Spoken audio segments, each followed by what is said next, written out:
Are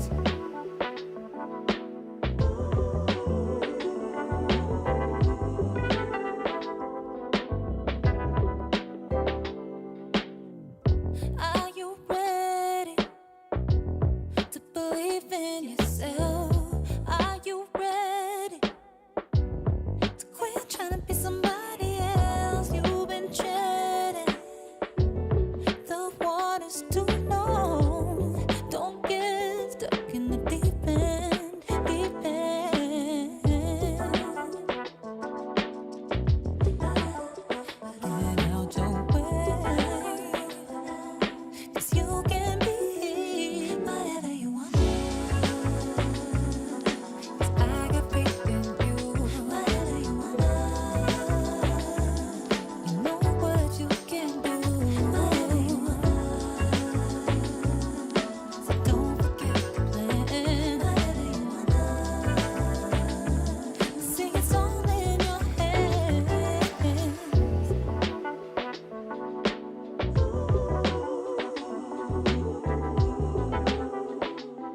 See it's all in your hands.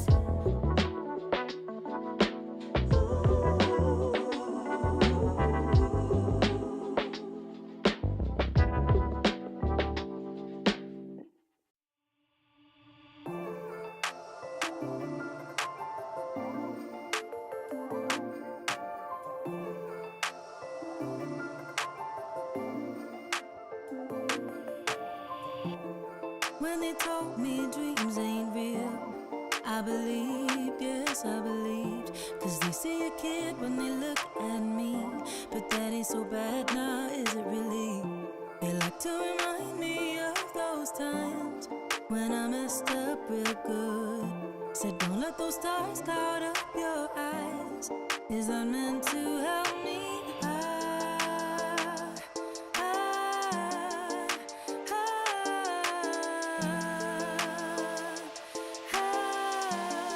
Who's that helping really? I feel good, like I should, like I should, like I knew that I would.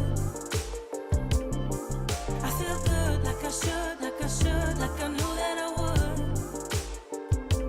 Take me away, away, where sunny islands wait, away. They pretend to know it all while they're frowning at me. Not sure I've ever really seen them truly happy. Why those eyes? Are you helping really? I don't like to be over anxious. I feel good, like I should, like I should, like I knew that I would. I feel good, like I should, like I should, like I knew that I would. Take me away, away, where sunny islands wait, away. I see stars, I see stars all around me, around me. I see stars, I see stars all around me, around me. I feel good, like I should, like I should, like I knew that I would, knew that I would. I feel good, like I should, like I should, like I knew that I would. Take me away, away, where sunny islands wait, away, away. I need beaches on beaches in the sun, just for fun. I needed beaches on beaches in the sun, all for fun.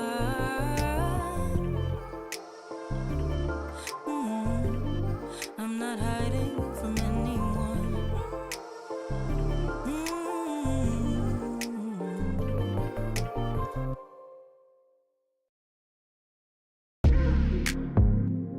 Cause tonight already feels like a memory.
no, no, no. I need you to satisfy my darkest fantasies. 'Cause you're the one I'm dreaming of. Late at night I'm screaming for every time you leave. 'Cause when you call my name, I know where to go.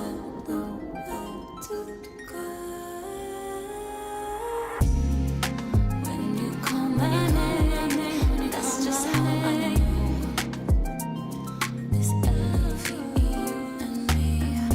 'Cause when you call my name, I know where to go. You call my name. When you call my name, that's just how I know this love for you and me.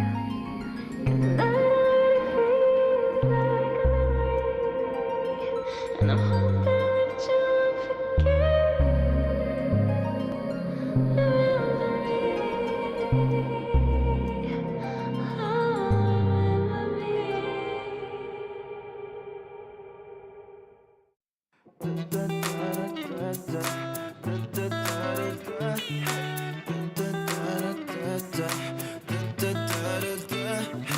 Open-minded for the better. Had my share of change and weather. I can deal with win and failure. I'm not waiting for my savior. I don't need no vision. I'm just letting go. Made up my decision. Let the dice roll. After all, who knows where I belong? We might be right or wrong, and memories are made to last. But life keeps going on. I know I get along. I might go right or wrong, and enemies for my path. But life keeps going.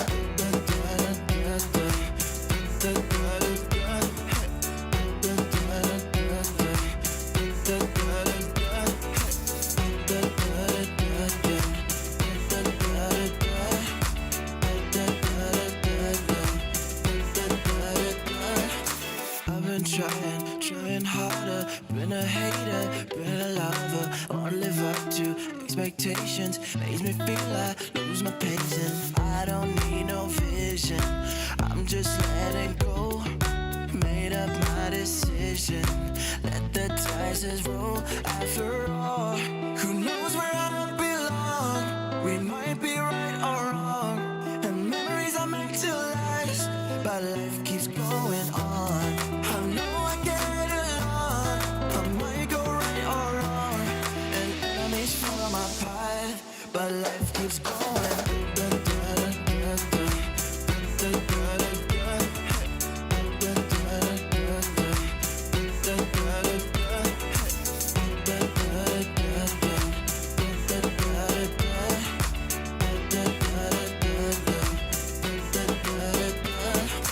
Open-minded for the better. Had my share of change and weather. I can deal with win and failure. I'm not waiting for my savior.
without it. I'm not giving up this time. Oh, I'm not giving up. Ooh, give it all I got. Ooh, don't you ever stop. Just you keep on, keep on, keep on. Just you keep on. Yeah, I'm gonna keep it on. Manifest this year, your new anthem. Yeah, you gotta keep it going. Stay on the path that you've always chosen. I know that you got the power in you. Believe in yourself, cause you know that it's true. Repeat the same words loud every day. I'm a boss, I was born to slay. I'm not giving up. Ooh, give it all I got. Ooh, don't you ever stop. Just you keep on, keep on, keep on. Just you keep on.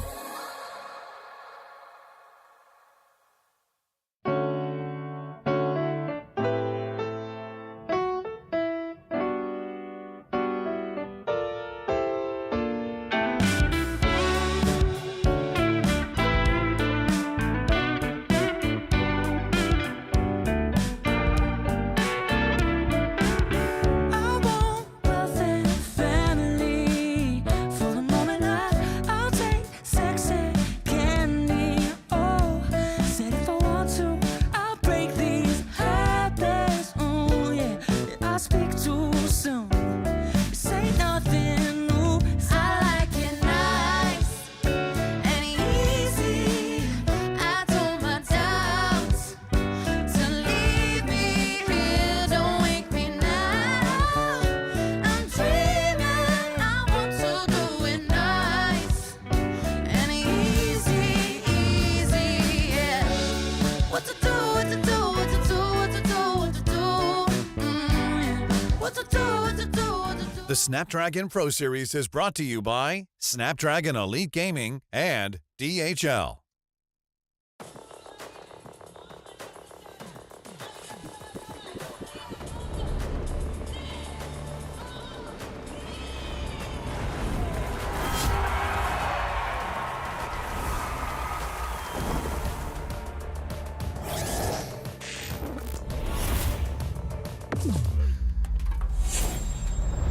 Let the weak melt away.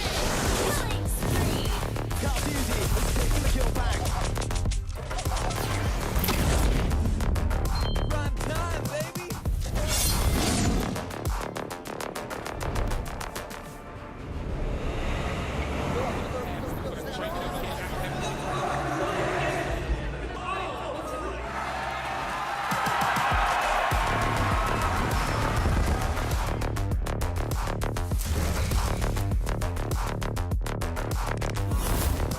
Looks like the players are ready. Here we go!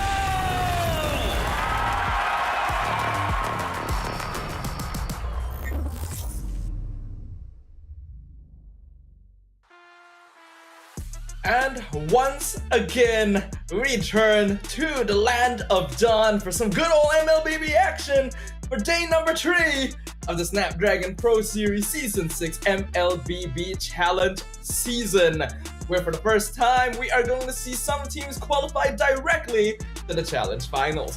My name is Stafa once again with Dodo here today, as well as Fasha Bunny. How you doing today?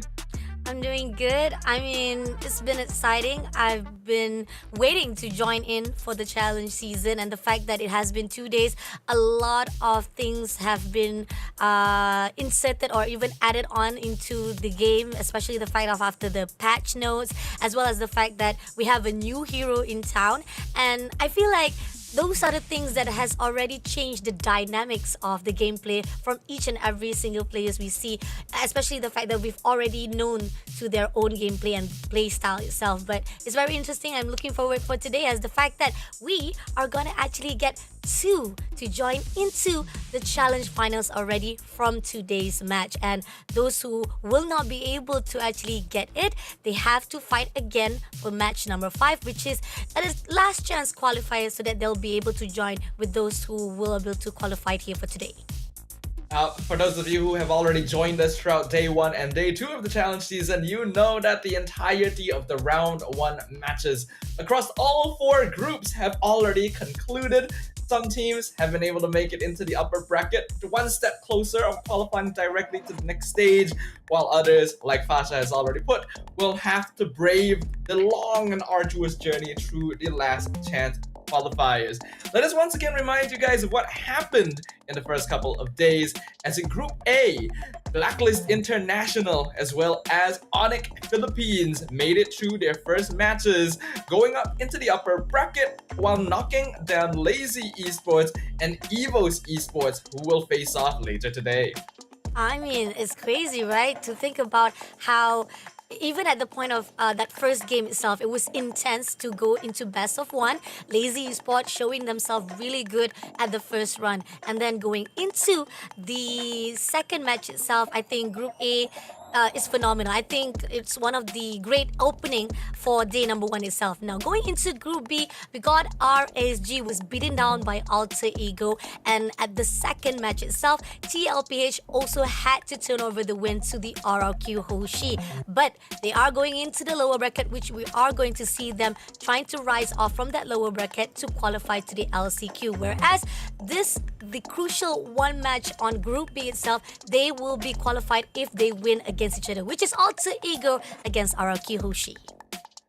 The conclusion of the Group A and Group B upper brackets will all be happening today. So we'll actually get to see 2 teams qualify directly to the challenge finals. For whoever ends up losing those matches, they don't have to worry just yet, because they are still in the running for the competition. But it's going to be a lot more difficult since the last chance qualifiers is basically another bracket entirely. As for Group C and D, we won't get to watch their matches today, but we'll get to witness those tomorrow. And it's going to start off with Evos Holy going up against Team Liquid Indonesia, both of which were able to triumph in their first matches against the Homeboys and Team Flash KH, who will be meeting each other in the lower bracket. I mean, this is something that we are going to look forward tomorrow, definitely. I mean, knowing the fact that every single group will have one qualifier will be able to move into the challenge finals, and they have 2 other players or 2 other teams that will be able to actually qualify as well if they try their best to survive those lower bracket journey themselves. But now, going into the next group stages, we got BTR, who wins against AI with 2-1 on their first match, and Toda unfortunately losing against Aurora, putting them down at the lower bracket. They're still in the running right now, but they still need to prove themselves at that lower bracket, which we also talk about how Group C and Group D will not be shown for today. Only tomorrow that you will see who will qualify, whether BTR or Aurora will be the one who qualified, and who from the lower bracket will still survive to go into the LCQ. So fans of the teams in Group C and D can take a break for a moment, since you won't have to worry about the fates of your teams for today. But fans of the teams in Group A and B will definitely be watching with their butts on the edges of their seats, because we don't know what their fates are going to be. In the same way that we will be getting 2 teams qualifying directly to the challenge finals today, we will also be seeing 2 teams eliminated from Snapdragon Season 6, having their journey end nowhere near the finish line. And even after battling through so many different phases, the open qualifiers, the open finals, and everything, you do not want your journey to end here. So these teams really have to buckle down and figure out what it is they need to fix to make it all the way to the finish line. And I like the fact that even on the first day itself, you talked about this with Husky, right? That this is actually a revamped or redemption stage for most of the teams here from the M6 itself, because they've already freshened up from the M6. We've already crowned a new champion. This is a time for them to reevaluate themselves going into the SPS finals, and to make sure that maybe they have an opportunity for them to be crowned itself as the grand champion. Absolutely, right. As we can see for today's schedule on the side of the screen right now, we will have once again 4 best of 3s happening today. 2 of them, the first and the third match, are going to be the first and the second match actually are going to be direct qualifier matches into the challenge finals. Whereas the third and the fourth match are going to be elimination matches where the loser will have to bid their journey at an end here at the SPS. So it's going to be a lot of action throughout the day. We've already gotten a taste of what every single one of these teams are capable of, and now they will get to duel it out on the battlefield. And I think we really got to highlight the first match of the day, right? Onyx versus Blacklist. These are 2 teams that have already encountered each other multiple times in the past. I mean, talking about how they are phenomenal and they are well known for their own achievement itself. This is a showdown between the World Championship itself, World Champions. We got M3 World Champion, which is Blacklist International, and then we got the renowned or newly World Champion, which is our Onyx PH. So the question is, how have they evolved themselves from those season itself, from M3 going into M6? Is it going to be the same case? Is it going to be a new era to be unfold here on the SPS finals? And on the fact that, again, I'm looking forward to the patch note that I really want to actually ask that question to you actually. Like, what has it gone into the gameplay after the patch note? What are the popular heroes now rising off in the choices of our players itself?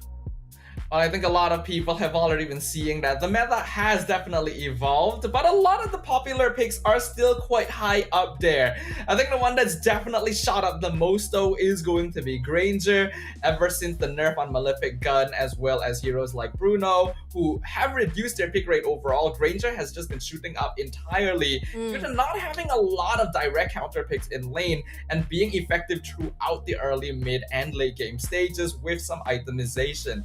Obviously, we still have the eternal matchup that we saw in M6 in the jungle between Suyo and Joy. If you see one, you will usually see the other in the same game. And even the Phobius being tied up there as a very universal EXP lane pick that has very few counters in the lane. I like that. I feel like those are the things that has been putting up a really good show, or even have improved a lot of the gameplays of the players itself. Okay, what about Lucas? I mean, Lucas has been joining into the poll as well, right? And I see that a lot of players have already started to actually invest and also try to input Lucas into their gameplay. Has it been fruitful, or is it not actually? It's been a little bit of both, actually, right? We've seen many teams try Lucas. Some of them just didn't really get the hero off the ground at all, while others have showed us that he is actually a threat that you might need to consider banning out early on. It really does depend on who you are matching up against. And if we are talking about bans on top of that, right, we gotta look at the top hero bans throughout the challenge season so far. Fanny still takes the top spot, right? Nearly 100% ban rate. It would be 100% if it didn't get let through in a single game yesterday, in which she actually lost. So her win rate is 0% right now, despite being banned nearly 100% of the time. Okay, that's a shocking fact to that, because I mean the fact that you guys have been denying the entrance of Fanny, but then once you've allowed it to join in, still not a questionable choices to be made to be banning her. Is Fanny becoming a threat, or is relevant to be a threat inside our SPS finals? On the other side, taking off into the statistics of the players itself, we do see that Kiara, Fabian have able to actually achieve Savage inside our SPS challenge season. We also see that most of the first bloods are coming in from King Kong. Not surprised, because we know he is one of the top players right now, as well as with he has a kill. And for the highest goal per minute, it seems that King Kong is on the top here with 993, alongside with Fabian and Ellen. I think pretty much we see most of the control, also how King Kong, this is specifically on King Kong itself, how he actually maneuver from each lane itself, and how he actually control and make sure each and every movement is contributing into the team itself has been very good for the Onyx, and this is what we actually feel that most of the teams would love to actually adapt and try to actually incorporate in their own gameplay. Do you agree on that, Stafa? Yeah, I would think so, right? It's definitely telling that the daily check-in is basically being dominated by our M6 top 2, right? We have multiple players from Onyx and TLID up there. King Kong already stole most of the show for the daily check-in on day 2. He's still there on day 3, and you can't really blame us for doing it because he is still one of the best junglers in the world right now. GPM numbers have also been very, very inflated throughout the challenge season, right? Those are the average numbers, and even then they're like over 900. We have seen multiple players breach the 1000 GPM mark. But if we're talking about players, we of course have to talk about the teams themselves, right? Onyx PH is still going to be up there. We wondered if the M6 champs would still be as strong after a short break into a new year, and the answer to that appears to be yes. All right, they're still dominating the same way that TLID is, but we're actually going to focus a bit more on Team Liquid Philippines, who has been having a lot of difficulty adapting to the current meta now, right? We thought that, okay, after some time, they would have figured things out. They would look a little bit more solid overall, but their performance previously is still a little bit lacking. Like, there's still something missing, and we can tell that they're still not quite as comfortable, right? So hopefully they can fix that so that they are not eliminated too early on. Whereas Lazy Esports continues to be one of the potential dark horses of the entire tournament, an MDL team, yet able to put up very strong showings against MPL and world stage veterans. I think that's a really good note to actually take off from that. And the fact that I feel most of the times that we've always seen that the fact that most of the teams that we've been looking forward to, they show their potential. We've known their potential for the past few seasons already, and hopefully it will be a great case coming in here for the season challenge seasons right here, going into challenge finals. But here on out, Group A, the first match of the day is going to be Blacklist International versus Onyx Philippines. Do not go anywhere. We're going to have a short break, but after this, right after the break, we'll go straight away into our match number 1.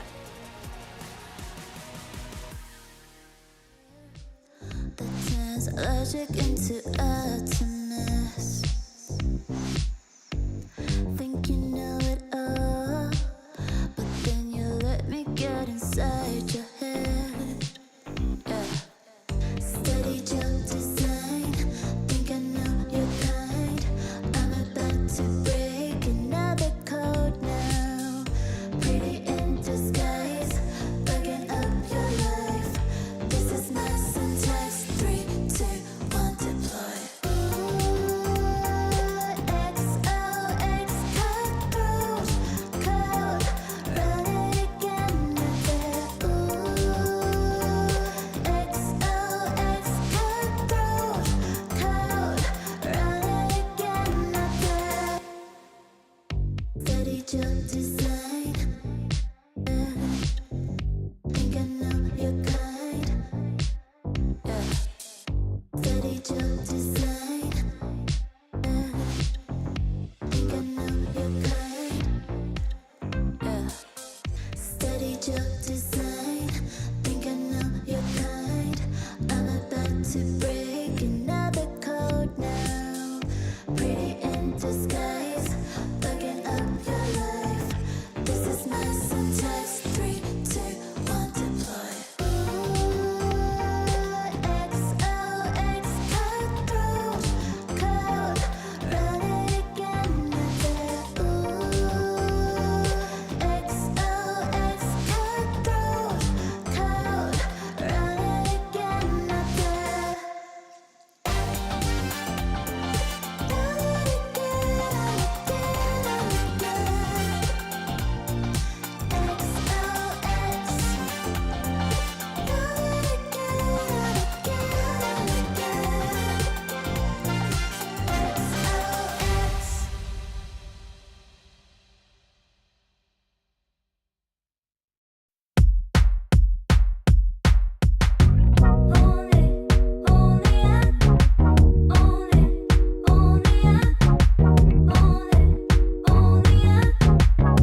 Blacklist International versus Onyx Philippines will be our opening match of day 3 here at the challenge season for SPS Season 6. These are two teams with a lot of history, two world champions, one reaching their peak in M3 and the other just coming off an incredible victory at M6. In terms of average stats, Onyx Philippines definitely looking a little bit more on the inflated side, a very aggressive team, but they're going to be facing off against a brand new era of Blacklist with new faces finishing up the roster. So I'm sure this is going to be a match that a lot of us are excited to watch. Oh yeah, definitely. I mean, the fact that again, we're talking about champions versus champions. We want to see how they actually evolve from all the past season. I mean, with the fact that rising off from their success, definitely Onyx wants to keep up that momentum. Question is, Blacklist, will they allow it? Will they be able to actually redeem themselves and finally make a comeback here for the SPS Challenge season and going into the Challenge Finals if one of them actually survive and going into the Challenge Finals qualifier? Because again, even though either one of them who will not be able to actually go into the next stage if they lost against each other, they still have the lower bracket to actually redeem themselves. So either way, these two teams still have their lifeline now. Going into the Blacklist roster, we got JM Pigman, we got MPPP, we got Haji, we got Perk Ziva, and Outplay in their own respective lane. So far, I feel like we've talked about how most of the highlights are coming in from Onyx PH. This is where the fine line is. Blacklist, will they be able to actually trample or make a surprise here at this challenge season itself? Like we've already acknowledged, Blacklist International's lineup is definitely the newer of the two, having a mix of veterans and new faces. And in their matchup on day 1 against Lazy Esports, they actually ended up running into a good amount of difficulty, but were finally able to adapt and adjust to the style that Lazy Esports wanted to play and punishing them for it. One thing to note is that MP, also known as MP the King of course, ended up playing Joy all 3 games in that series, so we still haven't quite seen the depths of his hero pool just yet. I do agree on that, because the fact is there's again, it's only been 2 days and there's a lot of things that can be portrayed here into the challenge season itself. And again, these two teams, they still have a lifeline, even if they might not be the first team to go into that challenge finals itself. But going up against the Blacklist, it's gonna be Onyx PH right here. We got Kirk, King Kong, Super Prince, Brusco, as well as Kara. I mean, King Kong, we've talked about how he has been dominant. He has been right onto the pedestal right here from day 1 to day number 2. Even up to day number 3, he is still right at the top list to be watched out itself. Stafa, comments on Onyx Philippines, what are your thoughts on this? Well, I think I share the thoughts of most of the MLBB community that Onyx Philippines is just a different beast altogether. And I'm not talking about King Kong's nickname. This is a team that has very powerful synergy, good communication and coordination, a willingness to be active and aggressive on the map from the beginning to the end, and powerful micro mechanics on every single player. Not to mention that a lot of them are meme lords in and of themselves. They like having a good bit of fun. They like to enjoy themselves in the land of Dawn while still demonstrating very clean gameplay. Their performance, in contrast to Blacklist on day number 1 against EVOS Esports, was a one-sided massacre. There was basically nothing that EVOS could do to counteract against them. They are still very much in championship form, and it doesn't even seem like they've been forced to pull out anything from their back pocket just yet. I mean, it looks like there's not even a breather for all the players to even catch up with Onyx, because it seems that they're very, very vicious. They're very pulling off a lot of the confidence as well as so much momentum that even all the players who try to actually put out a really good fight, I mean, to point that we see a lot of the drafting wise, I feel like they have a good answer to Onyx Philippines. They know what Onyx Philippines is about to do. They know who they want to actually ban off to give a little bit of reduce of the hero pools itself and to respond it well. Even though drafting wise, I feel like Onyx definitely covers up the ground very, very well, and the response coming from the opponent-wise is good. But somehow it's still not enough because as all around together from the team of Onyx Philippines itself, they just know who to actually cover up, who to actually go in first to capture and bait off all of their opponents. Now, going head-to-head between MPP as well as King Kong, average-wise, we do still see King Kong right at the top. I mean, the fact that he is at the top 3 itself for the goal per minute. KP-wise, we see King Kong is better off with 79.50%, and average KDA is definitely on the King Kong side with 34.00 over to 73 to MPPP. King Kong stacks are definitely very inflated right now because they did have 2 very fast and very clean sweep games in their first match of the challenge season. An average GPM of 993 is actually kind of ridiculous because that would be the peak GPM that other players might achieve throughout an entire season of MPL, for example, and that's his average. And then you look at his KDA and you just think like, did something go wrong somewhere? Did someone type in the incorrect numbers? Because 34 is just on a different level altogether. But it's not just King Kong that they have to worry about, right? From the side of Blacklist International, Kelra already got the first Savage of the entire challenge season on day 1. Perk, one of the few players who actually executed on the Lucas incredibly well. And when we look at our caster predictions, both of us are undoubtedly leaning towards Onyx Philippines. But it does look like you've given one game over to Blacklist, Fasha. May I ask why that is?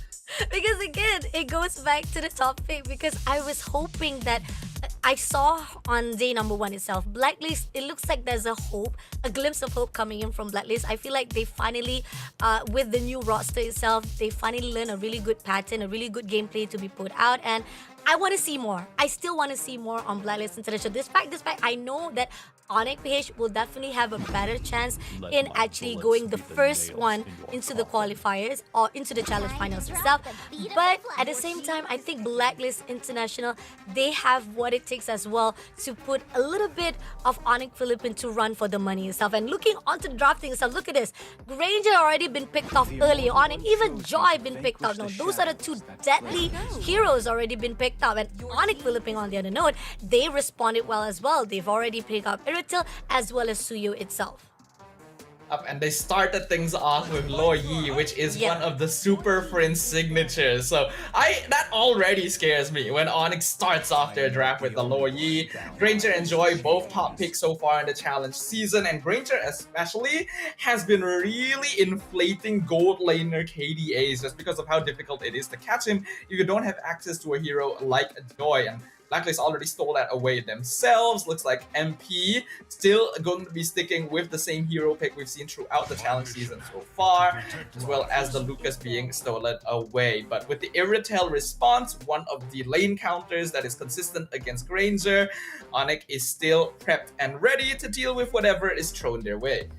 I mean, again, Blacklist International, in the first run of their picks already, I feel like they're leaning towards the popular ones, the one that they feel like it's meta. It's meta for a reason, and there's a possibility they've already familiarized and they feel confident enough it can pull through here to fight off with Onyx Philippines. Despite the fact Onyx Philippines, they still have their signatures heroes to be picked up as well, and pretty much, I do feel like Onyx Philippines, they don't really need to worry much about the meta hero pools to be picked up. Now, going into the ban itself, we do see now Angela as well as most of it is like Harit, Matilda. A lot of the mobility heroes are being denied by Onyx Philippines. I think pretty much I like the fact that they let go, they allow Blacklist International to get the metas, but they're denying most of the mobility wise or anything that can pull away Onyx Philippines mobility so that they can actually have more composure of that 1v1 fight, especially with Blacklist International. Mobility control is a very important factor in the current meta, where the speedier team is able to approach angles a bit more easily and control team fights more easily.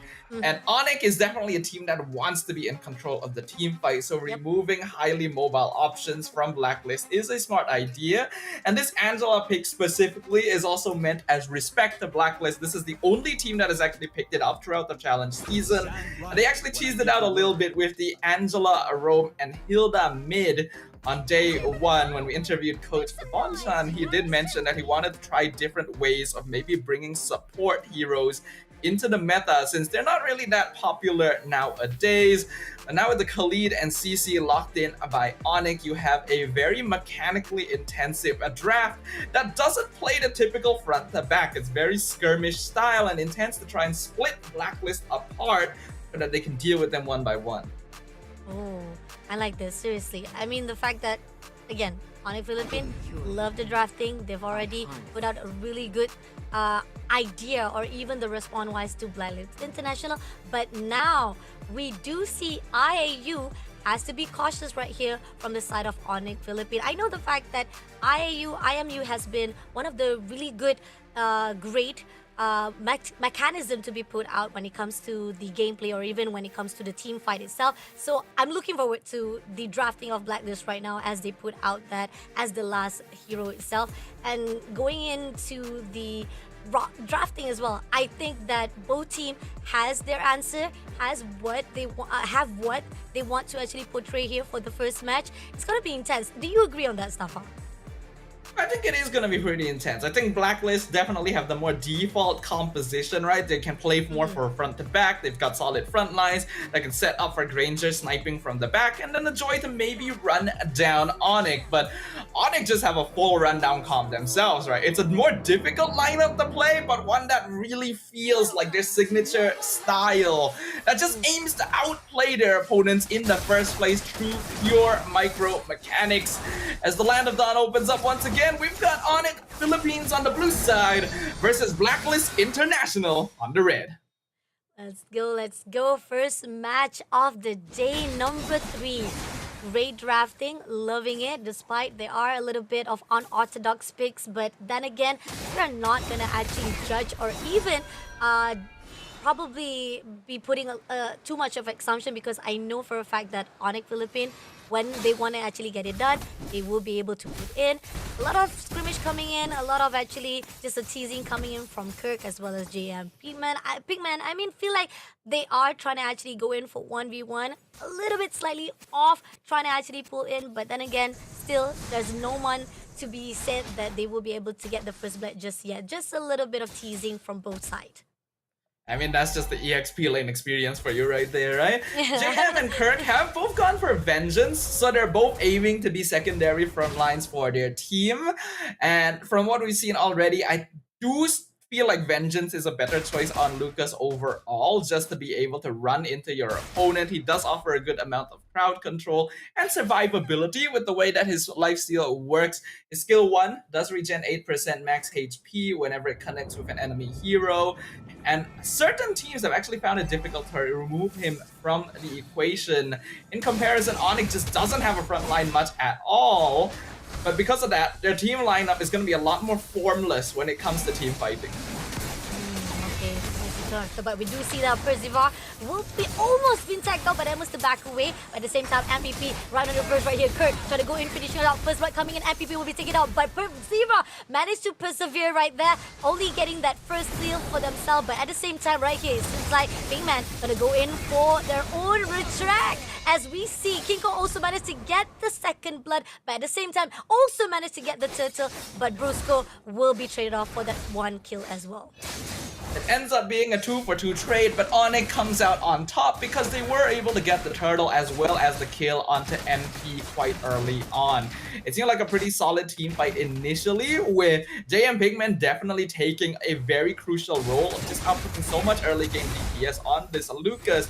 But Onyx dancing around. This is what I talked about with their lineup, right? You're going to have a hard time predicting exactly where every member is going to be standing. And I do like the willingness of Kirk and Briscoe to just basically throw their bodies to do as much damage as possible before dying.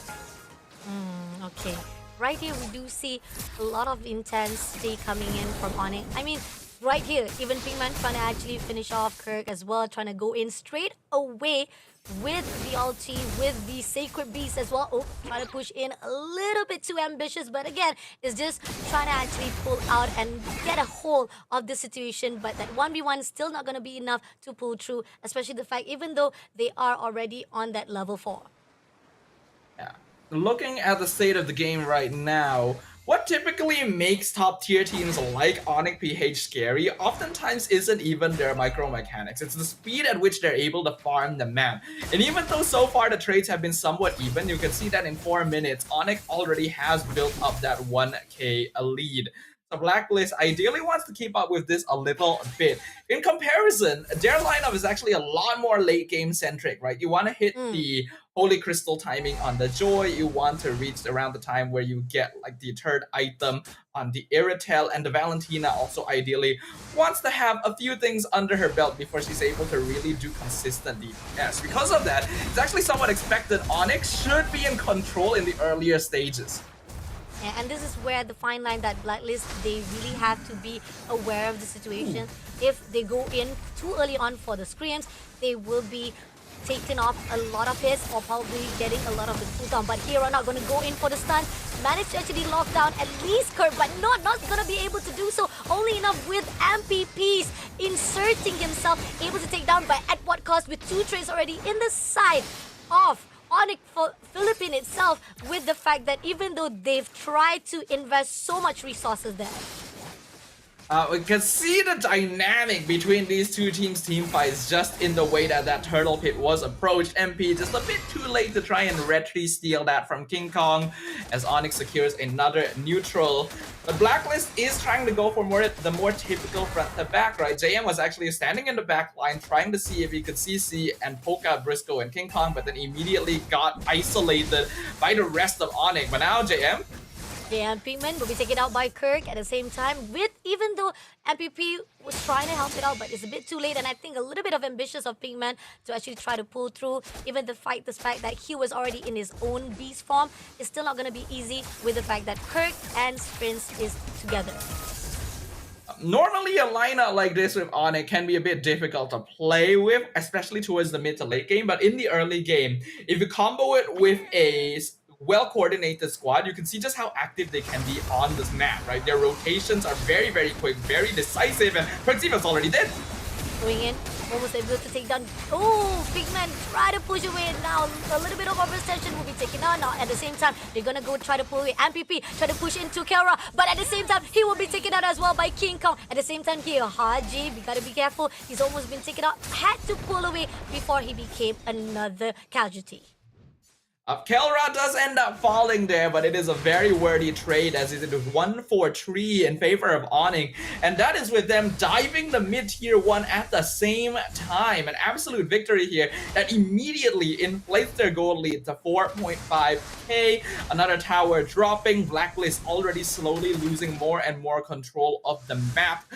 Hero picks like this allow Onyx to be incredibly independent. They don't really need to be reliant on being together in order to make things happen, and they're able to make split-second decisions within team fights on their own terms based on what they think is going to be the most effective for the team. It is a lineup that requires a lot of faith between one another to be able to do what they each need to do. But we can see that it is working out very well. The diversion still being very active and outplayed, being caught out in the mid lane. Oh, coming in for a fight here, Super Prince, and they try to caught on. I don't think it's going to be able to do so. MPPP will take down Super Prince first of all. Kirk will be in the midst with a really good strong coming in for the push, but King Kong coming in to go in for Haji. Just a little bit more, he will be able to clear out. Now pushing in straight, Kara will be in the victim. MPP push in for the triple kill at the same time. King Kong just leading off, let Blacklist get the win because he's left all alone. Not going to allow that casualty to be taken out by Persiva. Is looking for the next blood. It seems that he will try to pull away or push King Kong from their own territory, but it's a really good win coming in from Blacklist. Preshow was actually able to steal the purple buff back away. MP gonna get the turtle, able to dash away from the curtain call as well. So Blacklist finally getting a chance to breathe in the land of Dawn here. I already mentioned that Onyx lineup is very suited to their particular gameplay style, but it is more difficult to play and more risky for this particular reason. Independent gameplay that leaves a lot of trust to each member can get punished if you end up overextending before the rest of your team is really ready to respond. Oh, coming in already. Super Prince will be locked down. Taken down immediately by Outplay. At the same time right here, Kurt is right in the midst. They all hold it out straight to Kurt. By the same time, Kurt was taken down, able to take down Outplay. But at the same time, for the trade by the MPP itself. But King Kong pushing in as well. Pinkman gonna go all out straight. But it's not gonna be easy as King Kong has already moving away with Brusco. I think Onyx already knew that they probably weren't going to be able to win that last fight. They're just trying to cut their losses, but MP comes on in, gets the shutdown, and unstoppable streak on King Kong inside his own jungle. Kelra was able to get the bot tier 2, but still not the most beneficial trade for Onyx Philippines, as Blacklist finally getting the scaling they need and are starting to bite back on the map. Oh, this is tough. I mean, we do see now finally Blacklist is already at a really good best form to be fighting off. Early on, it was a little bit too ambitious, a little bit too overextension. They want to actually try to go all for the team fight itself. But now we do see that Blacklist, they've already got it down. They finally know how to actually shut down most of the players of Onyx. And this is where we see Blacklist will be able to actually try to turn things around for themselves. One of the big concerns about Onyx Philippines lineup is that they really don't have a lot of reliable crowd control to be able to lock down MP on this Joy specifically, since they have Khalid, Rome, and CCEXP. Diversion into the mid lane, but Blacklist isn't really nearby, so Onyx will just settle for controlling the Lord Pit instead. But because they're not able to lock down the Joy, MP is being left largely unchecked. And when Onyx is mostly split up doing their own thing during skirmishes, that is the situation that a Joy will thrive in the most, especially now that he's got that Blood Wings to even further increase his durability. I'm gonna actually try to contest for the lot here.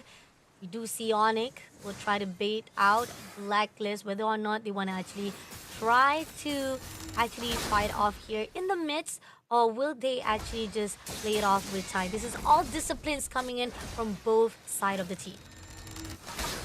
See Calra already doing some good damage. Curtain Call comes out from Kirk quite early on, but Blacklist still maintaining very safe positioning on the map. They want to pick off members first.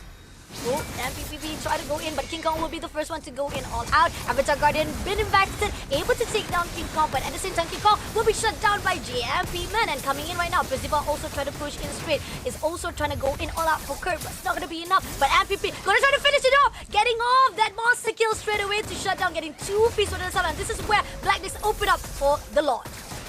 Yep, things are now looking a little bit dicey for Onyx Philippines. Blacklist are very good at fighting as a 5-man overall, and their lineup makes it so that they can stay pretty safe. They don't really need to split each other up, making it so that Onyx has to try and force something in their rotation instead. And so far, they've been a little bit unsuccessful in making things uncomfortable for their opponents, thus allowing Blacklist to just play the game they wanted to so far. Despite everything that happened in the early game, Blacklist now leading in kill score, and the network difference is minuscule for Onyx Philippines. They need a little bit more time. They ideally need more items onto Kelra so that they can really take control of the team fight.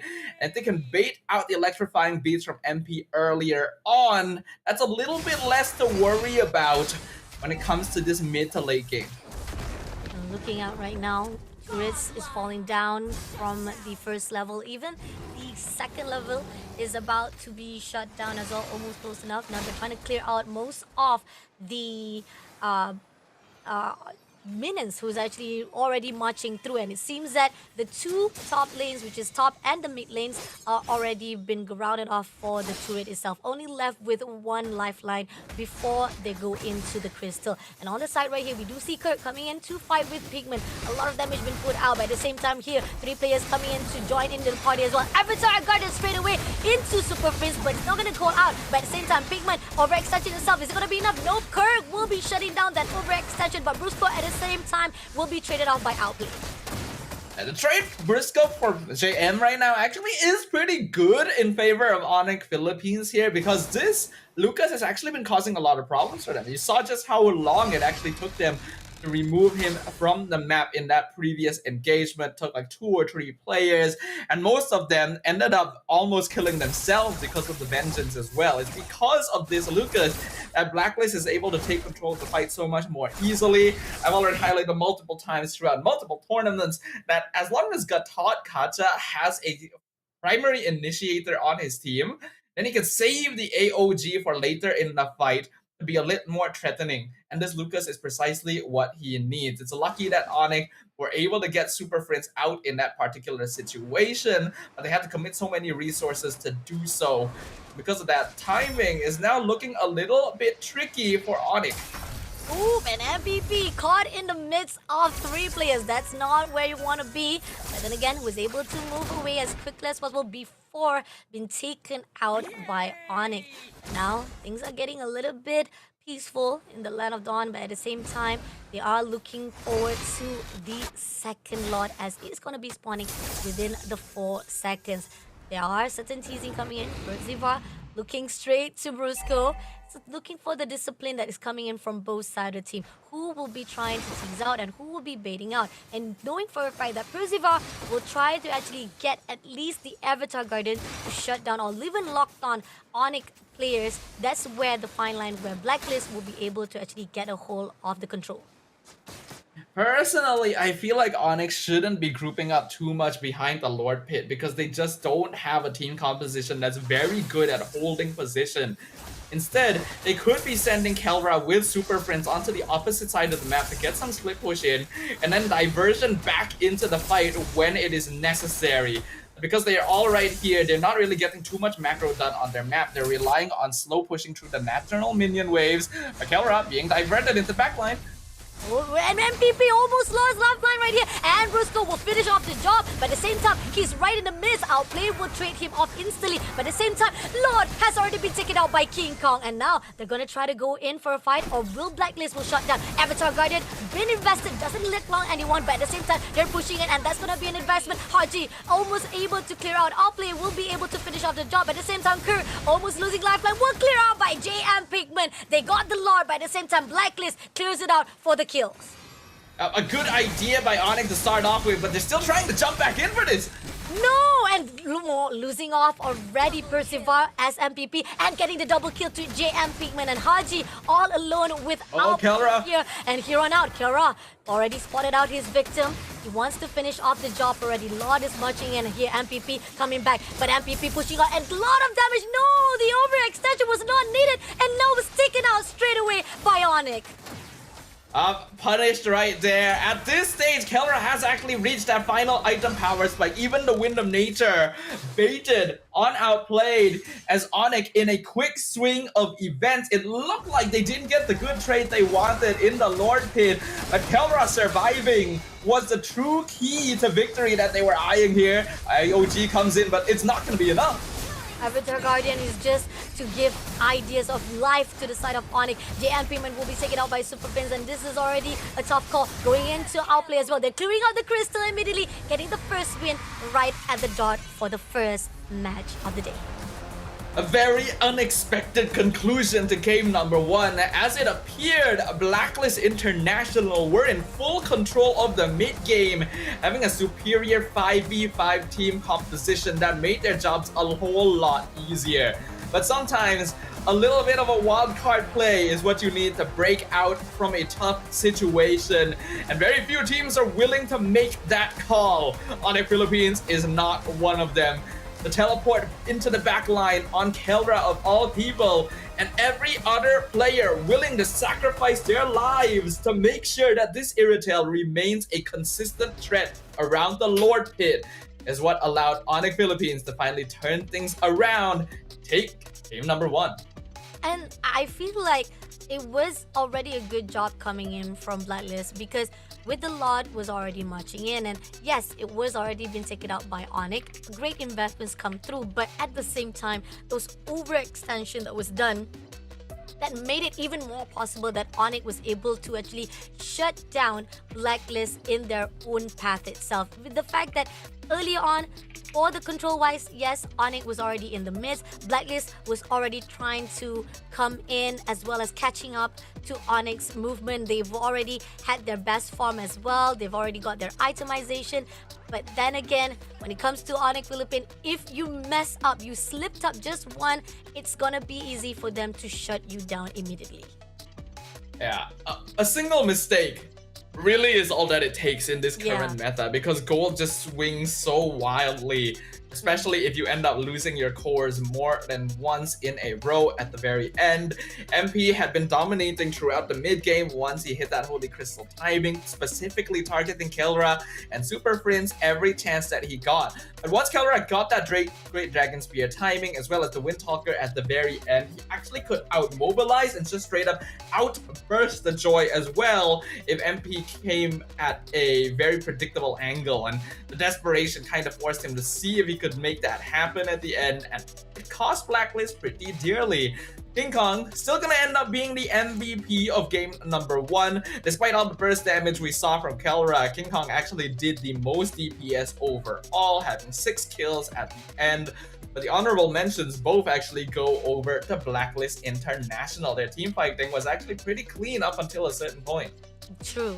I feel like, again, there was so much that Blacklist was able to overcome, was able to adapt to Onyx, and the idea that was portrayed and Persecure during the mid game was beautiful, and there was a chance that we see that Blacklist was already in control of the match number 1 itself. It's just that amount of time that they try to actually invest their resources, it was not kicking into what they expected, and once they actually lose some of the fights itself, and once they actually were a little bit too confident or overconfident, that's where Onyx Philippines was just able to manipulate or even able to go into the fine line of Blacklist Philippines. But look at King Kong as the MVP here with 6,210 KDA, 842.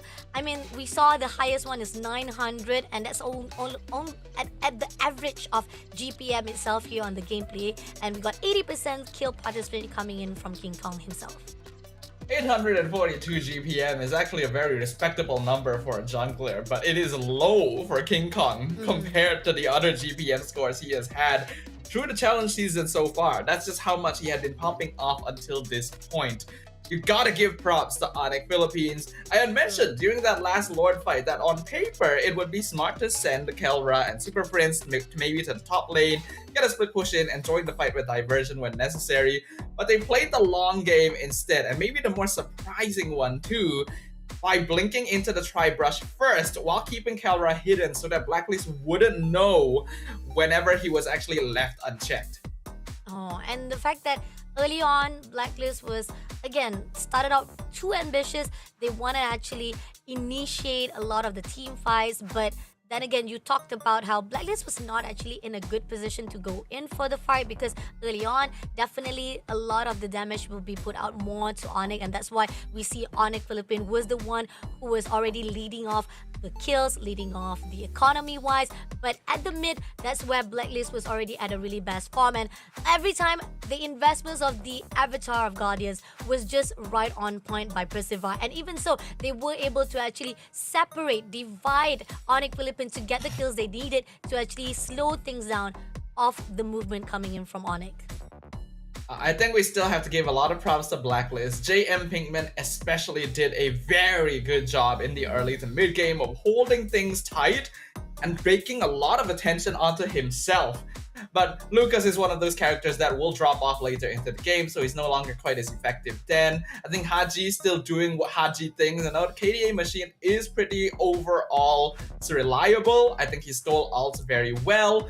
But Onyx is just a very unpredictable variable in the way they approach MLBB. Their confidence, their willingness to make things happen, no matter the cost, to trade bodies, even at times where you wouldn't expect them to, just to get added benefit down the line onto more important cores, speaks to a level of forward thinking that a lot of teams just aren't willing to invest in. So going into game number 2, Blacklist International will need to mentally prepare themselves to deal with it.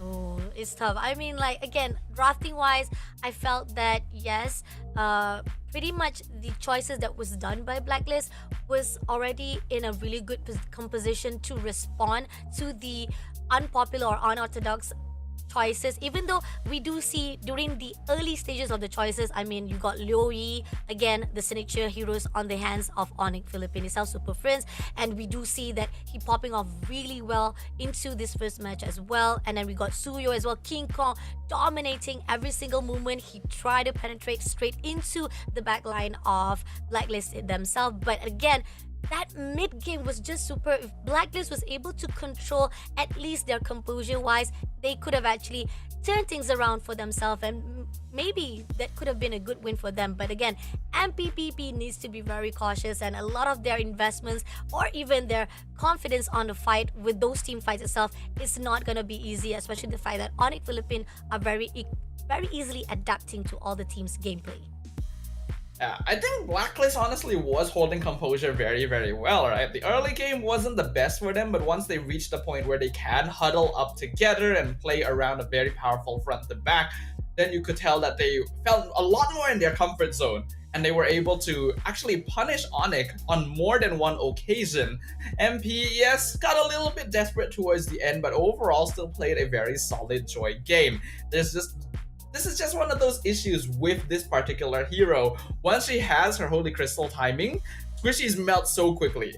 But in the same way, she is a squishy herself, right? So once marksmen, especially marksmen like Iritel, that have very high front burst, get online, you have to be able to space out your entry. Your team needs to be able to set up and force resources before you go in with electrifying beats.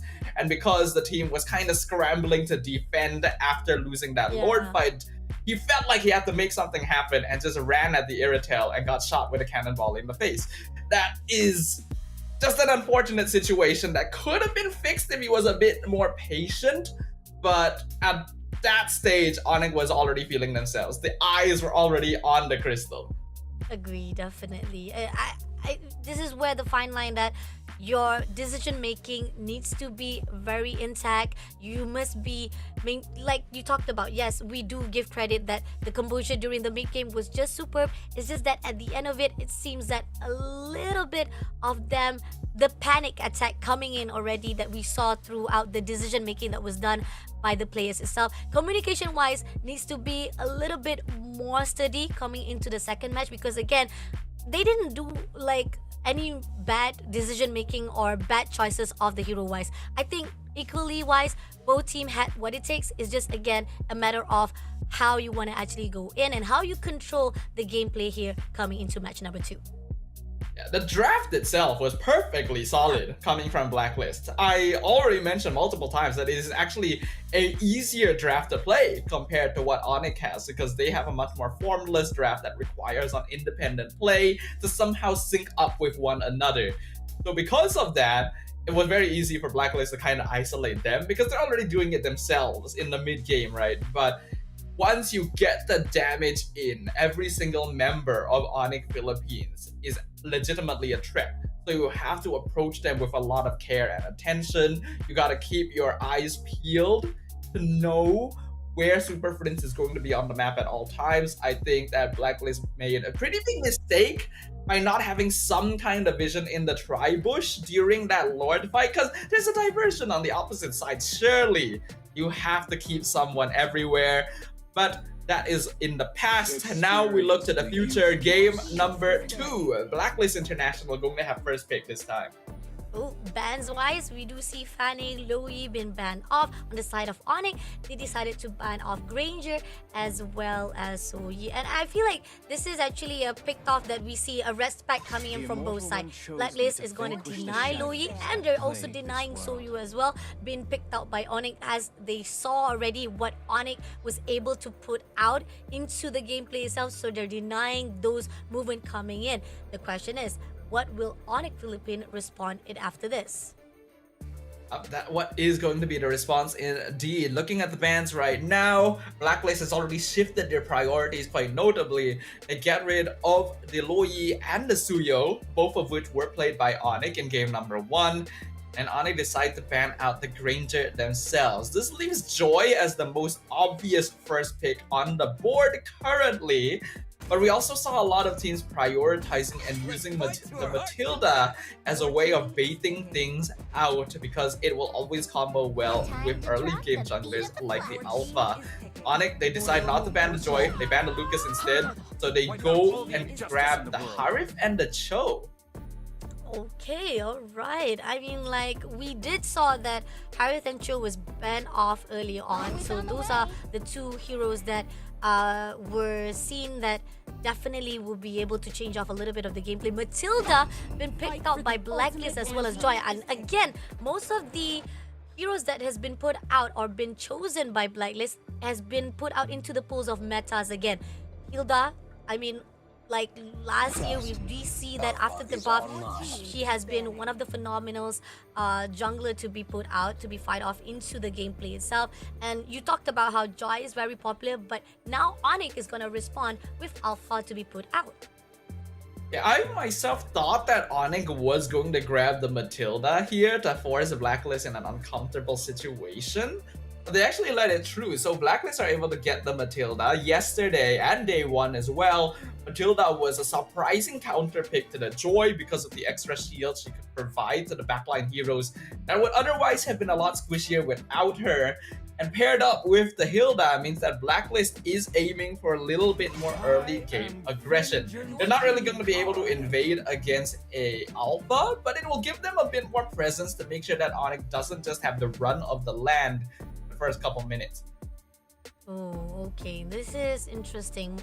Definitely, Blacklist International, they're now more to mobility wise. They're very quick to go in. Their movement are gonna be able to actually secure going in to fight off with Onyx Philippine. On the side of Onyx, they're more to try to actually go in for damage. They do have Harith. Harith is definitely a great mobility wise hero to be put out, but then again, he only has like a single lane or a single shot to be put out. He's much more on the focus side of one hero 1v1 situation. So those are the things that Blacklist need or even Onyx needs to be probably aware of. And I think despite the fact that I still in the favor of Blacklist right now for their own drafting. Now on the side of Blacklist, they ban out Odette, and going into Onyx, they ban out Bruno as well as Moscow. Odette is a very interesting ban because we have not seen Odette yet this challenge season. But it is not a bad counter to Joy, actually. These straight up AoEs are a good way of making sure that Joy cannot just run into it. It's kind of a similar scheme but different to the typical counters of Tigreal and Beleric, both of which are still open for Onyx if they decide to go for it. The Blacklist is a little bit more worried about straight up damage in the mid lane, and it could speak to what they're trying to do for their mid laner as well, as Onyx instead go for the bans on the gold lane, getting rid of Moskov and Bruno. Since Granger is already gone as well, that doesn't leave Blacklist a lot of meta marksmen to actually face off against the Harith. The Eve going to come out here. I'm kind of surprised this got so far into the draft. It's quite often banned out in the first phase. And as for their marksmen, there's not a lot left. There's Claude, there's Carry. The Irritel somehow slipped my mind. I don't know how that happened, but this is a very high mobility composition from Blacklist. Yeah, definitely. And the fact that they stole in Irritel, right? And we saw how Onyx was able to pull through a lot. And Farsa been picked up for the last hero. Again, I have to say this.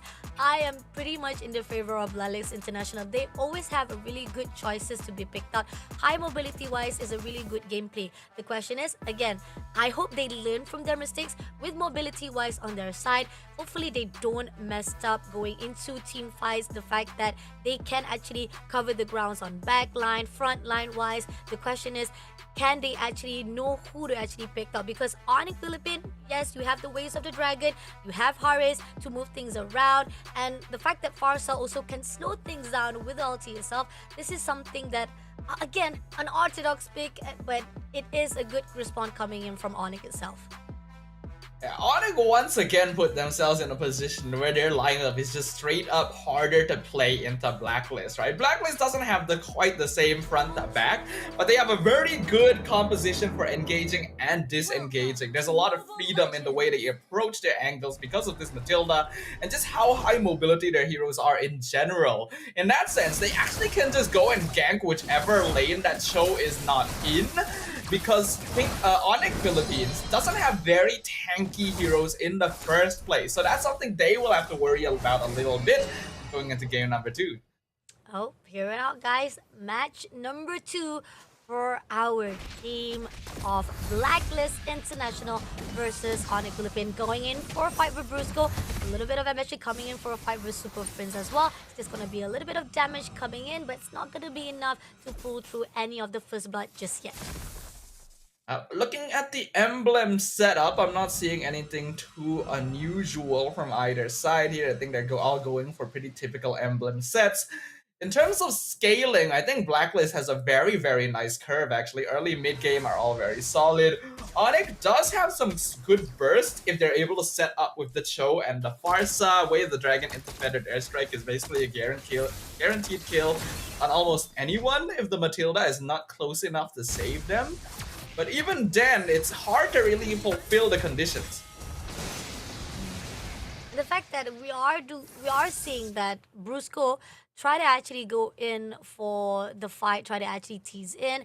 A lot of the extension coming in from Onyx, try to pull in, but King Kong gonna go all out with the ultimate, trying to push in straight to Blacklist. Just a little bit of tease. I think pretty much he's just trying to get as much input as possible for Onyx to get the location-wise of Blacklist himself. But here on mids, they do still try to actually tease a little bit of those fight as well. Again, try to pull in as well. Brusco push into Ziva, but doesn't get anything.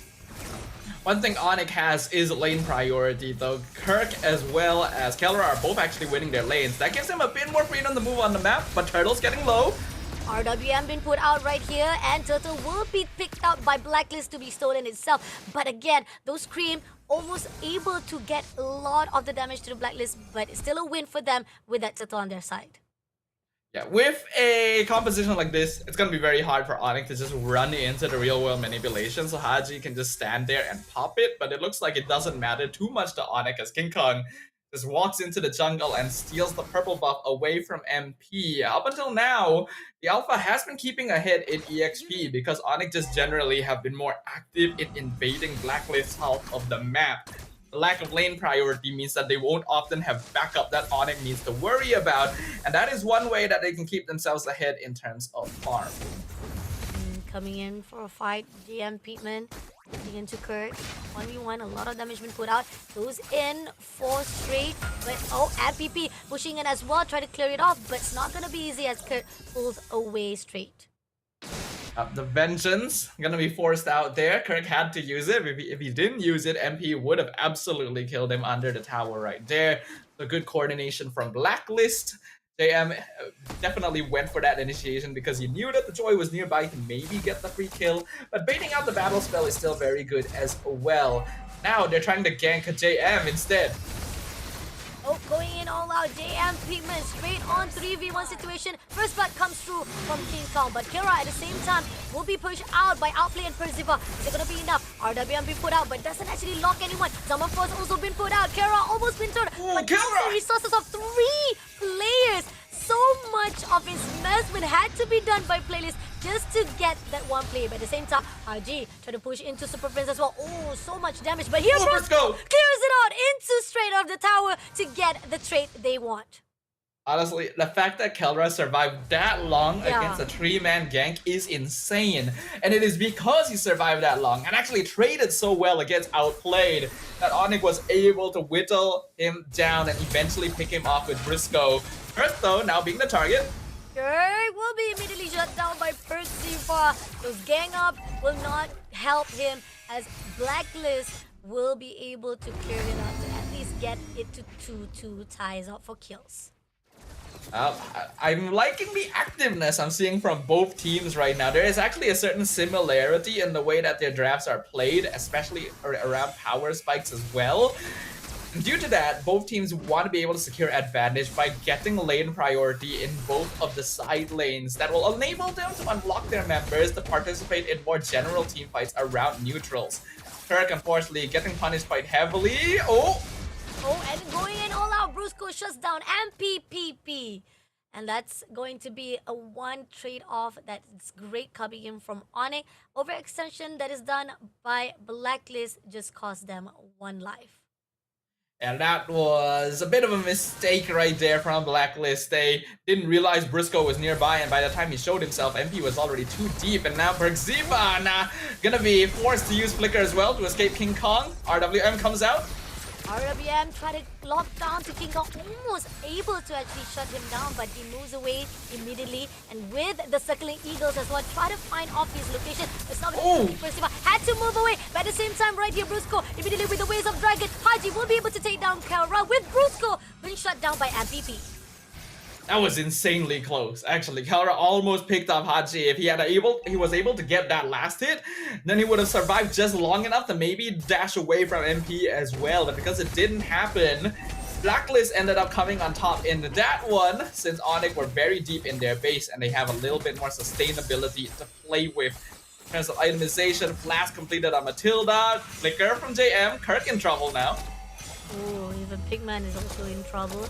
Now choosing double with that. Blacklist finally stepping into the grounds of Onyx and try to actually punish them as a team. They're trying to actually gang up and doing what is necessary to actually get a hold of the situation. With the economy wise, we do see that still Onyx is right on the lead with 2,000 on their hands, but King Kong made it even more possible with the turtle in their hands. That's 2 turtles already been collected by Onyx.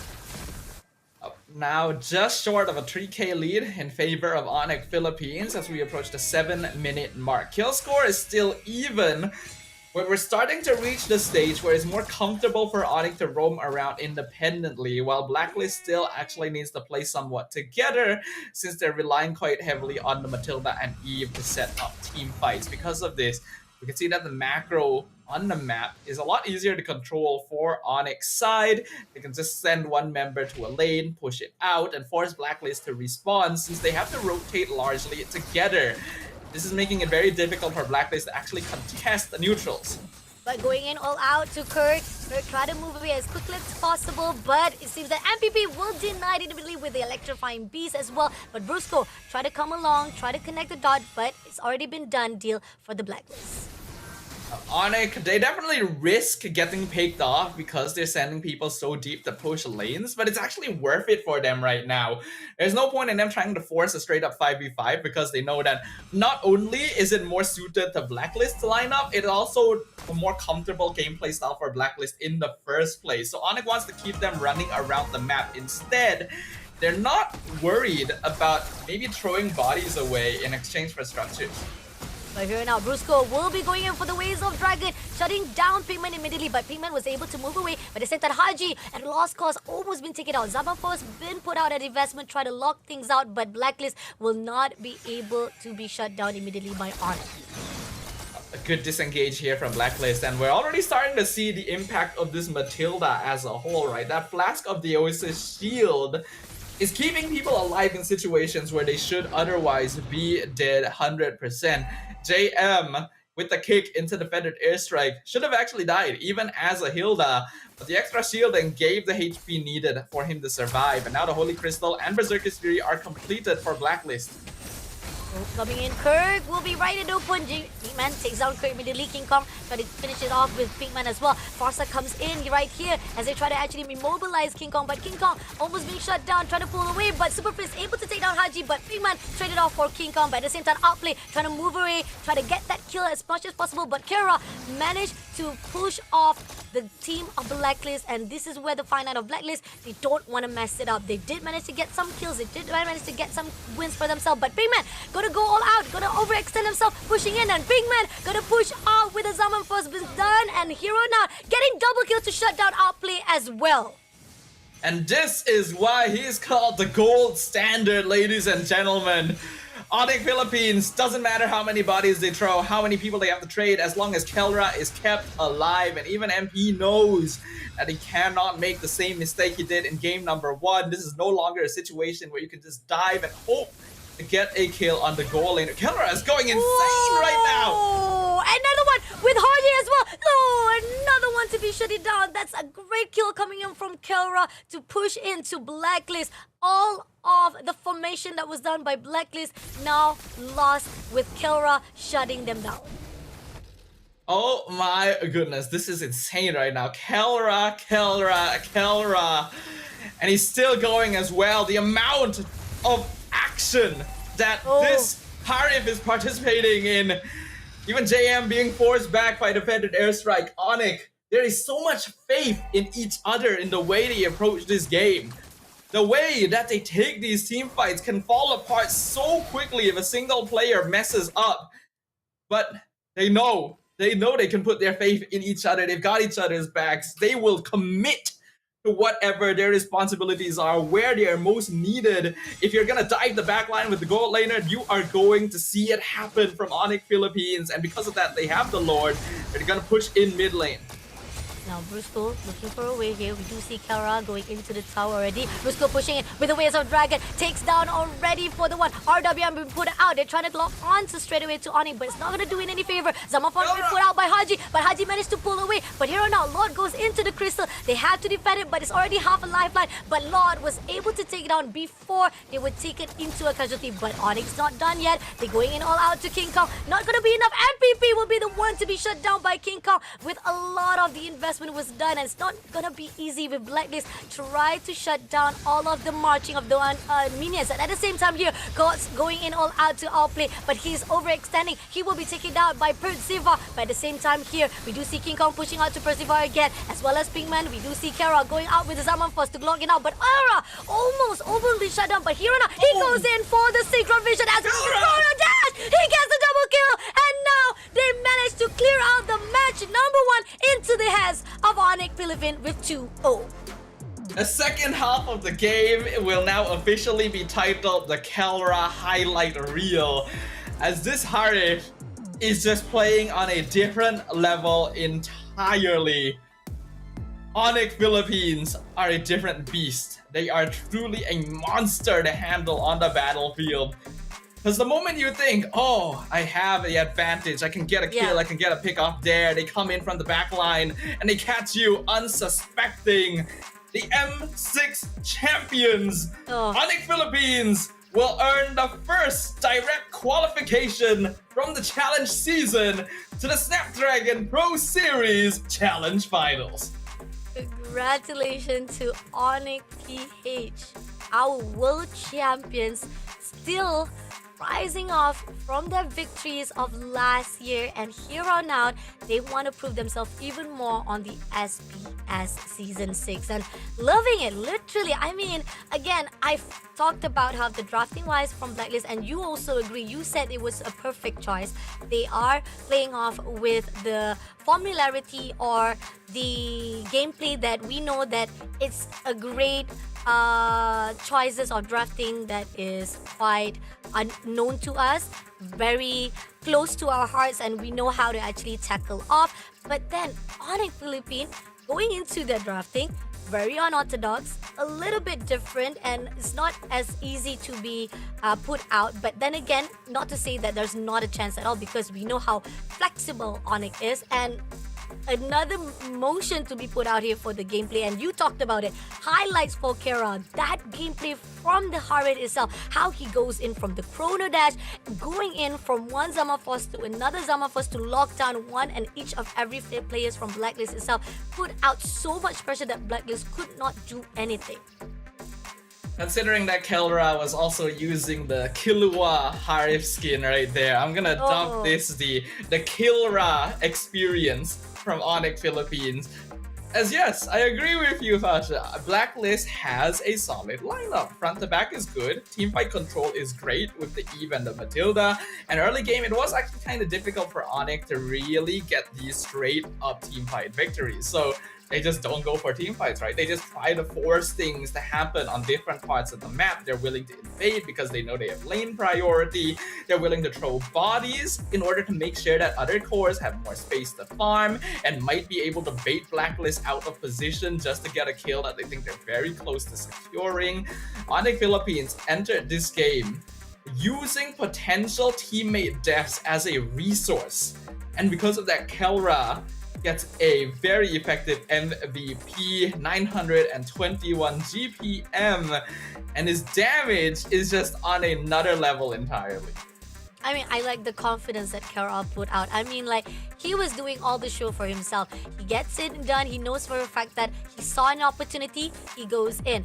There was no one to stop him at all. He was just all one-man show for himself to just shut down one after another. And you also talk about how during the early runs, even the mid games, Blacklist looked like they had a really good form.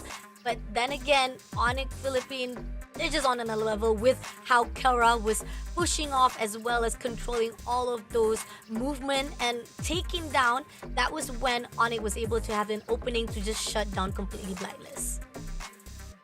They were shut down so effectively by Kelra, and Yeah. Blacklist has tools for stopping this Harif. Yes, they don't really have a lot of crowd control, but they have the Joy that can run Harif down, they have the Hilda, and even if they get jumped on, they should have the Matilda to be able to pull them out to safety. But Kelras has such a good eye for opportunity. Every single time that a member of Blacklist is just slightly out of position, just slightly, Kelra just goes in. It's like, okay, this is my chance. You know, he sees that tiny percentage, that statistic that says, I am going to destroy these fools right now, and just goes for it. I like that monologue that you put out. I mean, I do agree because again, we do see he was ambitious, not just him. Rusco was on the line as well, picking off the players of Blacklist. Yes, we do see there was earlier on, it was a little bit of overextension. That was what caused the team of Blacklist was having a little bit more composure, even at the point where we thought that Blacklist has it done. They're already grounded off a really good composure. But then, after that mid-game, that's when it all falls through because from one kill to another kill, Kara was just on fire.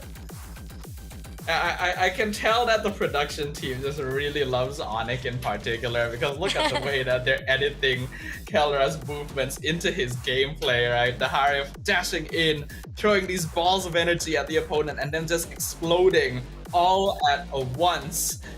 Once Onyx had their eye on the win condition, it was already done. There's a reason they are M6 champions, and they have once again claimed a direct ticket to the next stage in a very clean fashion. 2-0 victory on Blacklist International. I mean, I really expected more from Blacklist. Again, we talked about how they could have actually be able to turn things around.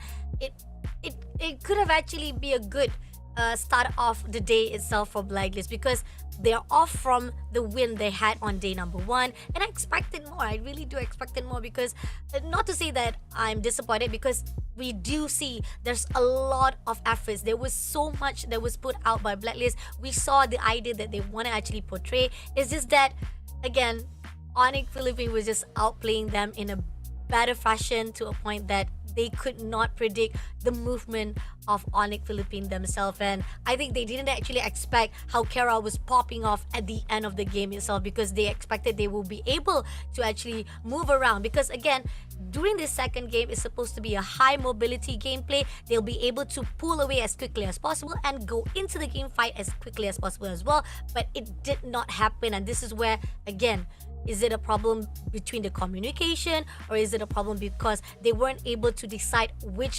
fine line of them pulling away and where the fine line they want to actually pull all out straight to fight off with Onyx Philippines?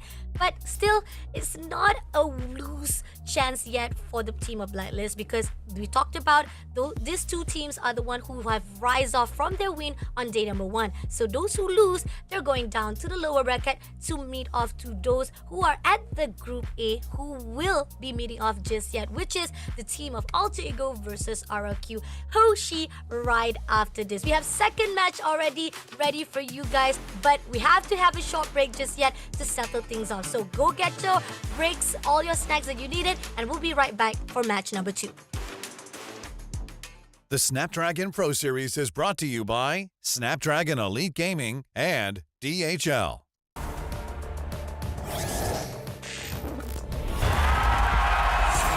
Here we go!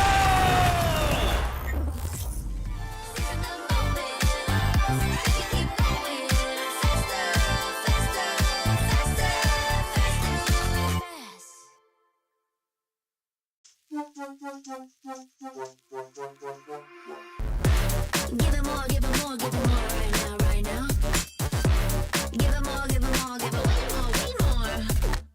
Yeah, we give it all that we got. Measuring what's in our pockets, then we give it a lot. Cause we've been hustling for years, now we up at the top. And no, it's still not enough, so we ain't gonna stop. Cause that's full throttle, zoom, zoom, hop, skip, jump. Gotta eat it up, like the goal is lunch. I'm the big goose, so I never duck, duck. Just keep our head up and yeah, we going up, up. But don't call it good luck, luck. Earning what we got, cause all we do is give it more. Yeah, we going up, up. But don't call it good luck, luck. Earning what we got, cause all we do is give it more. Give it more, give it more, give it more right now, right now. Give it more. Give it more, give it more, give it way more, way more. Give it more. Give it all we got, we give it all we got. Give it more. Oh yeah. Give it more. Give it all you got. Now they know about our dedication. Not just hard work, it's also patience. Stripped away at it and ignored the hate. And now we big time status and it's us for the taking. We eat, dream about it every time we sleep. Making moves, just look at my feet. Yeah, we bring the heat. We make every situation sweet. Now all we need is yeah, we going up, up. But don't call it good luck, luck. Earning what we got, cause all we do is give it more. Yeah, we going up, up. But don't call it good luck, luck. Earning what we got, cause all we do is give it more. Give it more, give it more, give it more right now, right now. Give it more. Give it more, give it more, give it way more, way more. Give it more.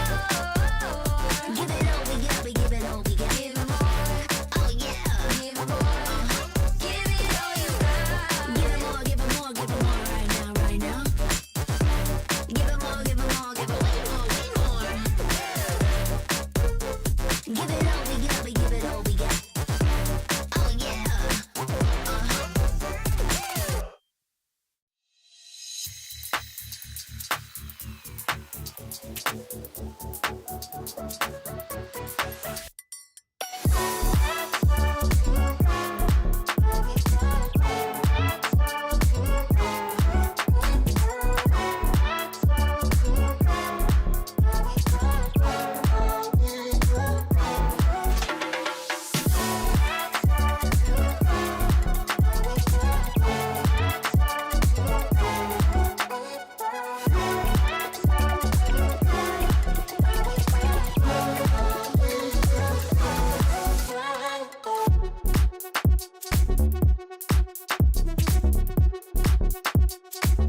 cutie, dressed up and I'm glistening. I'm the gift, don't wrap me like it's Christmas. Once I'm yours, you'll know what you've been missing. Feeling like we should get into mischief. Listen, you've been looking like you're down on your luck. Need a girl like me to come through, lift you up. Hold me in your hand, I like when you touch me. Keep me around or you might get lucky.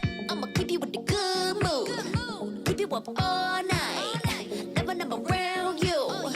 Baby, this is so vibe. Got me dancing like a soul train. Laughing the whole time. Got me singing in the shower. Baby, are you all mine? Baby, I'm your four-leaf clover. Your rabbit's foot, your charm bracelet, horseshoe. Baby, I'm your good omen. You wanna keep me with you. Keep me with you. Yeah, it's not hard to see. There's a pattern forming when you got me. 777 all wins big money. The tramp over here never see me coming. I was in your back pocket the whole time. A quiet power, a silent gold mine, a big old confidence boost. You never delude. Just know that you'll be winning cause I'm with you in the building.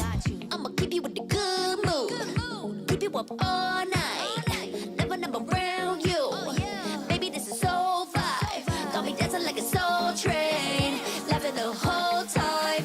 Got me singing in the shower. Baby, are you all mine? Baby, I'm your four-leaf clover. Your rabbit's foot, your charm bracelet, horseshoe. Baby, I'm your good omen. You wanna keep me with you. Keep me with you. You been looking like you're down on your luck. Need a girl like me to come through, lift you up. Hold me in your hand, I like when you touch me. Kick me around and you might get lucky. Baby, I'm your four-leaf clover. Your rabbit's foot, your charm bracelet, horseshoe. Baby, I'm your good omen. Yeah, you wanna keep me with you. Oh yeah, keep me with you. You waited all night for me to come back. Why'd you think that it's not alright? Told you that I'm not that type.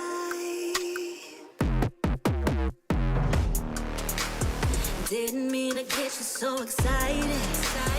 Tried to tell you not to fall in love. Why you always hit me uninvited? Was hoping you would get the picture. I've had enough.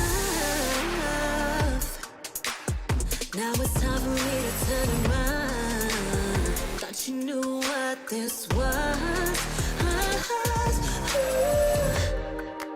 Yeah, I am superstar. You were never the one for me. Never should have fell for me. Take back your heart. Why don't you take it back? You never had a chance. I'm gonna take back the one. Call it a savage love. Just till I had enough of us. I'm good, babe. I'm on my own. This ain't a phase. Just let me go. Told you that I'm not that type. Don't wanna waste and ride. Begging for one more chance. Yeah, know you got carried away. Ooh, you made me to say.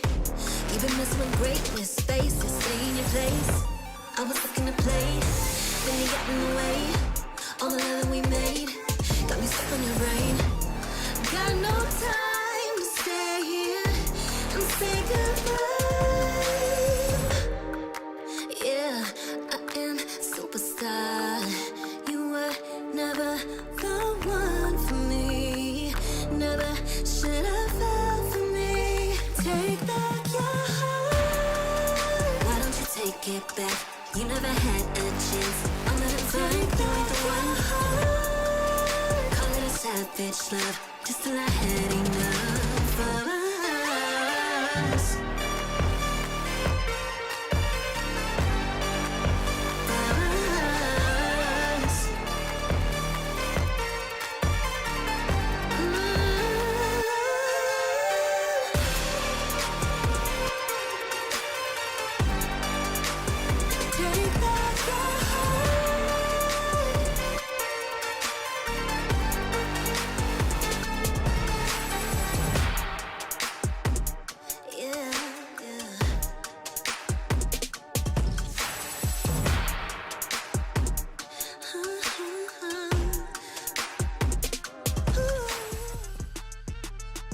Our second match of the day here in day 3 of the SPS Challenge season is about to begin, ladies and gentlemen. Welcome back, because you're just about to watch Alter Ego go up against RRQ Hoshi. And these are two teams that definitely have some history. Both have been MPL Indonesia mainstays for a very, very long time. And while RRQ Hoshi has been able to achieve a certain degree of success in the international stage, especially in the recent M6, Alter Ego's stats are looking overall a little bit stronger. What do you think, Pasha? I mean, the fact that during the MPL ID season number 14, right, Alter Ego was taken out first of all by RRQ Hoshi, but then Alter Ego was able to be put out again with 2-0 to redeem themselves. So this is actually quite interesting to be put out. And going into the day number 1 of Group B itself, I think that Alter Ego has portrayed themselves and even proven themselves to be in a really good state as well as a good form. Compared to RRQ Hoshi, I think that we've already seen the potential they have done, but I feel like on day number 1, there is a lot of things that needs to be done that RRQ Hoshi needs to step up to show themselves a little bit better off to fight off with Alter Ego. And again, this is another story to be unfold between Indonesia versus Indonesia, and this is the competitors that have won in their own grouping, and we are looking forward for our next contender to actually qualify to challenge finals. Now, Alter Ego, will they be the one? We got Nino, Gebe, Roundel, Dreams, as well as Highs into their roster. Alter Ego stats definitely look inflated overall, but I think that can be attributed a little bit to the opponent that they faced off against in day number 1, where RG Singapore unfortunately didn't quite prove to be the match they needed to show their true potential. But the players of Alter Ego all do seem pretty solid overall. I especially did like what I saw from Highs when he was on the Granger. And of course, we did talk a little bit about Dreams, and his migration over to Alter Ego definitely seems to have meshed quite well with the rest of the team. And overall, I think this is a team that has a lot to show to us. They were not able to qualify to the M6 main stage, largely due to the fact that they ended up finishing 5th or 6th place during the recent MPL ID season 14. So up against the second place finisher RRQ Hoshi, they've definitely got a bit of a bone to pick. Oh, definitely. And the fact that, again, we do see that Alter Ego coming off really strong. They had a really good redemption story to be pulled out on that MPL season itself. And hopefully that could be a good case as well for them to fight it off. The question is, can they actually fight off against with our RRQ Hoshi? You added on the note that they had a really good run with fighting off with the opponent on the day 1. That's why Alter Ego had a high rise for their own stats itself. But RRQ Hoshi, they fought off with Team Liquid Philippines. Now, that's also a really big name to be put out here into the SPS Challenge season. Do you think that's the reason why the power match between these two teams is because of that? They feel a little bit slightly off to the Alter Ego. I would say that the difference in statistics is definitely because of the opponents that they were facing initially, right? Team Liquid Philippines are going to be a much stronger opponent just in terms of experience and international achievement. But in the same way, Team Liquid has been having some difficulty catching up. So RRQ Hoshi having trouble against them initially is something to consider. But both of us still ended up predicting that RRQ was going to come out on top this time, though I do think Alter Ego has the chance of taking one game. Their performance was actually very, very good in day number 1. Oh, that's the reason why you put out at least 1 point will be on the side of Alter Ego. I feel like because the fact that Alter Ego had it a little bit, not to say too easy, but yes, formation-wise was a really good composure. Again, Alter Ego had a really good momentum. Drafting-wise was really good as well. But again, RRQ Hoshi meeting off with Team Liquid, I still think there's a lot of sting that was done by Team Liquid Philippines itself that's made it a lot of difficult to RRQ Hoshi. Expectant wise, I feel like, I don't know, I always feel like every time I predict, it's always wrong. You've already won on the first match itself. You got the 2-0. So this second match, I'm starting to feel that my self-esteem is going down and down even more further. But let's see if RRQ Hoshi can change that right here for match number 2. You can't be affected too much by predictions. Like, the caster curse exists for a reason. Yeah. All of us have been through this at some point. You know, it's part of the initiation period for this career in the first place. They were looking at the head-to-head. This time we want to highlight a little bit onto the roamers because both Dreams and Edoc played a lot of Tigreal during their first round matches on day 1 of the challenge season. But in overall, we see Dreams having the higher GPM, their kill participation actually very even, and Dreams standing out on top a little bit more in terms of ADA as well. This can also, again, be attributed a little bit to the opponents that they faced before. So now we get a little bit more of an accurate feel of how powerful these two teams actually are, as the draft has already been ongoing for game number 1. Let's see. Okay, Matilda, Louis, as well as Hilda been banned off from RLQ. On the side of Alter Ego, we got Joy, Zushin, as well as Fanny. Again, the popular banned off already. But going into the midst, I feel like started off with Suyo being picked out by Rakyoshi, and then Alter Ego responded with Harith as well as Hylos. That's a really good combo already. We know how in fact that when we have Hylos as well as Harith on the side, it will be a really good composer coming in. And not only that, they picked up Alpha as well for a really good damage deal. And Arakyoshi, on the other note, they do have Granger as well as the fact that Ranger is one of the popular end metas as well. That could also lead a really good choices coming in from Arakyoshi as well. Yeah, so far, the picks are pretty meta from both sides. It's interesting to see that RQ would still grab the Eve because Hylos actually offers a way to counteract the RWM somewhat because of the glorious pathway, but it still gives you a lot of control over the team fight in general, so it is not too bad at all. The Suyo Alpha has always been an age-old duel, but I do think that Harith has the slight edge in lane against Granger in exchange for less scaling potential overall. We're seeing a bit more focus towards the early game bans from Alter Ego, getting rid of the Jawhead, which could really mess with an Alpha and a Harith rotations early on in the team fights. We already saw a combination of Jawhead and Zusin, I think in the first match of the entire challenge season, in fact, and it was quite impressive.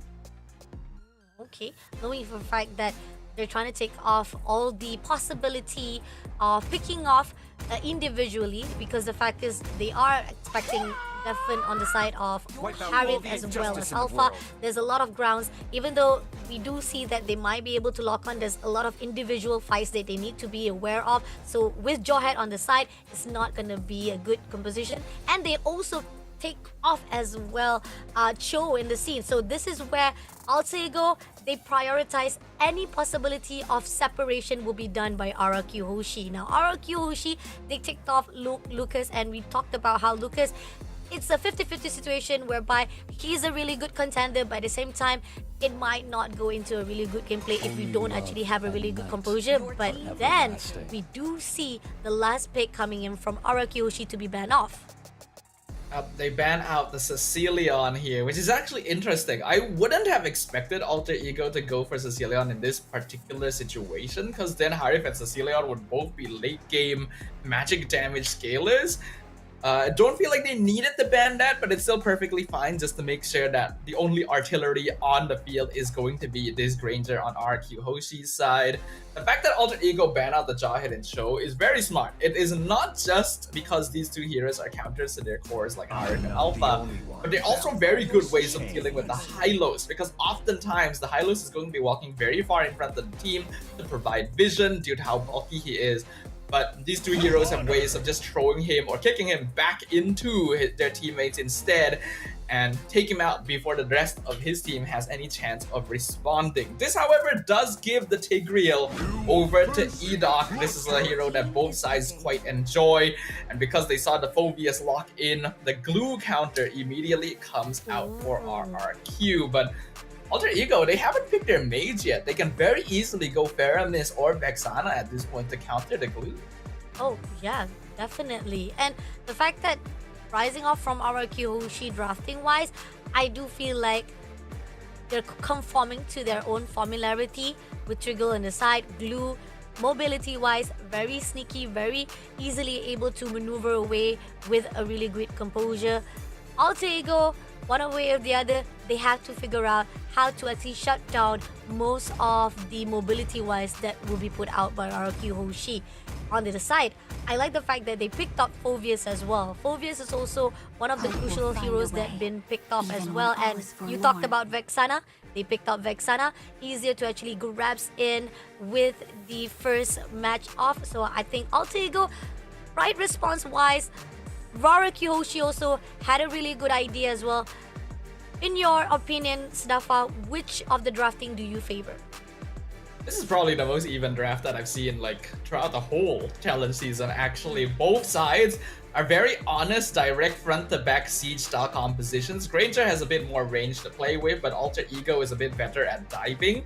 And neither side really directly wins out in scaling either. Maybe Granger ekes it out just a little bit in the late game because of how his stacks work.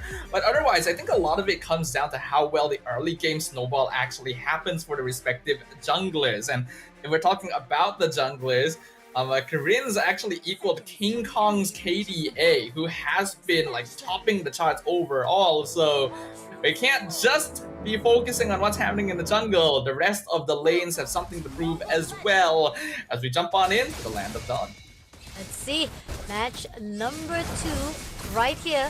First round itself for the team of RQ Fushi versus Alter Ego. Indonesia right on the line here. Who will be the first one to go into the qualifier of challenge finals? Now looking on the side right now, it seems that both respectively using their potential to actually scout the area. We do see Rins pushing into Roundale, trying to actually hold them off from the territory as well. Ido also trying to find a way if they can actually try to go in and squeeze himself, but it's not going to be any case as we do see both sides are taking care of each other.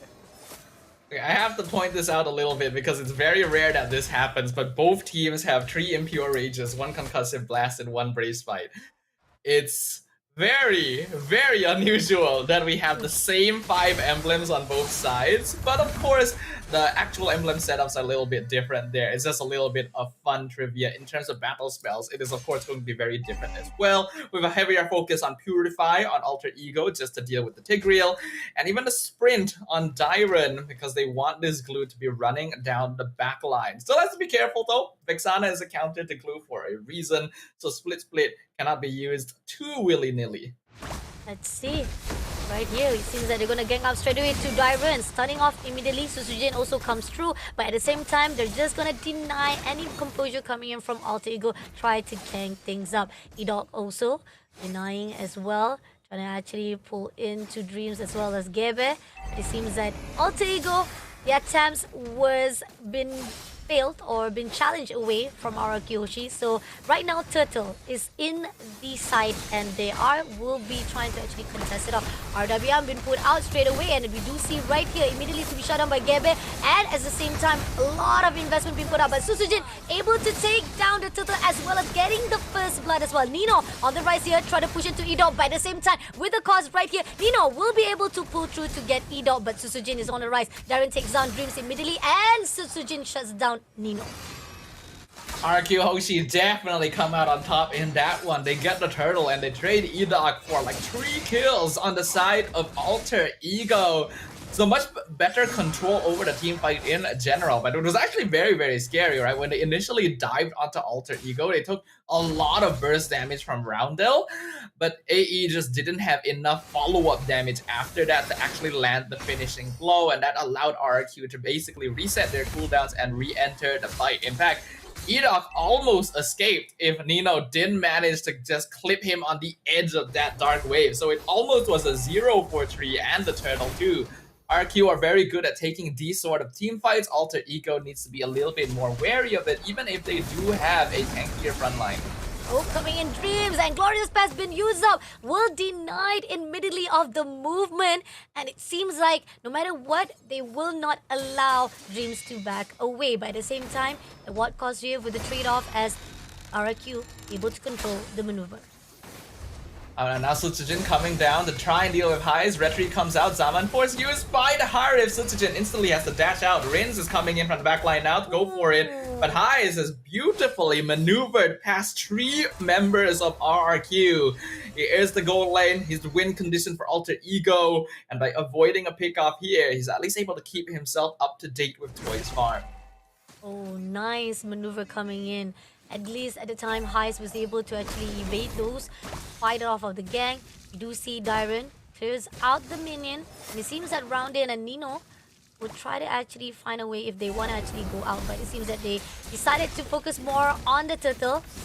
We'll be able to tease it out. Edoc's getting the info as well, and Rinse is ready. Glorious Pass been put out. RWF also been set out, but at the same time, they locked on. And at the same time, right here, Alter Ego will be clear. Gabe takes down Edoc immediately and pushing him straight to the side of Gabe. Darren section down, and Dreams will be in the closer as well as getting the double kill. And right this in open, Nino had to pull away. So much damage been put out, but they are not allowing him. Mobilize straight away him, and Nino will be the one to be a casualty as well as RRQ gets the win. RQ is just so good at sustaining their way through these team fights. Tigreal and Glue are both very difficult to deal with, and Arins is able to maintain a very safe and solid distance to continuously dish out damage on this Eve. Even the mid lane forcing out the Zaman Force, and Highs almost dies to the poke from Toy. We're 5 minutes in, and RQ has already built up a 3.6k gold lead. Things are not looking swell for them, especially when you consider that RQ may have the slightly better late game scaling curve. And looking at how RRQ is very persistent, try to turn things around, or even try to actually shut down Alter Ego. Nino pushing into Suzujin. Rounded also gonna try to turn things around as well to back things up, but doesn't able to do so as Suzujin managed to pull away. And here on out, Alter Ego still finding the opening to close it off. RQ are definitely maintaining control over the map a lot more effectively. This Glue doesn't get picked up too often, but is a very, very good counter pick towards Phobius in particular. And if the enemy team doesn't have good ways of punishing him, he just has such a strong presence. Multiple ultimates used in the mid lane to catch Rins, but a simple flicker just gets him out, and Alter Ego not able to be rewarded for their aggression anywhere on the map. Oh, it seems that we do see that Team RRQ already clearing out the first level of top and bottom lane, and they're almost close enough for the mid as well. And here, Sushi seems that he is gonna go in for push out to Dreams, but RWM was invested right on the mid, going in all out to Roundel, managed to shut down by Dyron immediately. Now Gebe is in the scene of Dyron. He wants to go in all out, but the turret will deny his movement, only getting that 1 kill, but it's already enough for RRQ Hoshi to do so much damage. We're seeing a reason why the Tigreal was prioritized by RQ Hoshi, why it's a popular pick between both of these teams. They like these more default front to backs, and if you're able to punish people with that implosion timing, if you have a secondary front line that can buy you time and attention from the opponent so that you can delay the implosion, it is so easy to actually catch the opponents off guard. Especially since Alter Ego actually isn't a very high mobility composition. Their positions are going to be largely fixed within the teamfight itself, with the exception of Highs, which allows RQ a bit more strategic thinking and how they want to approach every single engagement. They are trying to clear out the first level of turrets as well as the second. Try to actually go all out for that second level. And Dyron also overlooking to round in on Nino. Try to find a way and allowing Edoc as well as the fact that Toy will be able to actually find a contempt for the territory. Almost there, and turrets number 2 on the level of top lane will be cleared out. And so far, RRQ for the pushing of the control-wise has been fruitful for their side, and Team Alter Ego still struggling not only to win those fights, also try to control the movement. Things are going very, very smoothly right now for RQ Hoshi. It's going exactly according to plan, exactly how you want to play the game of MLBB. I'd say this is a very textbook definition of how you're supposed to win the game, actually. It's a slow burn, but it's an effective one because they've already built up an 8K lead in 8 minutes. That's usually the phase where you expect it very difficult to make a comeback. Even the RWM by Rins just to force him back, maybe get a cheeky pick off if they can. Mind you, this whole time, Toy has not been disrupted on the crane surf. Oh, Glorious Pass has been put out, but he's not going to be able to go anywhere. Every time he put out the Glorious Pass, it's just for him to escape, but denial been done by RRQ. RQ slowly denying every avenue of exit for Alter Ego. They literally cannot even play in their half of the map anymore. The base is the only safe spot left for them, as RQ just keeps making their presence known, not allowing them to walk out to get farm. This is gonna even more heavily snowball the game in their favor, as even if they pull their cores over to take the Lord, Alter Ego can still only try to play together, and they're not going to be able to easily pick off Edok or Dyron anytime soon. I would say the game is already basically GG unless Alter Ego can make some kind of miracle happen. Miracles, and also possibly with RRQ, if one slip will be done, maybe possibility if Alter Ego saw that opening, they can actually change it off and get the fruitful they needed or success on their side. But then again, it's not going to be easy. They need to find the pinpoint. At least denying the movement of Direct, or even the fact that we do see that Toy moving in and out as easily as possible is giving a lot of the mobility-wise control coming in from the side of Team Arakyoshi, and Alter Ego haven't found that point itself. But Toy, look at that, giving a lot of damage coming in from Gebe, just enough, and he already spotted out Edo, also looking for an opportunity for that implosion, but at the same time, they are clearing out the turret as well, doing a lot of damage. But Team Alter Ego very cautious, trying to be disciplined, denying any of the opportunity. But Glorious Pass been invested already. Dreams a little bit too ambitious, but at the same time, Gebe will be taken out by Susujin right at the top. And right here, Zamafo has been put out. RWM will be taken out. High stakes down Edo as well as Susujin, making sure clearing out as well. And we do see Riz getting those double kills, but it's clearing out the team of Alter Ego. None things can be done as they able to shut down the first round into the hands of RRQ Hoshi. A very straightforward victory for RRQ. They didn't really have to do anything too special, too unusual. They just played a clean, efficient, and effective MLBB. Because they had a good lineup, solid counter picking, and a plan in mind right before they entered the land of Dawn, it all went smooth like butter. Alter Ego tried their best to respond, but were still lacking on certain tools and missed out on engagements that they needed to actually get farm to keep them relevant during certain power spikes. Because of that, this is the fastest game of the challenge season so far, not even breaching the 11-minute mark, and still having a 13,000 gold difference in favor of RRQ. Oh, I mean, the fact that RRQ was controlling throughout the whole entire game itself. We do see Alter Ego did try to actually turn things around. They did try to actually get that trace, or even try to maneuver into their side itself. They had the kills, they did manage to trade off, but at the point where EDOT was able to push through, and not only that, we do see countless of times RWM was invested to lock it off Alter Ego movement, and that was the fine line. That was where they tried to contest the first turtle, and Alter Ego was nowhere or couldn't get out of the grabs of RRQ Hoshi themselves. RQ just has a really good team fight combination, right? Tigreal and Eve together is already hard to handle. Then you have Phobius who just you have Glue who straight up has lane priority against Phobius. So because of that, Alter Ego doesn't have control over most of the map really, and Toy can just play it safe by doing damage in the backline. And most of the time, he didn't even need to participate in the team fights. Rins was all the damage that they needed when paired together with Sutsujin. Their positionings were good, their balance of entering and disengaging from the team fights.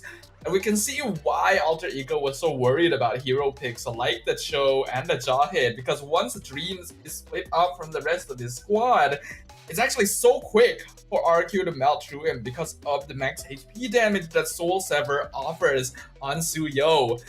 Jin going to end up being the MVP of this one. Another player breaching the 1000 GPM mark, and it really didn't even feel like he did all that much this match. That's just how effective this entire team lineup from RQ was. Agree, definitely. And the fact that we keep on seeing that most of the time it was Rince who put out a really good composure, who actually had a really good initiation. And you talked about how the combination of E-Dog as well as Rince, implosion as well as the RWN been invested, had locked on against Alter Ego, couldn't do anything. And I feel like every time that Dreams try to actually hold things down, the Glorious Path has been put out just as an escape route for him. It's still not able to be done as RRQ Hoshi just shuts him completely, and that's where the fine line of Alter Ego didn't know where to do anything from that fact. Even with Zaman Force try to lock things off, it was still not enough. I think Alter Ego unfortunately spent a bit too much attention thinking of how they would keep their front to back formation solid by getting rid of heroes that would isolate the high-lows, and then just forgot that glue existed as a direct counter to Phobius in lane. You need to have your EXP lane priority at least to make sure that you're not losing out in early game rotations. RQ Hoshi, still a very well synergized team lineup. The players are confident and comfortable with one another, and our mercenary Sutsujin as the MVP, showing why Suyo is the second highest, most prioritized hero in the meta. I think pretty much like you talked about how Sutsujin, it wasn't actually seen much. The fact that it was one of the highest GPM we see here for today, but yet pretty much we've always seen that the fact Rince was performing really well, but it was with the help of E-Dog as well as Rin where Susujin was performing well. This is where Nino was actually quite ambitious, tried to shut down E-Dog immediately, but at the same time Susujin was able to trade it off, and this is where the fine line of Alter Ego, they try to actually push in those team fights, but it's still not enough, and we do see those are the crucial condition that was done by ROQ that they made it really happen. And this is where they contest with a turtle, but RDM been put out and Alter Ego was just been shut down. So much damage been put out. Darren was able to get the double kill. It's honestly strange how Alter Ego weren't respecting Edok as well, right? Like, Dreams also plays a lot of Tigreal. He should be well aware that you do not approach the neutral objective grouped up together, because Law and Order is not that long of a stun. They just kept getting caught over and over again inside the implosion, and that sets up so well for RQ. Yes, they have revitalized to keep themselves topped up even if they are caught together, but there's so much burst with the Eve and the Suyo, and you don't really have too much to play with on your own regard either. RQ Hoshi made very good use of the draft that they were given. It's a very solid one. Their gameplay is clean, textbook, exactly how you would want this lineup to be piloted, and it was just an easy and straightforward victory. Liking how Team ROQ Hoshi now seems a great composure on the first round itself. Now going into Alter Ego, a lot of the focus that they done was actually not doing in what they were actually expecting. And going into Susujin's rotation wise, this is where we see how freely he was able to actually go in, taking all the buff he needed. He was actually investing himself for the team fights participation for the turtle as well. Many times he was able to actually get the kills they needed so that Arakyoshi was in the lead itself. And the fine line, pretty much he was freely. He wasn't being interject whatsoever by players of teams from the side of Alter Ego. That's where Susujin was just freely doing what he needs to be done for the side of ROQ Hoshi. I especially like how active Dairon was being very early on into the game. He not only was winning out lane priority against the Phobias, the moment that he had already taken the tower, he immediately starts like rotating over and making his presence known in the enemy jungle. This allows RQ Hoshi to slowly push their line of control forward in the Land of Dawn and reduce the amount of space that Alter Ego can play in safely, all while providing vision so that when Alter Ego tries to go for for objectives, RQ are able to position themselves in a way to instantly respond to any sort of aggression and punish them for grouping together. So again, exactly how MLBB should be played when you have a lineup like this. Alter Ego needs to fix a little bit, right? They firstly got to approach the draft a little bit more smartly. I think they let a bit too much through, kind of hyper-focused on certain facets of the draft, which are perfectly respectable to focus on, but you gotta keep your mind a little bit more open in that regard. And then in terms of the gameplay, maybe try to do something a little bit different. And adapting to what we see, despite the fact that yes, Arakiyoshi was following the textbook coordination itself. Those are the things that maybe Alter Ego needs to surprise us, needs to find some essence of maybe do not too much engage on the details wise, or find a way that possibility there could also be an issue of not familiarized with the heroes that they are using as well. That could be an issue for in the side of Team Alter Ego. So again, they need to be figuring out how to respond properly to Arakiyoshi, despite the fact I feel like there was a lot of things that could be turn things around when it comes to that drafting. So match number 2, somehow again I'm looking forward for Arakiyoshi. So far it was just so beautifully done. It was just right on point to the fact that Team Alter Ego could not do anything no matter how much they try to go in for the team fight. And during the draft, I actually mentioned how I felt this was one of the most even drafts I had seen the whole challenge season 2, right? So I feel like Alter Ego could have actually still made something happen. Ideally, they put a little bit more focus towards the EXP lane early on, right? Try to have the jungle rotate up there. I think they did actually try to do so, but RQ already predicted it in advance. So that made things just a little bit more difficult for them in general. The draft definitely was the source of quite a lot of their woes in game number 1. So if they're able to clean them up slightly, it should help them a little bit more. Oh, I hope so. And the fact that the team of Alter Ego, a lot of things that they couldn't done, they could have actually rotated around. Those are the things that we saw on match number 1, right? Where Onyx Philippines, they not only surprise us with unorthodox picks, but they always adapt to the players, to the opponent's gameplay. If you saw that Team Arakiyoshi is denying your movement, find a way to break through. And Alter Ego, every time they try to go in on top, they keep on trying to target Dairin. I know for the focus that fact they don't want to allow so much mobility in the hands of Arakiyoshi. That was the target they keep on trying to put out, but with Dairin, it's always been covered up, been back up.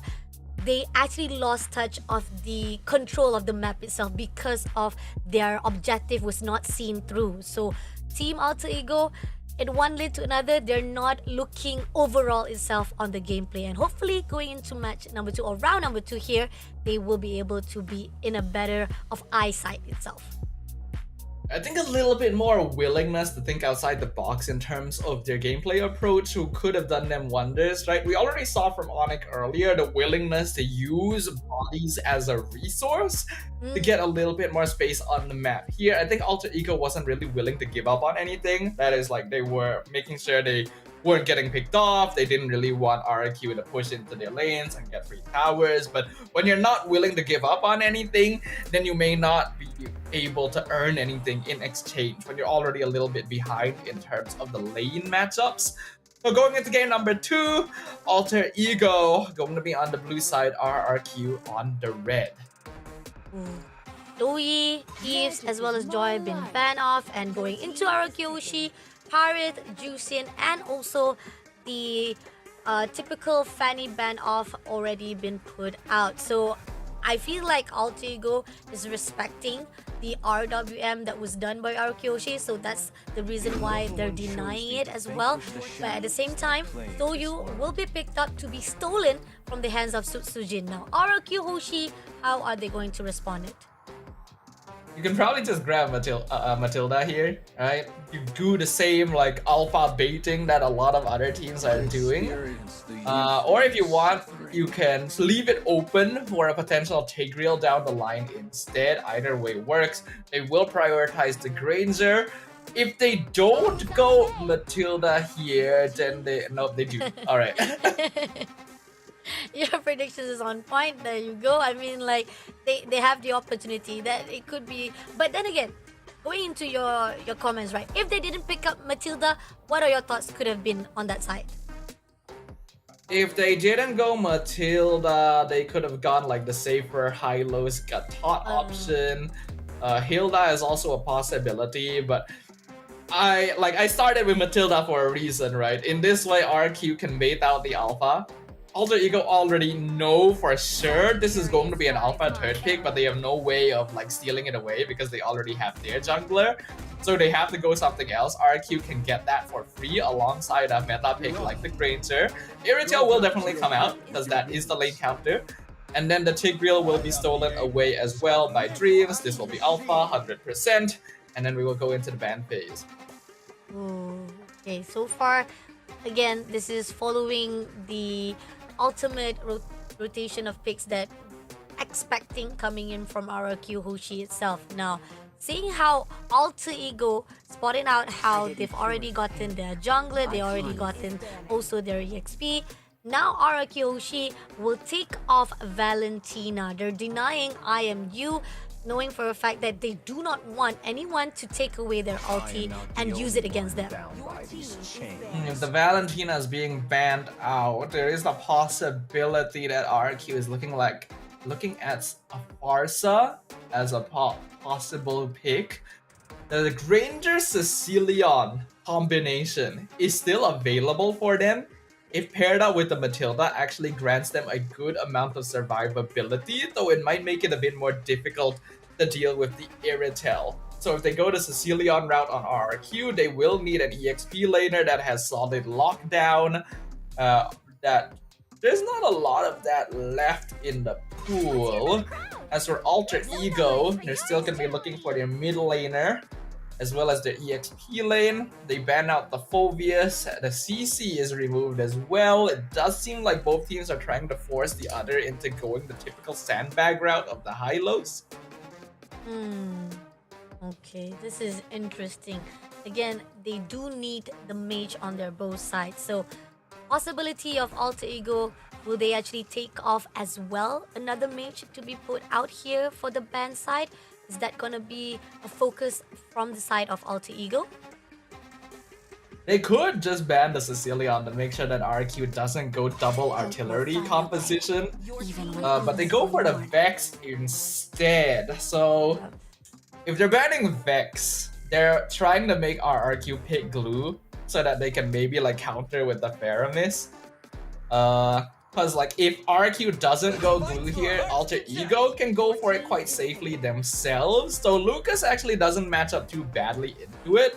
So RQ already on top of that one. Alter Ego, they can go Glue here if they want to. So the Faramis is still a possibility, so it's a bit risky. Otherwise, you still have options like the Hilda or the Khalid, but both don't actually do too well into Lucas. Hilda probably has better chances though.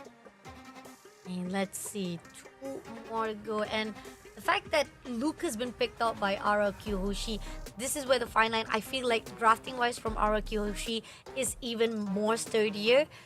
Definitely put out a really good defense mechanism, as well as for the damage wise, RQ Hoshi has it going down already on their side. Alter Ego, they picked out Hilda and the Faramis for their last pick. To live is to Yeah, they were definitely trying to make RQ pick the Glue here. They were trying to bait them into it. They want to go for a teamfight comp with the Tigreal and the Faramis. Having that Netherrealm will grant them a lot more survivability to match up against a Matilda. We see a lot of teams that pick Matilda ban out Angela so that they don't have to deal with as much healing and shielding on the opposite side, but Faramis will grant that in exchange. So now RRQ going to need a pretty good mid laner. Farsa is still in there. Not too sure if it's going to be the best. And if they're worried about rundown, Aurora is also not too bad. But looks like they'll go for the first choice instead. RQ going to have a squishier lineup overall, but also a lot more damage potential. A lot of damage potential coming in from RQ Hoshi. And we do see a little bit of mobility wise also coming for him. I mean, we do see Granger having a really good skill-wise on their side. Not much of a grounding can actually be in the back line. We do have Matilda with a circling eagle. Will be able to move away as quickly as possible. Alter Ego, they're looking for a way to able to control or even center out the game fight, the team fight itself for themselves. So hopefully that could be a really good idea or a response to the side of Arakyoshi after that first match. But then again, if execution did not go their way, Team Arakyoshi can just as easily punish them. But let's see if that's gonna be the case. Here on out, round number 2. Remember guys, on this challenge season, it's best of 3. So that means if Team Alter Ego does not do something, Arakyoshi will be the second team to go to the challenge finals. It is a qualifying match after all. Loser doesn't go home, but they'll have a much longer journey ahead of them, having to qualify for the last chance qualifier. So you ideally don't want to have to play around that. Game number 2, Alter Ego has a very solid composition. The same way that we saw from RQ in game 1, you can play a very honest style and go for more efficient control over the team fight, playing around implosion and NetherRealm cooldowns. RQ have a good amount of sustain and damage because they can play around this Matilda, but they're going to be overall a little bit squishier. That means that team fights are a little bit more difficult for them. It requires more finesse and synergy and trust because they actually have to play a bit more similar to the style that we saw from Onyx earlier, forming more independent units within team fights rather than just running at them as a death ball.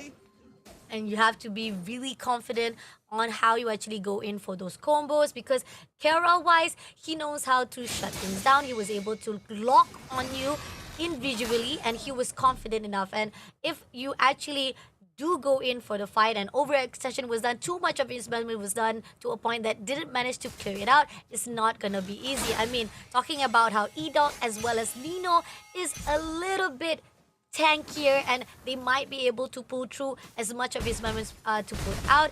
Then again, Arakyoshi, they have damage on their side as well. Now looking on the side right here, we are still holding off because so far the teasing, the picking on the side are seen. Turtle has already been spawned and Suzujin will be the first one to straight away tease it off. Now Gebe looking for a way, does want to actually try to maneuver and fight it off. But Ido looking forward to straight it off, to fight it off. Darren also go in straight to the Sacred Beast, but Turtle almost shut it off. Suzujin will be able to shut him down and at the same time, they're looking forward to the side of Team Alter Ego. Doesn't manage to get the first blood just yet, just enough to get them all the kill or even at the most the damage to pull them off. And it's very Dreams gonna be caught there by Enoch. First blood going over to Sutsujin, actually found in his own jungle. Matilda players this challenge season, honestly, have been scaring me a lot. Oh, but Suzujin, a little bit overextension, did try to go in for the fight with Gebe as well as Nino and Rince. Looking for an opportunity also. He opens up the ultimate and Gebe will be the second as well. Now pushing it, but he managed to actually survive it up. But nope, he was taken down and now looking for the next one. It's gonna be Rince, been airborne. At the same time, shuts down by Dreams as well. Now Dreams looking for a way to trade it out, but at the same time, Nino, a little bit of the ambitions will be put out and that's gonna be a good trade already for Alter Ego, even though leads comes through to the side of Arakyoshi. Matilda just enables you to play so aggressively, it is ridiculous. Rince got traded there, but RQ is still going.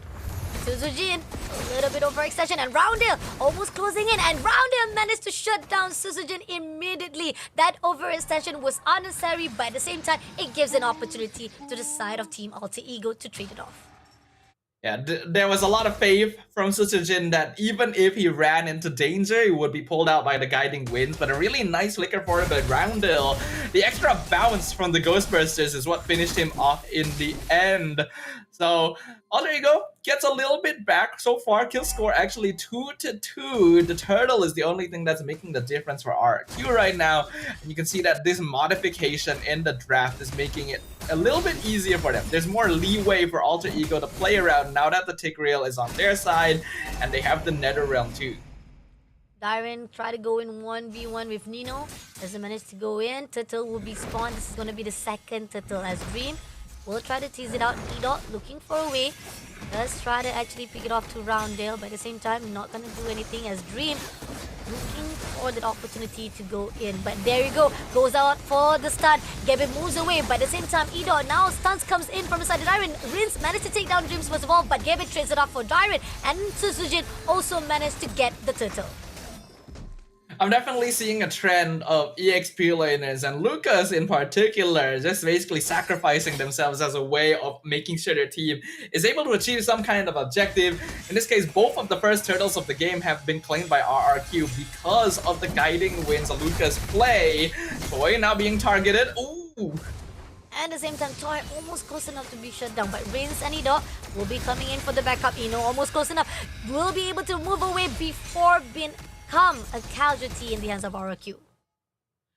They instantly back it off once they see Dreams rounding the corner. Want to play it a bit more safe there.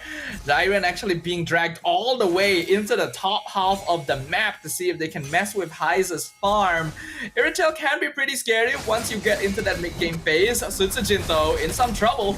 In some trouble, being tagged off by 3 players, Roundel, Nino, as well as Gebe, getting the kills right in the hands of Nino. Now, pushing in straight to the mid as well as turret will be shut down, clearing off the mid lane first of all. That's just the first turret on this 6 minute, right in this match number 2, or round number 2 of match number 2 itself. And somehow, Arakyoshi, yes, they did giving off the opportunity to the side of Team Alter Ego to get the kill, but yet again, their objective still in the focus. And being able to get the mid-tier 1 as the first turret of the game is huge because it just opens up so much priority for RRQ to roam around the map. Looking at the first items, nothing too unusual here. Last call already completed on Edoc that'll allow RRQ to play a lot more aggro. Toy going for the Sky Piercer build on the Granger, so intending to be the finisher overall, and otherwise pretty default openings for RRQ. They only have about a 1k gold lead, but they've been making sure to trade every single time they see Alter Ego go for some kind of gank on the map. They're making something happen elsewhere. And Dreams gotta go in straight away, but it's gonna be Riz who takes down Dreams immediately, not allowing that implosion. Sujin also takes down immediately the turtle and now pushing her to Roundale. But at the same time, Dairen pushing her straight to Nino with a Sacred Beast form. But Nino managed to pull away, and Heis was able to scare away for that backup, but they did manage to get the kill and the turtle. They needed the 3 turtles right in the hands of RRQ. A massive mistake by Dreams right there, wasting his entire combo and leaving himself vulnerable in the middle of the river with no team backup because RQ Hoshi were still doing the guiding winds Lucas combo and pulling Dairen in to separate the rest of his team from him. And now that there was no longer an implosion to play around, they could actually take Dreams out and even pick off some extra without worrying about diving too deep into the enemy jungle. Alter Ego cannot have that happen. I really do think the implosion should be saved for a little bit later in the fight instead of trying to initiate with it.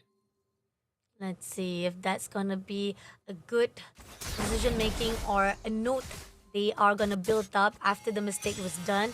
3,000 goals in the lead right here does show that RRQ is in the really good potential of form, even despite that the leads or the kills are just lead by 1 point. And RRQ Hoshi, they already have a really good cover out. 1 layer of turret has already been cleared out. And Dairen is looking for someone for them to push in. Roundale and Nino right in the scene. Gonna go all out to Dairen first of all. Dairen gonna stun it off and push it out to Nino. Almost close it out, but doesn't manage to get the kill they needed. The last hit that was needed to be shut him down. Nino pull away. And that's a really good composition coming from Alter Ego. But then again, right here, Dairen tried to tease off Dream as well. Not gonna be in the favor. That team fight was unsuccessful to the side of RRQ Hoshi, but at least they did try to push away Alter Ego. It had the potential to be disastrous actually. Once I saw Dreams coming in from the flank and RRQ still quite grouped up in the mid lane, I thought for sure a flicker implosion play was coming. But Rins was in the bush and actually stunned him midway, which gave RRQ the time needed to separate and run backwards. So that was a really nice call coming in from the Farsa. Now the Lord. Now the Lord will be triggered off, and Dairen sacrificing himself just try to tease off away the team of Alter Ego. But at the same time, Rins takes down Nino, and now Toy takes down Roundale as well. And that's the double kill that is needed for RRQ to just get the Lord for themselves. And again, we keep on saying Darren denying and leaving himself in the open to be shut down or getting out by 3 people of Team Alter Ego himself. But with a really good proof pull, that sacrifice was just a great composition coming in from Team RRQ. And even if Darren is dying a lot, we can see that his damage numbers are actually very, very high up there, doing his job as is necessary. And him sacrificing his life is actually very worth it a lot of the time for RRQ Hoshi. He is taking out most of the extra HP from the Netherrealm and grouping Alter Ego together so that RRQ can follow up with a Spear of Alpha with multiple members stacked. Now they're targeting Dreams in the river. And coming in, Dreams. That implosion will not do anything. Sushijin immediately shuts down Dreams, and now Toy looking forward to shut down with Gebe as well. So much pressure coming in, and it seems that Team RRQ just almost barely able to get away with another casualty, but Team Alter Ego was able to pull away. Nino got very lucky there. If that had done just a little bit more damage, I'm pretty sure the Sky Piercer would have finished him off. The Holy Defense comes in, Sushijin dives into the backline, gets pulled out. Tower should be taken quite easily from RRQ. They've already zoned Alter Ego completely off of it. Lot will be cleared out, and they are clearing out the marching minions as well so that they can pull in into the top lane as well. Now let's see if it's gonna be Sushijin almost investing himself straight into the mid, but at the same time implosion comes through and Dreams able to stun them out, but is it gonna be enough? Direct shuts down Haze immediately, and Toy takes down Dreams. Now looking forward for the next one as Nino will be pulled through. They have a lot of damage. Eno shuts down Nino, and that's gonna be left with 2 more players to Alter Ego. They clear out the second last turret, leaving only top lane, and Team RRQ, they are hungry. They want to go all out right this instant. Marching of the minions to clear out the crystal. Goes all out. Sushijin will be denied by Gavin, but it's going to be a lot of damage already, shutting them down. And crystal will be won as RRQ Hoshi gets the first win of the day with 2-0 in their hands. And they are the second team to go to the qualifiers of the Challenge Finals. RRQ Hoshi will be joining Onyx Philippines in the Challenge Finals as they're able to clean sweep the Group B upper bracket against Alter Ego, taking the victory 2-0. It looked a little bit scary there. Dreams finally got the implosion that his team needed, but the rest of Alter Ego was not ready to follow up on it. And Dyron continuing to be a hero for RRQ as he was the only one not caught inside it and immediately jumped into the base to make sure that his team would not be piled on after the Tigreal catch.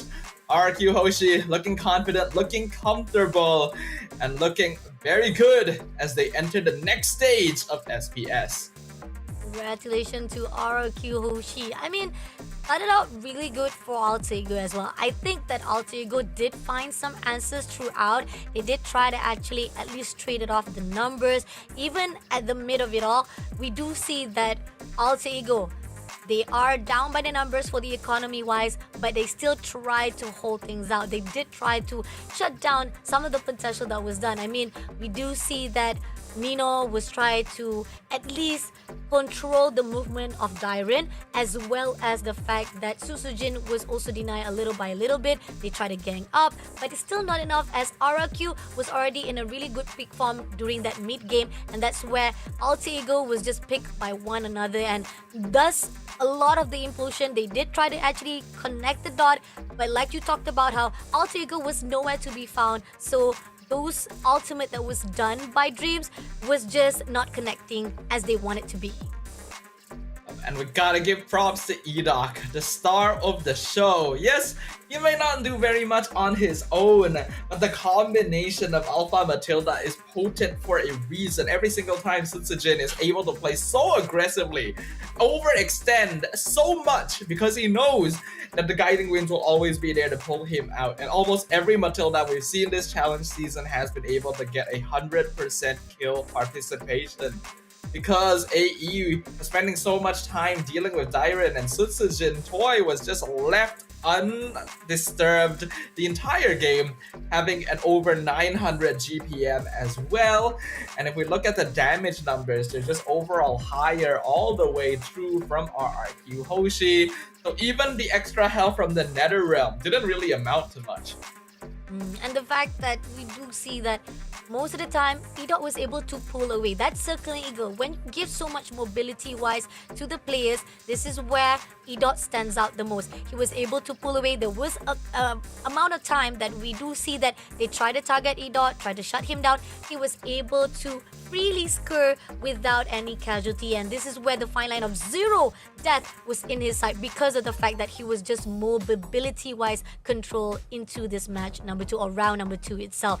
And Team RRQ Hoshi, they already have so much answer that AE could not do anything. The first blood, I think pretty much this is where the fine line that the overextension that was done by Alter Ego was unnecessary, so Sutsujin was able to find that first blood itself. And even despite the fact Dreams did manage to get the implosion they needed during the early games, that was the needed trade that they wanted to go in. But with the fact that the first turtle they tried to contest, Darren Poos in himself, he sacrificed himself all out to do so much damage. Team RRQ Hoshi was able to manifest from those sacrifices. Also have to know that because RRQ has so many frontliners that are just willing to throw themselves at the opponent, and Alter Ego has to largely stay together to take advantage of the Nether Realm, no one is ever targeting Toy and Rins in the backline. The feathered airstrikes are uncontested, the damage is strong. You can just see how easy it is for the DPS of RQ Hoshi to do their job without really needing to worry about anything, because this Lucas is always in Alter Ego's face. Sutsujin is just diving in and out with the Matilda, and in the moment that the implosion comes out and Alter Ego wants to follow up on it, Dyron just jumps straight into the base, tells them, you have to get through me first, and the rest of his team is able to follow up after that.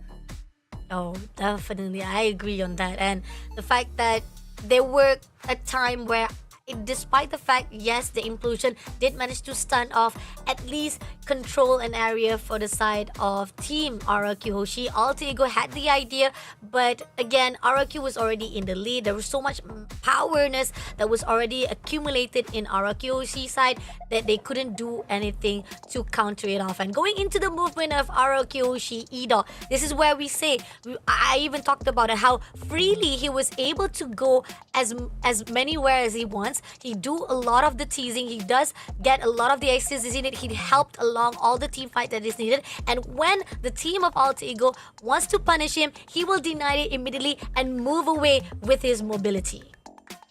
Matilda as a hero just offers so much to their team. The shields are so much sustainability. The guiding winds allows you to play so aggressively. And Circling Eagle is also an excellent tool for providing vision and getting set up, while being able to safely provide whatever your team needs at the perfect moment. Right from the get-go, you can tell that Iraq is very comfortable about running into the enemy jungle alongside his team, because they know that they have the tools that can get them out of danger if they just happen to slightly overextend. That allows them to play a little bit more carelessly, but also more controlled in the sense that their aggression will convert into something. And it doesn't allow Alter Ego to play the game at the pace that they ideally want to with a team fight combination, right? When you have Tigreal and Faramis, you want to fight around the first turtle at the level 4 mark. So at level 2, they invade, they try to take camps, they get first blood, slow down the Tigreal, and now Alter Ego's timing has been delayed. They can no longer fight on that first turtle, and RQ just keeps doing this over and over again. It doesn't matter if they have to throw Dyron's life away to make it happen. It is more than worth it, because Alter Ego's entire pacing and power spike is linked to one another. You disrupt one, you disrupt the entire composition, and it creates more cracks in the armor that RRQ can burrow into. Oh, that's a great analysis. And the fact that RRQ was already able to shut down only one connection, and it alters all the Alter Ego's movement. It was just a perfect decision making coming in from RRQ Hoshi. So congratulations again for becoming the second team going into the challenge finals, joining in with Onyx Philippine. And we do have a couple of teams that is already on the side that will be joining with the two teams that are able to survive into this challenge season itself. we'll be talking about it later on at the end of this show. But now moving into the next match, the third match of the day is gonna be Lazy Esports versus EVOS Esports. This is from the lower bracket. They lost already from the day number 1. Now, one of them needs to say goodbye today. It's either Lazy Esports or EVOS Esports. We're gonna have a short break, come back for the match number 3.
Let's get waved, let's get lit, let's get high, let's come have it.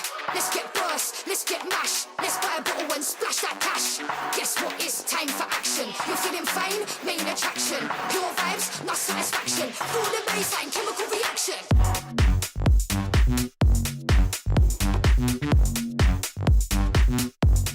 Chemical reaction.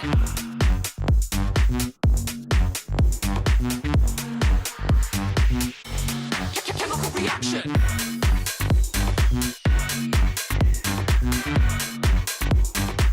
Guess what is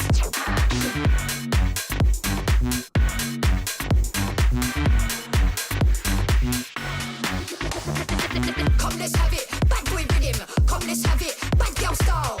Okay, all eyes on you. Come, let's have it. It's time to get wild. Come, let's have it. Bad boy rhythm. Come, let's have it. Bad girl style. Okay, all eyes on you. Come, let's have it. It's time to get wild.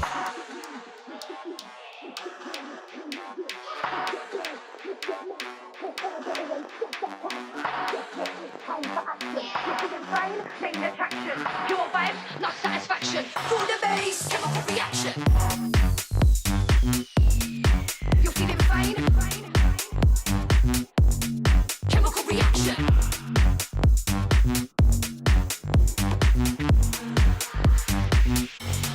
Chemical reaction.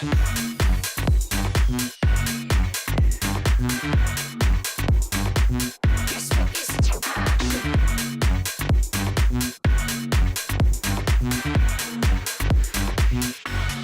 chemical reaction. I'm the type of girl that turns logic into atoms. Think you know it all, but then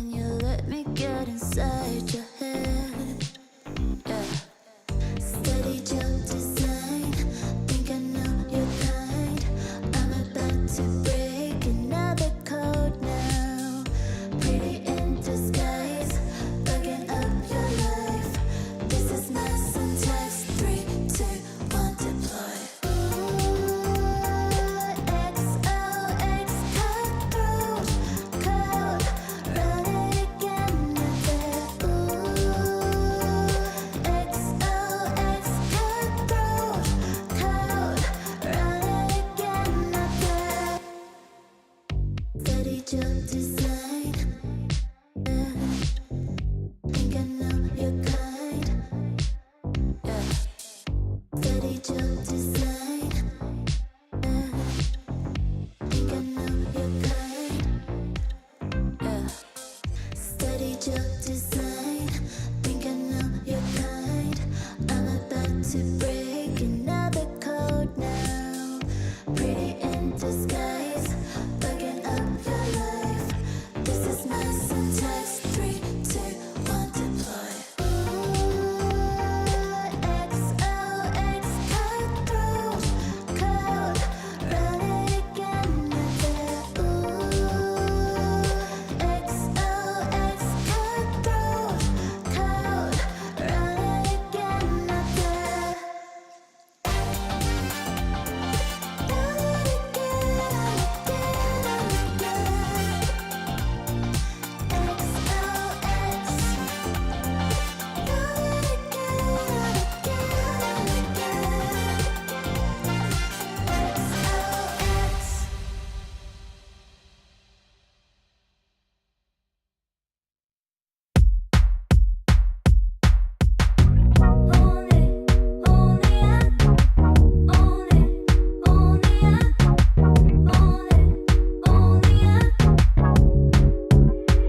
Like a moth to the flame, I'm attracted when the dial starts saying my name. I can go there easily, and it's hard to maintain, 'cause I know it's not the world I know, it's me.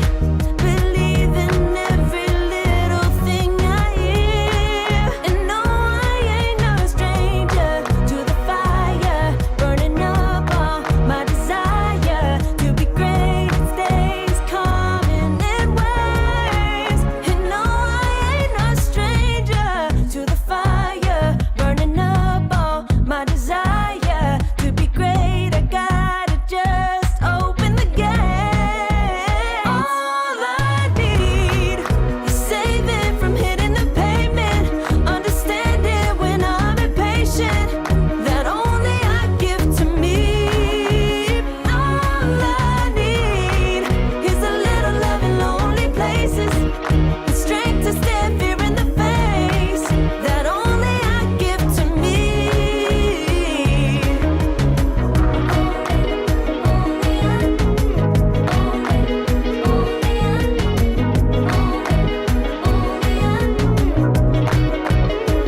Now I'm running this race, yeah. Stallions couldn't catch up to me.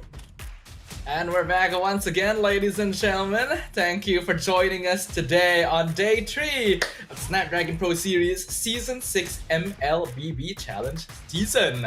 We're about to enter our third match of the day, which is going to be our first elimination match of the challenge season between Lazy Esports and Evo's Esports. Once again, my name is Stafa, joined by Pasha Bunny. And not only the first elimination, because the first 2 matches, those who didn't manage to qualify to the challenge finals, they still have a lifeline, but now they're at the bottom lower bracket. But this is the thing, the teams that they have to compete to survive at the lower bracket are the teams that are competing right here for match number 3 and match number 4.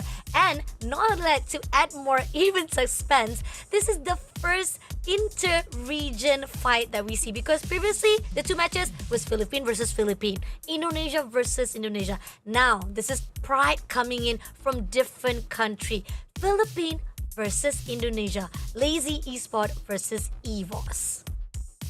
And if you not guys only are that, excited, yeah, right, about the online matches, you guys will be even more excited for the offline matches. There are tickets being sold right now for the finals of the FPS that will be happening in Johor, Malaysia. They are very limited, right? But they're so cheap. They're only from RM5 up.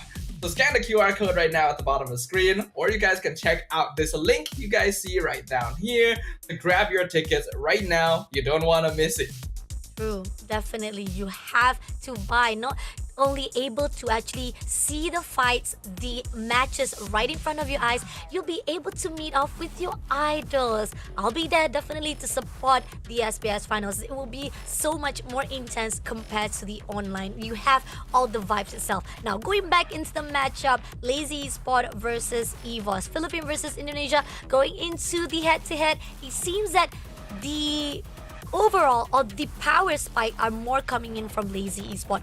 15.67 for the average kills, 2,500 compared to the side of the team of EVOS. So this shows how Lazy Esport are much in a better form to actually win this, if that's actually the case. But going into the fact that the first matchup that we see, Lazy Esport did had some trouble when they met up with their opponents. Do you agree on that, Stafa? Yeah, Lazy Esports is one of those teams that I think a lot of people are surprised at how well they have been doing. If I remember correctly, they are MDL Philippine champions. And initially, I believe they did win game 1 against Blacklist International, but then got reversed when Blacklist were able to figure out the way that they ticked and were able to take advantage of some slight inexperience on the international stage.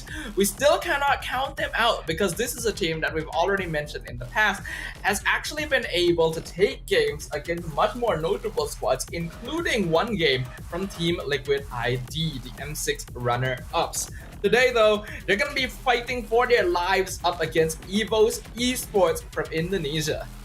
Oh, we got Veldora, we got Annabelle, we got Klokun, Tony, as well as Nikki. Now, fun fact on the side of EVOS Esport as well. Now, they are actually gonna meet off with, also we talked about how they were the former teams, they were former champions of at state right here from both sides of EVOS Esport as well as Lazy Esports, right? And knowing for the fact that there was a return of roster coming in, Shizo from the SPS first season of C Challenge Finals itself, he won already onto that season, and now he's coming back to actually reclaim back the trophy. Will it be the case or will it not be the case here between Lazy Esport versus EVOS? That was when Shizo was part of Euphoria Esports, so Yeah. he was able to achieve a great deal of success. I do think that Shizo was playing his heart out as well when Lazy was up against Blacklist International, but they were already a little bit too behind for him to really make the difference. So this time, I'm sure they want to be able to reclaim that glory, as well as the junglers, right? We gotta point both of these players out. Annabelle, a bit of a newer name on the international stage, but has definitely caught attention from time to time. And James Punks as well, who has really surprised us with his performance in the SPS so far. He has the higher average GPM, KDA, and even kill participation between these two teams. And you can argue that EVOS definitely had a bit more of a difficult time previously because, well, they were up against none other than Onyx Philippines themselves. So there's also definitely a bit of inflation, deflation with those stats, and this will be a chance for them to show us what they've really got. I mean, it's tough. Once you meet off with a really good big names, a big, not just big name, but a really big giant inside your own grouping, it is gonna be tough for the side of EVOS Esport. So let's see if it's gonna be in the same level when you meet off with Lazy Esports. Now, going into my caster prediction, for the first time today, we are on the same level. 2-0 on the side of Lazy Esport. I mean, yeah, I do agree on the note that you talked about how EVOS Esport meeting off with their previous opponents doesn't give them much of the statistics that we would prefer, but I still think Lazy Esport, you meet off with Blacklist International and you had that opportunity to actually win against them on the early run. That shows that you had a good idea. Just need to adapt more, and that could give an advantage more to Lazy Esport, unless EVOS Esport change it up here for today. And this is where we talked about how Shizo was a former member of Euphoria Esport. They won the first season of SPS Challenge Finals, and now he came back with another roster, with another team, looking for an opportunity to get that championship title again. Yeah, I think Shizu is a player with a lot of potential for growth. He did play a season or two in MPL Malaysia back then with Todak, so I want to keep an eye on his journey. And I'm also a big fan of rooting for the underdog, right? Rooting for the dark horses. So in this case, so far, Lazy has been doing a great job throughout SPS. I want to continue rooting for them and seeing how far they can go. But EVOS Esports is an MPL team. So that's going to be the first hurdle that Lazy will have to overcome to keep themselves in the tournament. The drafting phase for game number 1 is already proceeding. Evo is grabbing Joy, Lucas, and Iritel on the blue side, and Lazy with Eve and Granger on the red. Oh, okay. More eyes on the Lazy Esports. I do love how they've already picking up a lot of the great heroes coming in. Already we see RWM. We've already saw the potential of you able to lock things down. It was already successful. We saw how Onyx was able to done that. And now they also have Granger, great back line. You can actually move around for that. And having Alpha also, Granger as well as Alpha, great combination coming in from Lazy Esports. Now EVOS actually prioritizing Joy for the fact that they want that mobility wise, and I think that pretty much they also saw how Lucas are very crucial when it comes to team fight. That could be a really good idea if they actually able to prosecute, and with Aritel also on the side, great damage even for the late game. That could be also one of the potential that they are focusing on. But now, coming back into the ban wise, what are the heroes that they want to actually avoid or try to actually shut down the possibility of the pulls here, Stuffer? Well, looking at the Cho ban is already kind of interesting. Makes you think that Lazy Esports might want to go for something like the Hylos in the EXP lane just to form up a little bit more teamfight control when paired with the RWM. They also get rid of the Farsa so that the Granger doesn't have to worry about matching up against any direct artillery. At the very least, EVOS doesn't have to worry about the Sicilians since the Eve has already been picked up on their side. They instead focus onto the EXP laners, getting rid of the Phobius that counters the Joy, as well as the CC that can actually put up a strong duel against a Lucas in lane and keep up with Joy and Iritel. Lazy does ideally need ways of locking down these high mobility heroes because right now they don't have a lot of crowd control outside of the real world manipulation. The Khalid is alright. I already expressed yesterday to Husky that I'm not a big fan of the Khalid roam. You basically have to come out the gate flying at level 1 and 2, otherwise your utility kind of falls off very quickly. But EVOS, they'll finishing off the draft with a Badang and the Vex. Oh, and I think Husky was talking about how he was actually looking forward for Badang to be much more popular here for the SPS Challenge season. We're seeing it also been put out as well from EVOS. And I do agree on the side of Khalid. You talked about how it is. I think there's a lot more that you can actually put out. I mean, you talk about how CC, right? You could actually have a really good control with Gatot Kacha on the side. That could actually be a good benefit on the side of Lazy Spot. But they picked out Edith. Also a really good idea as well. But then again, I mean, pretty much from the start, I like the potential. Just that Khalid was just a little bit questionable and interesting choice to be put out by Lazy Esports. I was kind of hoping Lazy would go into like the Belleric. I feel like it just counters a lot that EVOS has, especially the Joy. Even the Tigreal would have been okay, but maybe he has a harder time against Lucas, so I can understand why they didn't go for that. Edith is alright, but in comparison to the other two, is going to have a bit of a harder time catching the opponent. Once they do though, they have a lot of burst damage to play around.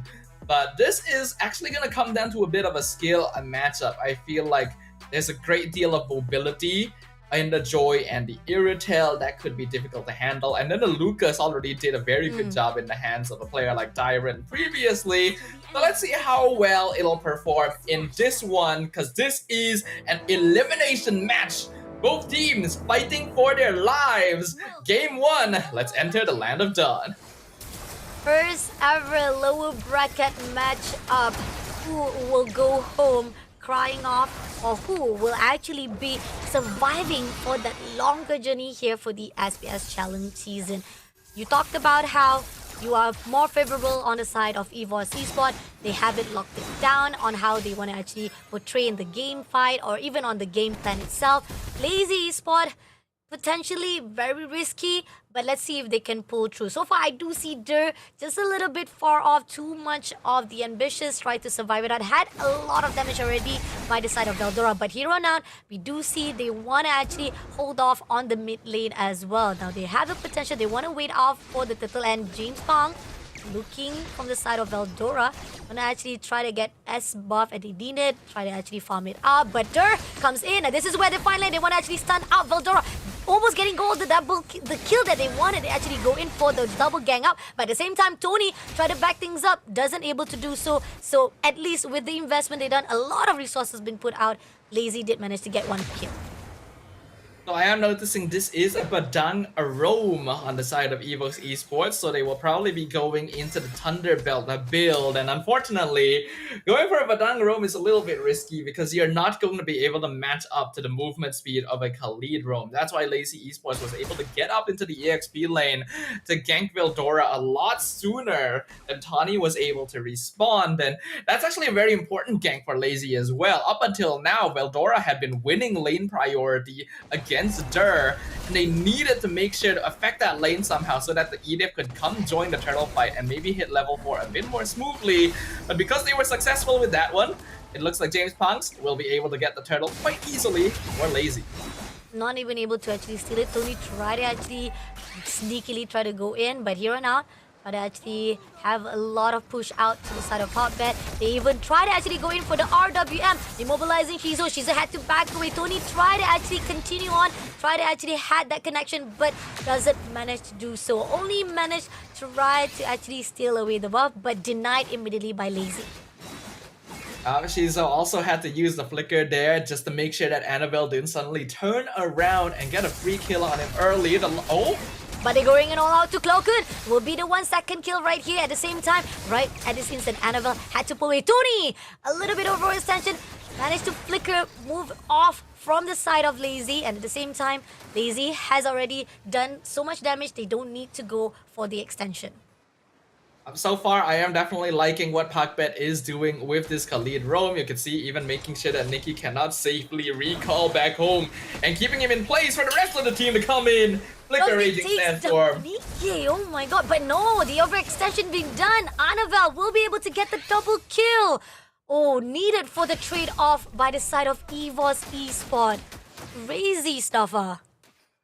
It was a good attempt by Lazy. Like I mentioned, Pakvet keeping Nikki in lane long enough for the rest of his team to show up and finish off the Irritel, but then overstaying their welcome behind the tower and not really having tools to be able to escape from a high mobility assassin.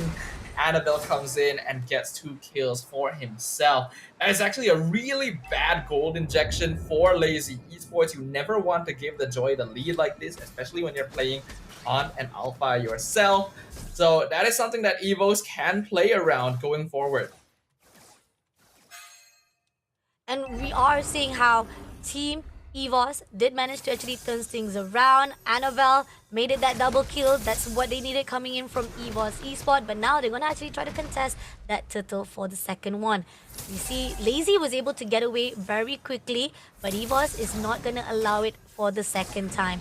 Uni right in the bushes. Dur will be able to spot it out, but they clear it out. But actually hold it ground for Dur. But Dur managed to move away. RWM been thrown out to shut down Parbet as well as Veldora try to go on a one-on-one, but doesn't manage to pull through. But at the same time, Parbet having some composure right here will deny Evos to take him down. Very well played by Lazy there, actually keeping themselves composed, like you pointed out. Pakbet being able to tank a lot of damage with that quick sand guard. The Raging Sandstorm actually initially missed. It didn't really contribute too much to things. But now even the orange buff gonna be invaded right now. Looks like Annabelle still able to secure it, not even having to use the retribution. Lazy rotating over to the bot lane. Oh, Parbet almost close enough to actually get the hit that he's needed, but it's not gonna be easy. As we see, Tony did manage to survive it out, but it seems that we might actually go into a technical pause right here into this 5 minutes of the game itself. We're gonna let off Evos Esport as well as Lazy Esport to settle things out off the screen itself. One hoping that it will be able to be answered or even settle off as quickly as possible. But in the meantime, EVOS, Lazy Esport, had a really good run coming in from the start itself. Lazy Esport, they know what was to be done. They were actually very, very ambitious. They were actually very proactive on the run itself. Not even a step that was done by Team EVOS itself that denies them to actually get that first turtle. And even the second turtle, they actually try to contest it out, still in the favor of Lazy Esports. Lazy has a bit more sustainability to play around here with that quicksand guard. And as long as they're able to bait out a lot of the cooldowns of EVOS Esports in advance, then it allows them to play for a slightly longer game. They do have solid teamfight control with that RWM, and then the Granger just melting them away from the back line, but not quite enough items yet to really efficiently dispatch their opponents. So EVOS Esports does still have some openings to play around themselves. Ideally, they don't jump the gun too much. They want to be playing a little bit closer together so that their damage actually connects between the multiple members, and they're able to delete members of Lazy before they can start healing back up with that spell vamp. Okay, so far, I feel like both of the teams have a really good response. The pull and push coming in from both sides are doing well. Lazy Spot has a really good composure, but now we're back into the game itself. Still numbers coming in from T22. Economy-wise, Lazy Spot is still in the lead with 1,000 plus points going into their side. Now, EVOS, they will try to actually get a hold of composure, get the buff they needed, farms it out, and it seems that we do see Potpet is being left off to roam around freely, and this is giving a lot of information that is needed for Lazy Esports.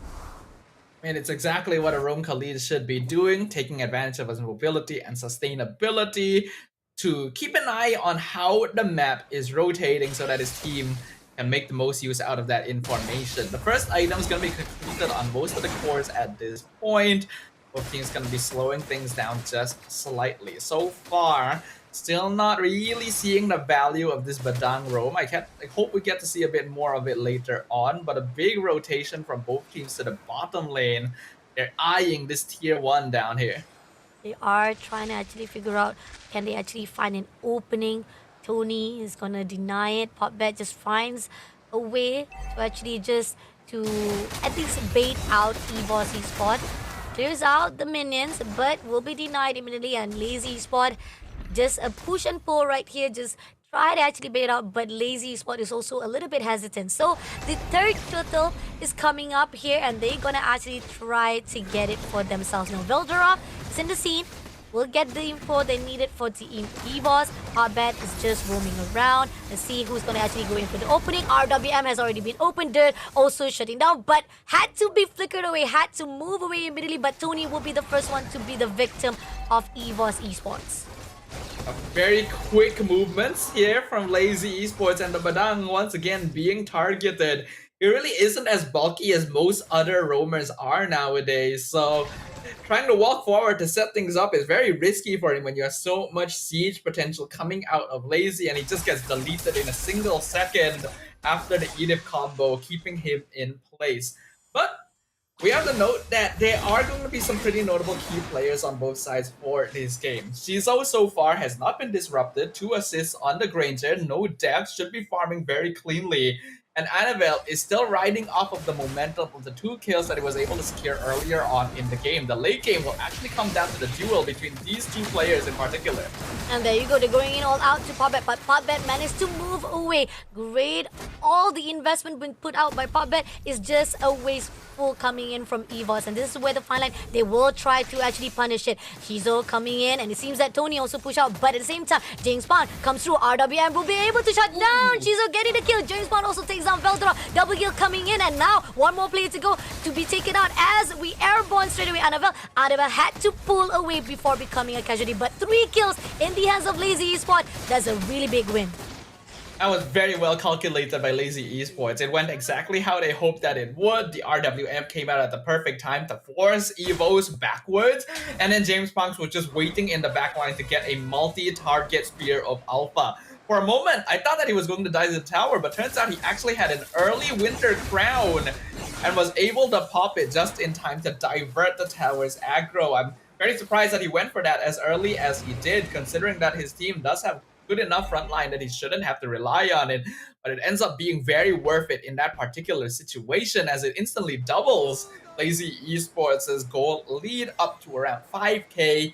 We're 9 minutes in, First Lord has just spawned, and Evos doesn't really have much of a foot to stand on here. I think they're gonna have to play this safer and slower to get the items they need. RWM been put out, Lord has already been taken out, but here on out, they try to push in straight away to Nikki. At the same time, Tony right in the scene. It seems that Popbet does not allow him to pull away, but unfortunately, they've already done enough. They don't need to worry much. Overextension is unnecessary. So now they're just gonna go in with a win. But Popbet is looking for more.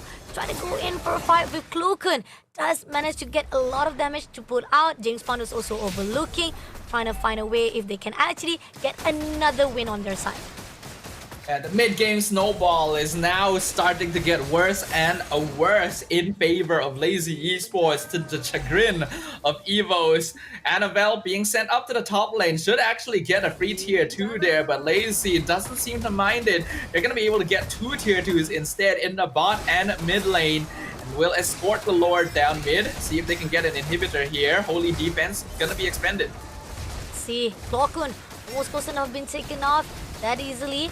And it seems that they didn't manage to actually maneuver the occasion of the Lord marching into the mid. But here on out, RWM has already been invested. Just a little bit more turret will be taken out. But at the same time, Popbet pushing in. And it seems that Annabelle will be able to take down Shizo. Feldora takes down Kopskut. But Lazy Esport, they got what they needed. And they had to pull away before it gives more leeway to the side of EVOS Esports. But now Annabelle is actually going to start becoming our problem. That's even more gold injection into the Joy. Lazy, I think, did end up getting a little bit lazy there. Got a bit overconfident that they could keep pushing into the base. Forgot that Annabelle was on the opposite side of the map and could come in from any angle. And they lost the entire back line. Evo's getting a bit more space now. Oh, Annabelle almost close enough to take down Popbet, but they managed to pull away, getting the turret for the mid lane. That's going to give more control on the side of EVOS. So it's almost balanced right here for both sides of the team, especially the fact that it's more in the favor of Team Lazy Esport. Yet they still have the control-wise, economy-wise still high on themselves as well. Now, Lazy Esport, they have to be cautious. There's one slip they already been done. They don't want to mess up again. Yeah, they cannot afford to mess up again. They still have a bit of a goal lead right now, but a Granger becomes more and more of an unstoppable mass the less and less he is targeted. So that was Shizo's first death of the game, actually, to his ultimate nemesis, the Joy. The rest of Evo's having a lot of difficulty catching up, but the Great Dragon Spear was just completed on Nikki not too long ago, so the Irritel can actually still do a respectable amount of DPS at this stage. And Lazy really needed to keep track of that gold lead that they had before. And they're trying to play a bit more aggro, taking control over the top river side since they know the Lord is going to be spawning up there, should be able to shut out the wave. And this is a pretty important objective for Evos to contest. They only have 2 inhibitors left standing, and they're going to end up losing both of them if they're not able to stop Lazy from taking this Lord. Let's see. They even try to actually gang up to Annabelle. They will literally try to shut down Annabelle first so that they can have more composure on their side. Here trying to tease off Lord first of all, and then Veldora is overlooking. He's finding a way to actually go out for the fight first, and it seems that so far they haven't actually tagged off anyone. Chizo doing some damage to Veldora as well, and it seems that they're gonna go all out here. Dur will be able to pick up RWM, have already clears out, at least shut it down. But Klukun managed to take down James Bond. But Popbet in the scene right here, Dur did manage to take off Veldora. Popbet was traded off, getting the double kill right here from Chizo, and now living on Annabelle. But Annabelle making a difference, clears out, and it is going to be a team effort right here by Team Evos to take down the 4 players of Lazy Esports. Yeah, I had a suspicion that Annabelle was going to start becoming a problem, and I think Lazy Esports really should have considered things a little bit more there. It's fine to engage on Tawny if you're able to remove him quickly, but you're doing it without considering the positioning of the rest of Evos. Not only did you take a massive amount of burst damage from Clockhood instantly, you had no idea where Annabelle actually was in the team fight, and because of that, it's difficult for Shizo and Chomskut to make sure that they are safely positioned so that they don't have to worry about it. Annabelle could just take his time, wait until the rest of his team had bought the space necessary for his cooldowns to come back up, and then re-enter when there was no longer any CC for Lazy to play around. I think Dur needed to stay a little bit closer in as the final survivor to at the very least offer a body for Shizo to hide behind, because now Evos have the Lord. They should be able to do some good damage with this. A lot of advantage coming in because of the Lord with the economy wise as well. Clears out the Lord, but a lot of damage, almost half life of that turret has already been depleted. So they gotta be careful, clears out all the waves first of all. But at the same time, Team EVOS is on the lookout, and Lazy, they have to be cautious. Now looking scene, we do see that Clockhood trying to find a breakaway right here, doing some damage as well. And Team Lazy Esport just trying to find a really good distance, just taking care of the gap, denying EVOS to come in or see any kind of loopholes. Lazy Esports don't have to worry too much yet. A 2k difference at this stage is not too bad of an issue, and Shizo still scales very well into the late stages. But he has already died twice in quick succession, so even if he is at the top of the damage leaderboard, it doesn't really matter if he's not able to safely deal with Annabelle. His joy is 5-0, and while Lazy had been doing a good job of taking fights quickly enough that he wouldn't become an issue earlier in the game, now that we've reached the late game, 15 minutes in, they generally have to keep track of his position at all times and make sure that electrifying beats is expended early. Otherwise, there is no way that Shizo can actually safely participate in the team fight. Let's see if this is going to be the case for Team Lazy Esports. Seems that Annabelle, if they leave this off very, very easily to maneuver, for Annabelle to just have so much composure, so much power for his hands, it's not gonna be easy. So you talked about how Lazy Spot has to actually find a really good eyesight on Annabelle. If they actually allow it even more so, Annabelle can easily damage and punish them. Now, Lord is spawning. This is the second Lord already, and if EVOS can get away with this, they can actually do more damage to Lazy Esports. So Contest is coming in already. Annabelle doing some damage, waiting for the right time. Veldora is on the scene as well. Things can be backed up. Even Cloakun is also on the scene as well with Nikki. So it's all about timing right here. But Lord almost going to done. Can they actually get it? Annabelle will get the Lord itself for themselves. But at the same time, extension comes through from Potbet, doesn't get anything, and now they're pushing it straight to Dur. Getting the double kill is required, and now team of Lazy Esport holding off for dear life as second Lord is already in the hands. But Shizo did manage to get it straight right here, taking down Cloakhood. Well, taking down Clockhood will help a little bit, but I'm not sure how much. 20 seconds before the rest of Lazy Esports comes online, and Lord is pushing up top lane. Evos Esports took very good advantage of the mistake being made right there, because they kind of jumped the gun, tried to initiate the fight onto Veldora before Tovskirt or Shizo was ready to follow up on it, and then they got dismantled. Now Lazy will have to try and hold on. Oh, coming in right here. They are pushing in. Lord's already marching, but they are not actually trying to go in straight to the crystal territory. They've done their job. They are taking it a little bit slow off. They don't want to push in too much. With a little bit of discipline coming in from EVOS Spot to actually have more composure, and they're allowing this more time for them to just ban out and have a really good formation to fight off with Lazy Esports. Lazy cannot be the ones to start the fight. They need to force Evos to waste cooldowns before they themselves engage. Their main front lines have already dropped off. They don't really survive long enough to buy space for Tovskirt and Shizo. And they're still not really having any way of keeping track of Annabelle. We're gonna once again take a bit of a pause to make sure that the players are not dealing with any technical difficulties so that they can play the game smoothly. Because after all, their lives at SPS are on the line right now. You know for a fact that if connection is a biggest enemy inside your tournament, it is a crucial point that you need to be aware of. I mean, if you are fighting with not just fighting with the enemy itself, you're fighting with the connection, it will alter all of the destiny that you are trying to create in the history of SBS Challenge itself. So it's really crucial to have that steps and to make sure that they'll be able to fight off evenly or even smoothly into this lower bracket. Now, going back into the decision making that Lazy Esports has done, there's a lot of hesitation that I see that could have been done by them, that could have actually be able to change things around, because the first slot already we see that Team EVOS Esports was able to control so much of the speed of this game that Lazy Esports was not able to do so.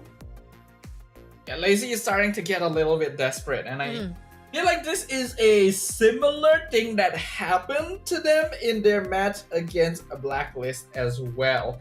They started trying to force things unnecessarily when they had other factors that they could maybe consider to turn the game around. Whereas EVOS, they've reached a stage where their composition kind of pilots itself a little bit. They have a good amount of CC, their bulkiness is not too bad, and even the Badang, who had been kind of targeted heavily in the early game, has actually built up some items. So bullied is the correct word. He's actually got items now that allow him to survive and apply the CC needed before going down. Lazy needs to take this step by step. They need to refocus their thoughts and identify who the main issues are going to be. It is perfectly fine to try and target Tawny or Veldora to take them out first, but you gotta make sure that the team is not close enough to follow up. Otherwise, you are the one spending resources before you're ready to fight. And the fact that Annabelle is always there to actually clear it out or even connect the Dawn at the end of it all. Even though they have to sacrifice Tony, Annabelle will clear things off, and that's where. And we do saw how, no matter how much they try to actually make sure that Klokun shut down the opportunity of the Deathly Grabs, the Eternal Guard, it's still not enough, because Lazy Esports still is easily as possible can be picked out by Annabelle, and this is where the fine line that Lazy Esports are having a little bit of difficulty. But going back into the game here, we do see there's a lot of the efforts right here being imported or being invested by Lazy Esports to clear off all the waves, and it's giving a lot of the freedom for EVOS to farm things out for themselves. I mean, Lazy has to reclaim space on the map like slowly by themselves. They can't afford to push up when they are not able to really secure vision. So they will probably be able to get out onto the river in time for the Lord to spawn, but Evo still has more map priority in general. Lazy has to slowly clear corners, basically act as a tactical squad entering dangerous territory, using that Death Sonata to scout out brushes, and they cannot jump the gun. They cannot be the ones to start the fight. They gotta try and bait Evos into doing it somehow.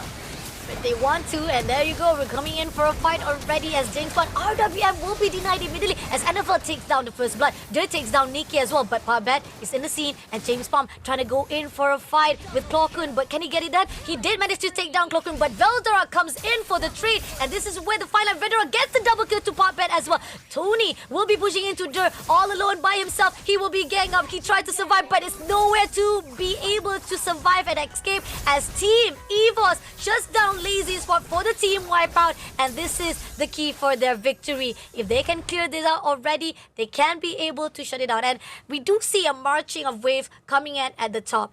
If there's a possibility the march comes in and not in time for even Cholsko to survive it out, EVOS can just clear this and shut down this first round of match number 3. And it seems that you don't even need a march. They're already pushing in right at the mid lane. Crystal been done. Cove Squid, nothing could be done. The first win goes to EVOS Esports. EVOS Esports held out strong, waited for their timing and their power spike because they knew that this Joy would eventually be able to counteract the positioning of Lazy Esports. And unfortunately for Lazy Esports, they just didn't adapt. They didn't learn from the mistakes that they were making and just allowed their cores to be picked off over and over again. And for the initial snowball they had built up, be completely wasted as EVOS Esports hit the power spike and the timing that they were waiting for. It was a hard-fought victory, 20 minutes in, but I think we can definitely say Annabelle was a crucial player in the ending of this game. We can even see the Wind Talker being purchased at the very end just to make sure they're able to take down the crystal before Choveskirt can respond. I mean, again, we expected more coming in from Lazy Sport. A little bit of the late game that was done by EVOS, and the fact that they were just in a better position. They managed to actually prolong the game itself to a point that they were very disciplined. They know when was the right time to actually clears off Lazy Sport. That was the fine line where Lazy Sport, they couldn't handle that mentality or that movement that was done by EVOS Esport himself. And I think they were already panicking. They were already in a disruption of their own gameplay to a point they couldn't find any answer to shut down either one, because they were focusing on Tony, but Tony was actually already pushing off. And despite the fact that Annabelle was already having so much buff on his side and also already have a lot of powers in his hand, they couldn't do anything to shut things out for EVOS Sport. Not what we expected, because we thought that Lazy Sport will get away, but EVOS making a change here. So that means, could it be that it is going to be a turnover of our prediction here for our third match, or will Lazy Esport be able to respond? Going into the MVP, great job coming in from Annabelle with the 830 per minute in hands, and has the deserving of MVP because he made things turn over for Team EVOS. Yeah, having Annabelle is what ultimately won EVOS Esports the game. Being able to get those 2 kills in the beginning set him up to be able to play a bit safer and try to snowball off of a slow momentum build up, even when the rest of his team was having difficulty keeping up with Lazy Esports. And then once he got his final couple of items, he was now able to actually dive into the backline to punish Choveskirt and Shizo. Lazy Esports failed to consider this. They were already under the impression that they were in full control of the game and that they would be able to take team fights a lot more simply from a direct front-to-back siege perspective, without considering that this Joy has been left unchecked for a very, very long time. When Shizo died the first time, they could have still tried to make something happen by adjusting their strategy, but still attempted to go at it the same way around. And I think it is a lot of irony that the player that they were punishing and bullying quite hard in the early game, Tawny on this Badang, ended up being the one to land the final nail in the coffin by initiating that final fight in the Lord Pit and getting some solid CC onto Dur so that he wouldn't be around to stop Annabelle from diving the backline. And Annabelle getting the MVP deserving wise, 805 of KDA. We do see the kill participation. Again, he was the one who started all off. He managed to actually turn things around for EVOS Esport. He actually crumples the formation that Lazy Esport was thought was already projecting to go into this round number 1, and it ended up making so much of difficulty for Lazy Esport to pull back again and try to actually rebuild their composure, because Annabelle was just there to mess things around. Joy is a Granger counter in the end, right? I think a lot of us are aware of this. It's just something that a lot of teams may have stopped considering, because in recent matches, a lot of teams with the Granger have actually been straight up winning because he outscales. But you have to remember that a lot of those teams are able to do so because they have assistance, right? Having heroes like Matilda to save the Granger and provide extra shielding is very, very important.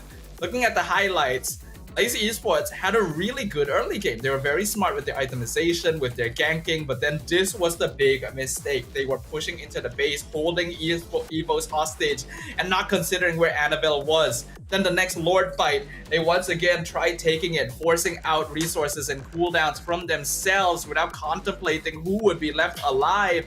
And then Annabelle runs them through. And at this stage, Lazy Esports needed to change something, or it would just be the same thing over and over again.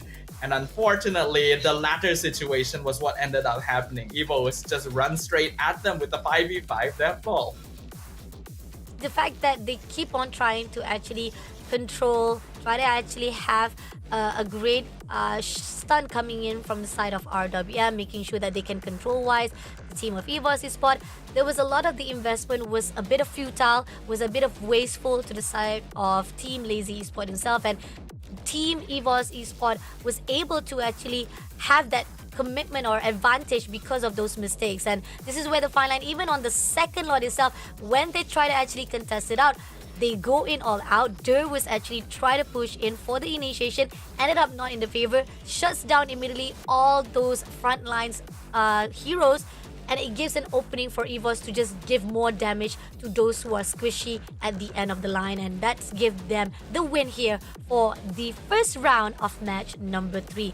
They still have one more match to go if they want to survive here and say goodbye to Lazy Esport, unless on round number 2 Lazy Esport will turn things around, because again, we've talked about statistics wise, we do see Lazy Esport was supposed to be on a high rise. They were supposed to be having a better formation, a better composure to fight off with EVOS Esport. But then again, on the side of EVOS, the statistics was just based on the fact that they were fighting with a really big name, which is Onyx Philippines. So this is something to be put out. Is EVOS Esport have learned, because of the fact that they lost against Team Onyx Philippines, they able to actually have a better composure to meet off with Lazy Esports? Well, it's a hard thing to be able to say, but we have to remember that EVOS is an MPL team, while Lazy is an MDL team. They've been impressive thus far, but there is still a difference in experience and composure once you get into the very tense mid to late game timings. If we look at Annabelle's overall rotation on the map throughout this game, he was basically playing it very, very safe, right? Unlike a lot of other junglers we've been seeing today who were very aggro and going into the enemy jungle to steal away camps, Annabelle largely kept to EVOS' half of the map, because in the earlier stages, Lazy was doing a very good job of making sure that they were punishing and ganking. But here, when Annabelle tried to go for the top lane push, then rotated all the way to the bottom side to catch out Chope Skirt and Shizo from behind, something that Lazy Esports completely forgot to consider, that is when the momentum completely shifted around and EVOS were able to start getting that farm and space on the map on their own terms. I mean, if you give so much of the freedom for Annabelle to move around with no eyesight to see to him, because again, you talked about how they were too much focusing on Tony. Yes, earlier on, it was a good decision making, but this is where the fine line, they didn't realize that Shizo was also in the eyesight of Annabelle, and at the same time, they invested so much for that first lot itself, and that investment was not fruitful. There was not much of the power that could actually shut down EVOS Esport, and Annabelle was able to get a hold and clears off the rest of the efforts that was put out by the players of EVOS Esport. So game-wise, coming in from Annabelle, it was really clean. I mean, there is a reason in the end why I thought that like Lazy would have benefited from a Bellaric or a Tigreal instead of that Khalid roam. And I'm not going to talk down the Pogbat too much. I think he played a very effective Khalid roam, in fact. Like, his early game was good. Even in the mid game where Khalid starts to fall off a little bit in durability and utility, he was actually still being quite a annoying threat, right? Just going in with the Desert Sandstorm, doing that damage. Unfortunately, the rest of the team was having some difficulty keeping up, and having an Edith as the only way to maybe CC the Joy in the back line is a little bit too much to ask for, especially since a lot of the time Dur was being used to start the fight instead. Like, after that, how do you intend to deal with the Joy? It didn't really feel like there was a plan for that. They were just winging it and hoping that everything else worked out. Like, yeah, if you start the fight and you take out multiple members of EVOS early, then you just win with numbers anyway. But what if you don't? Those are things that you have to consider when you've already lost some of your early game tempo. And the fact that we saw how it was from the drafting phase wise earlier on, we had the idea. We thought that the team of Lazy Esport had it going down. You got the Granger, you got the Eve. That was actually good. But then going into the end of it all, Khalid, a little bit questionable. And you talked about how you don't actually favor having Khalid in the side. And yes, Parbet was doing well using it, but then you added more suspense with Edith into your lineup. Even more so questionable what Lazy Esport was having in their thoughts. So coming into this second round, now they banned out Matilda, Loyi, Hilda. On the side of EVOS, we got Jushin and Fanny. Pretty much we do see the popular bans out, the ultimate heroes that are denied to be used here into this match number 3.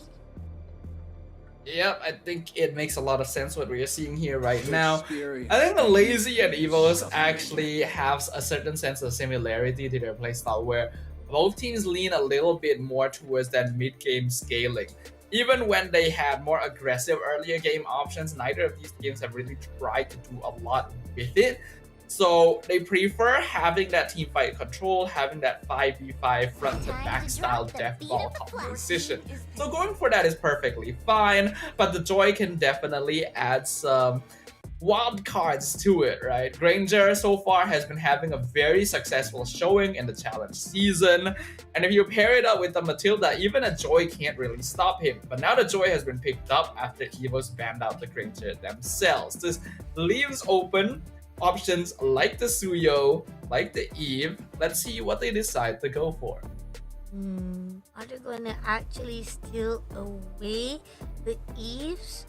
Will they actually prioritize that, or are they gonna actually go in for other things and unorthodox players? Oh, seems that Suyo will be the ultimate prioritized coming in from EVOS Esport. So this is the rest one they want to actually put in. Hylos is going to be the prioritizing coming in from EVOS Esport. So now coming in from Lazy Esport, they have Joy in their side.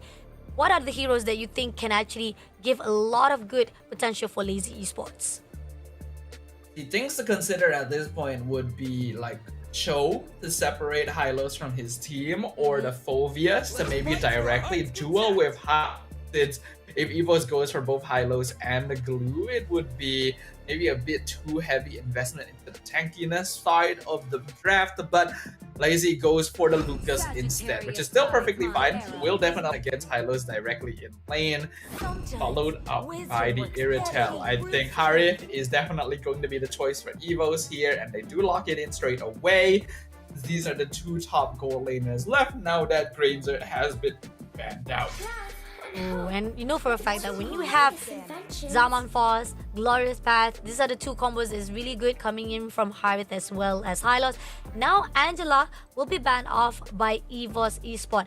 They know for a fact that they don't want anyone to actually mess around, because here on out, EVOS Esport, most are their heroes who are coming in for the one single-handedly fights that they are aware of, that if mobility heroes are pulling through, it's not gonna be easy. And they also ban off Johor, one of the heroes that can actually pick off, and as you said, to actually separate Hylos, they also ban it off. But they, in the side of Lazy Esport, there is an opportunity for you to actually maybe get Tigreal. We do see Tigreal is also a really good composer to come in as at least a respawn coming in from the side of Lazy Esport. Or other than that, we do see now the ban comes through from Lazy Esport is Phovius as well as TC. So they're specifically making sure that Lucas will be able to win out in the EXP lane no matter what EVOS puts in there, whether it is the Hylos or something else being flexed into it. Whereas EVOS, like you already pointed out, ban out the Jawhead so that they don't have to worry about the Hylos being separated, as well as the Angela, since Angela with Joy and Iritel is just unstoppable, right? It gives them way too much leeway to play around with, so I like that EVOS is still keeping things like this in mind. Now they will have the first pick in the second phase. Probably will want to look for a mid laner here unless they intend to reveal whether this Hylos is flexed or not. And yep, they're gonna go for the Valentina just to keep it universal, since they don't actually know what Lazy is playing yet. We got the IMU in the hands of EVOS Esports coming in, and going into Lazy Esport, they still have the one and only that they needed right now coming in. I mean, again, something tanky, something that can actually hold off. You already have Lucas, something to actually have a composure to fight it off. Or so far, I do feel like Joe. Oh, Joe is a really good choice for the separation denied by EVOS. So Joe can be a really good for the Ways of Dragon. And Farsa on the long run for the mid lane is also a good choice coming in from Lazy Esport. So far, drafting wise for Lazy Esport, they have some of the grounds they have already covered to respond to EVOS Esports.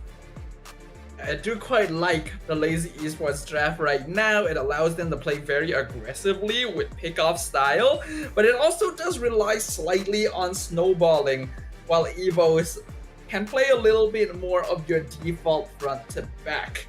They're going to be looking for a roam or EXP now, depending on where this Hylos ends up going, and I think having some way of diving is going to be pretty good. But it looks like Badang, actually a comfort pick here for EVOs, as they will go for it for the second game in a row. It won them game number 1. This time it is going into the EXP lane up against Lucas.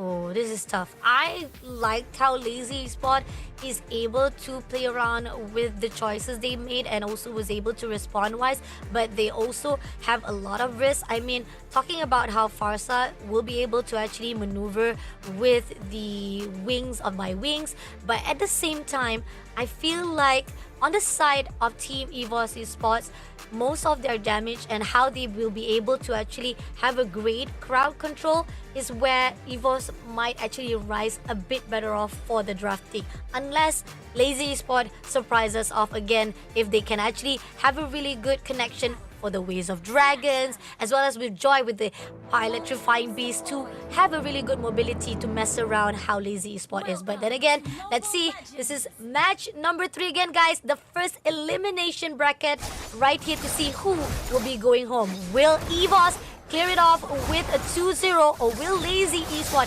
finally prolong this match number 3? All of the matches so far here in day 3 of the challenge season have been 2-0 sweeps. EVOS are now going to be looking to join that trend, while Lazy will be doing everything in their power to stop them. Like Fasha already pointed out, it is an elimination match. Whoever loses this best of 3 will be taken out of the competition entirely and won't even have a chance to move on to the LCQ. But in the mid lane, Tawny taking a lot of damage already. Ooh, been stunned immediately. Tried to actually put her to James Pang. But that overextension, is it going to be a fruitful equation coming in from EVOS? Nope, it's not yet, but they are not done to mess around with Popbet. Popbet also try to pull away and push EVOS to the side, denying of them try to actually dominate their territory. Good decision making, and EVOS decided to say respectfully, we will back off for a while. Annabelle being able to steal away 2 jungle camps from James Punks as well is huge, because he will be level 5 by the time James Punks is level 4, and that'll give him a straight up advantage in the turtle contestation unless Lazy are able to somehow delay it for the jungler to be able to catch up. You can see that Joy is still only level 3, not really able to walk out since there are no longer any camps to grab. Will have to wait for his purple buff to respawn, and by that time Annabelle will already be notably ahead in EXP. So even being able to take a couple of camps in this early jungle rotation makes a big difference. Oh, and they do feel like they are in a better position coming in. EVOS, Tony will try to actually tease it out. Annabelle is ready in the open to actually get the turtle. Popbet gets the information, but James Pong overlooking here. It seems that they're gonna all go out, and Annabelle was able to get the turtle, but pushing on straight away to James Pong. Doesn't get the kill they needed, but they all go out to Dur. Dur is right in the open, will be gang up, managed to get down Dur, and as well as time, Glorious Path will be put out to slow things down for Popbet to be shut down as well. Clockun almost sniped away by Choskirt, but able to dash away in time. A great initiation there from EVOS Esports. James Punks tried to come in. The timing was actually not too bad. Oh, Annabelle. Oh, Shizu clears out Annabelle, but at the same time right here, Nikki is also in the open. Zaman has been put out to slow things down, and Shizu getting double kill to actually trade off the wins here for Lazy Esports. Yeah, that was a bit of an off-tempo play by Lazy. EVOS wouldn't be expecting a gank at this timing, and now even the kick onto Clockun, but they're not going to be able to continue. No more cooldowns, and Tawny is here. EVOS still with the slight lead. But to kill that early onto the goal lane is not really ideal. Not really ideal. I mean, like, great idea coming in from Lazy Sport. They really are brave enough and confident enough to pull through, and that's the reason why they got the trade off, and now they're not really far behind with economy wise. And Team Lazy Sport, seems that it shows how they are renewing themselves, renowing themselves after the mistake. But here on out, able to go for the Waves of Dragon to pick up Annabelle. But at the same time, comes through with the side of teams coming in for Veldora. But Veldora tried to actually invest it off, was able to back off immediately before becoming a casualty. That was really well played by Veldora, actually. Annabelle 100% should have died there, but a really nice flicker into the fist break actually locked down multiple members of Lazy. And I thought that he would be sacrificing himself for that, but still actually managed to escape and will return to the lane fast enough to catch the minion wave. Not to mention coordinating with the rest of his team to see if they could pick off Der for pushing up. A bit unsuccessful there, but otherwise Evo still keeping themselves ahead for now. They'll be able to start controlling onto the turtle pit. Let's see, half of the turtle lifeline is already depleted, and it seems that Hotbed is just overlooking, not gonna actually allow it. But it seems that Annabelle would just get easily, and they also let Clockun just mess around with Chovskus right in the mid lane, and that's the opportunity. But Hotbed with the Waves of Dragon gonna pick off straight away to the side of Veldora. This is gonna be a gang up, stun off straight away, but Veldora can actually survive it up. He will not be able to go away without becoming a casualty in the hands. But at the same time, we do see the team of Shizo was able to take Clockun in the midst of it. Some massive mistakes here. There was no reason for Veldora to be that far pushed out in the lane when he didn't know where the rest of the enemy team was, and his team was trying to make a play down bottom. So being caught out there is just a punish on him. But somehow with a 3-man gank lane cut on Shizo, Clockun still ends up getting traded. So Evo's just lost a lot of pressure with those two plays up there. They still have the gold lead, but they're losing a lot of structures. Waves of Dragon put out, Glorious Path tried to put in, but Puppet has already been done with the lane. And coming in right now, Nico tried to go in for the Zamafrot to James Bond, but Clockun takes down Puppet for the trade-off, and this is where Evos will be able to get at least some of the win from themselves. Still not enough, but at least they're still in the lead for that economy-wise. Lazy Esports, they lose Talkbet, but it's still worth it because they traded for Veldora, who is the EXP laner in the end. And now Shizo going to be the main issue going into this, because this Iritel is 3-0. Somehow still behind in gold compared to Nikki. A little bit impressed by that. First items being completed on both sides. We got the 100 strike build for Annabelle, Starlium Scythe on the Harif and the Joy, as well as the Haz Claws completed for Shizo at this stage. There is indeed the Thunderbelt build going in for Lucas. We saw a lot of different builds on Lucas in the first couple of days of the challenge season, but I think teams have finally settled on him being more of a tank style with the Brave Smite, be able to just stay alive through the first skill, healing and the Vengeance. Evos now going to rotate over to contest the turtle once again. Let's see, they did manage to get the two turtles. Now they're gonna actually try to contest. Waves of Dragon's been put out right here. Annabelle will be able to take it out. Tony was cleared out by Dirt, and James Bond takes down Veldora. Now they're pushing it straight away to Annabelle. Annabelle had to pull away. By the same time, Clockwood almost been tagged out, but Lazy Esport, they got the win they want. Doesn't matter, the turtle is already been dominated by Evos Esport. So much damage that Evos Esport has no answer.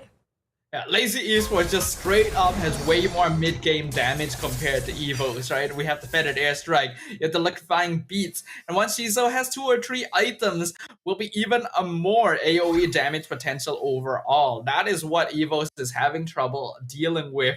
Tani does have the Revitalize, but since they are playing an EXP lane Badang, not too sure if Veldora is going for damage or not. They don't quite have the bulk needed to survive, especially with Pockbet going in and picking up core members. Oh, this is tough. I mean, like, Evos had the idea in the first run, but now it seems that Lazy Esport, the leeway that was given to the side of James Pong, as well as the fact that we keep on saying that Lazy Esport was able to actually have a really good formation when it comes to the team fight. This is where EVOS Esport, they gotta be careful. Now, pushing into Parbet, it seems that Parbet also, the one thing that I find most amazing is that Parbet was able to actually pick off with the ways of Dragon. And here on out, Feather Strike been used to shut down EVOS from moving into the mid lane. Yeah, I'm honestly surprised that Pakbet was able to find Annabelle as well. That really should not have happened, and it's less to the skills of Pakbet and more to a mistaken positioning. There's no reason for the Suyo to be that far up trying to take the turtle when the rest of the team just haven't set up the space in the river necessary yet. They were still able to get it, but because he was dropped to such low HP early on, the rest of his team had to basically throw themselves at Lazy to actually keep him alive, and it ends up not being really worth it as a trade in general. Lazy now still having control. Net worth difference actually pretty even on both sides, so they can still play for this, but I really feel like EVOS is lacking the tools to scout out the map. And here we go. We do see that coming in for the Zaman first to fight off with Nikki. Jump pass takes out Annabelle first of all. Glorious pass been used up for Tony, but at the same time right here, it's gonna be a mega kill.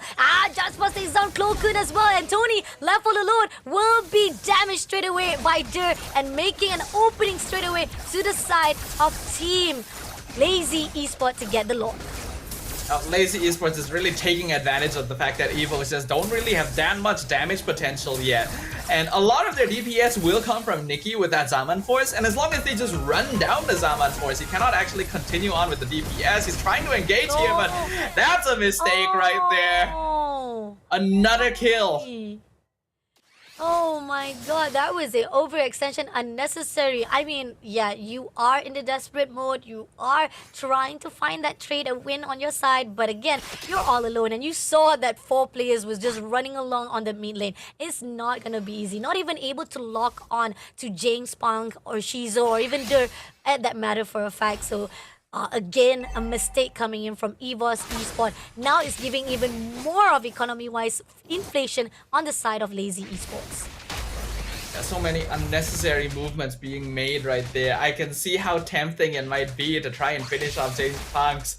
A shutdown into the Harif would completely reverse the game, but at a certain point you have to realize that you're not going to be able to chase anymore. And the Lord is pushing in. EVOS, they're all back alive, but they're very behind in gold.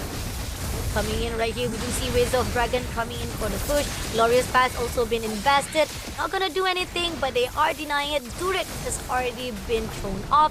Lord been cleared out, but that's gonna be opening that top lane. And Lazy Esport, they're already happy. They're already satisfied with their mission for that first Lord.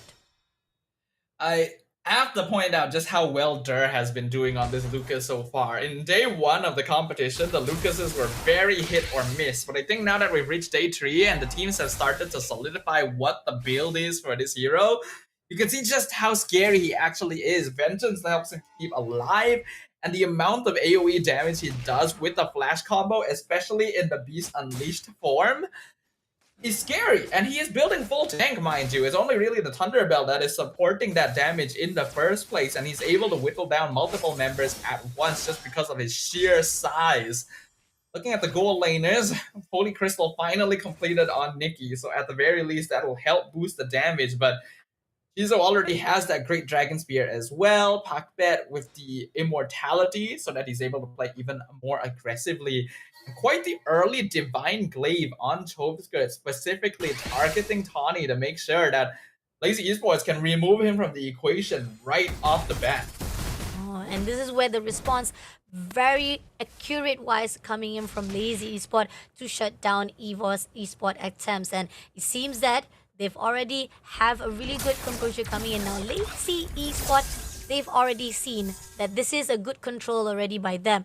EVOS Esport, they have to find a way to answer straight, because so far a lot of the controls, especially the fact that most of their turrets is already been shut down.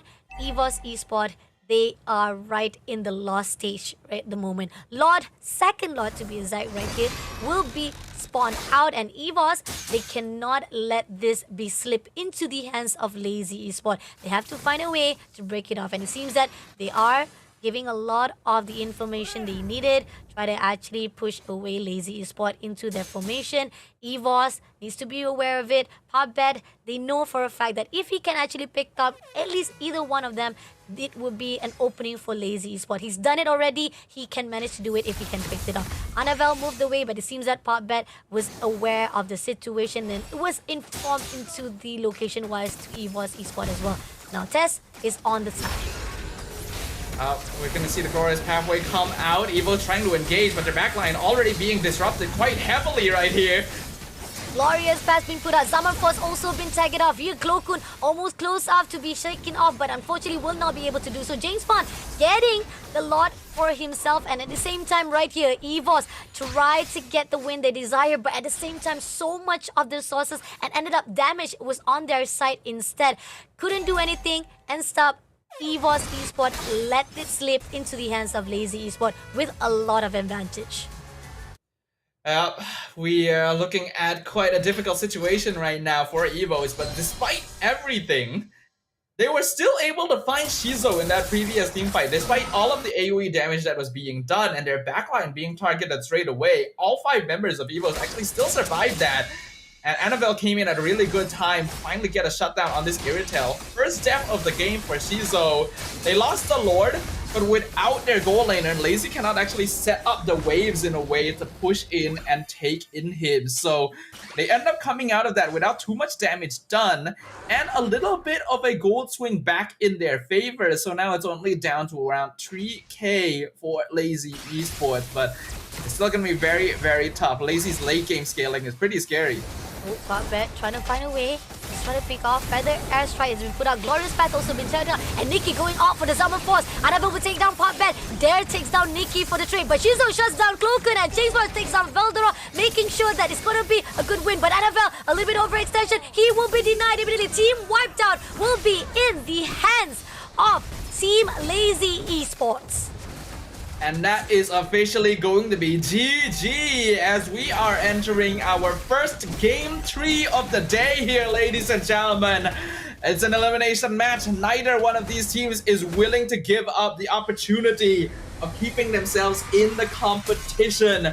Unfortunately for EVOS Esports, they got a little bit too desperate at the end there. We literally talked about how much late game AoE damage Lazy has, and for some reason they all decided we're going to dive into them together and just stand there where we're vulnerable to being picked off and rushed down.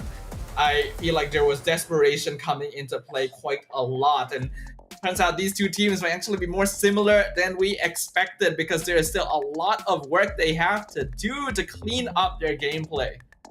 Oh, talking about how they break off the patterns of EVOS Esports. They had a really good composure. Most of the time, I give credit to PopBet because PopBet was able to actually control most of the early games as well as the mid game. You go throw out with the Ways of the Dragon, picking off at least Annabelle countless of times, even at the fact that they were able to actually shut down multiple times how Annabelle tried to pull in.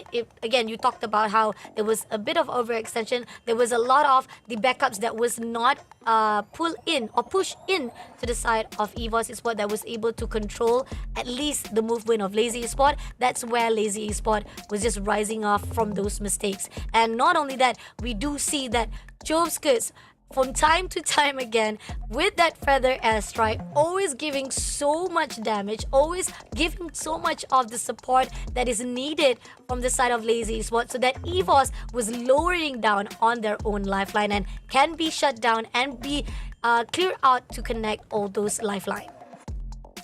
I can't help but feel that both of these teams are making a lot of mistakes in their gameplay. We're watching a lot of messy MLBB here, unfortunately, where Lazy Esports just ends up coming out a bit more on top because their composition is a little bit easier to pilot and has more tools of punishing their opponent. I I'm not the biggest fan, unfortunately, of this Badan EXP lane. I feel like it just doesn't give you lane priority, and even in team fights, doesn't actually set up all that much.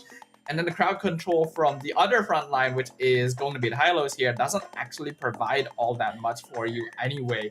I really don't know why these teams are not going for the Tigreals and the Bellerics when there is a Joy on the opposite side. And it just feels like a lot of disrespect is happening, and there's a lack of adaptation within the gameplay on both sides. That's just resulting in a straight up like 50-50 of which team actually comes out on top, disregarding the quality of the draft itself. I mean, again, the perfect choice coming in as they saw that Hylos was just much more prioritized, Harris was much more prioritized. The response coming in from Lazy Esport to pick up Cho in the last scene, Farsa in the mid, at the last pickoff. That's the reason why we do see that Lazy Esport was just in a better formation for that drafting wise. But Shizo, you saw how it was on the second pick that was done by Lazy Esport. He was much more compared to very much confident here on Edwitil wise, great respawn wise for them to actually have so much damage on that late game that could not be able to be defend wise from the team of EVOS Esport. 5-1-10 KDA respectively. Chizo make a lot of difference for the damage wise with the help of the rest of the players. Chizo is a gold laner that knows how to really punish mistakes and how to coordinate with the team. And regardless of what situation the game is in, will try to make plays happen. I have a lot of respect for the way that he approaches MLBB, but I do feel like there's ways that his gameplay can be cleaned up just a little bit, or maybe for his team to have a slightly better support system to make sure that he is not targeted too often. Because that one death that he had didn't actually need to happen. Lazy Esports was dominating that fight initially. When you pair an Iritel and a Lucas together, the AoE damage that you have to deal with is insane. Pop on a feathered airstrike, and I really don't understand why EVOS Esports thought that these fights, they could be won by them just running at the opponent. I can't see the sense of it.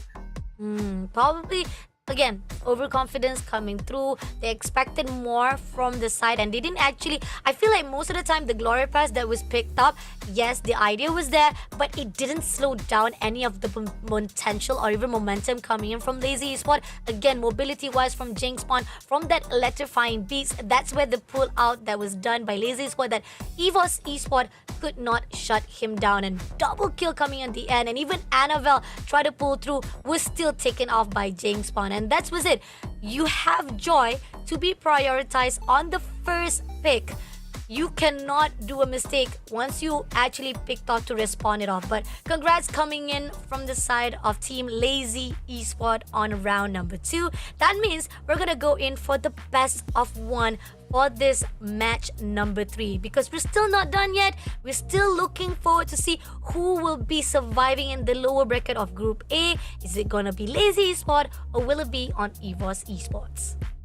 We do have to remember as well that whichever team does end up winning this series will move on to face off against Blacklist International for a chance to move on into the last chance qualifiers. It is not a chance to qualify, it's a chance to go into the LCQ. So that's scary. That's a lot to think about. But for now, they should just focus on the game number 3 that's going to be coming up. So we'll give them the time they need to do so and jump into a very short break. And when we come back, one of these teams will be going home. We'll see you guys there. The Snapdragon Pro Series is brought to you by Snapdragon Elite Gaming and DHL.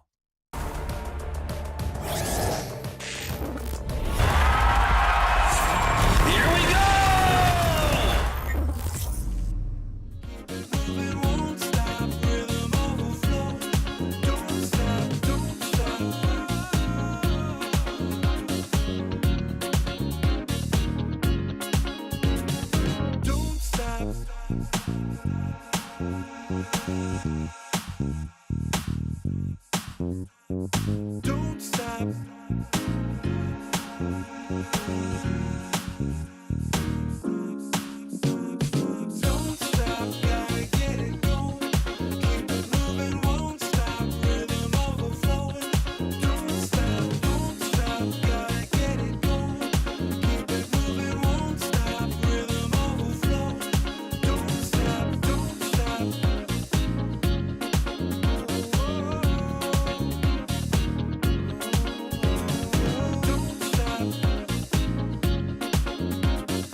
Walking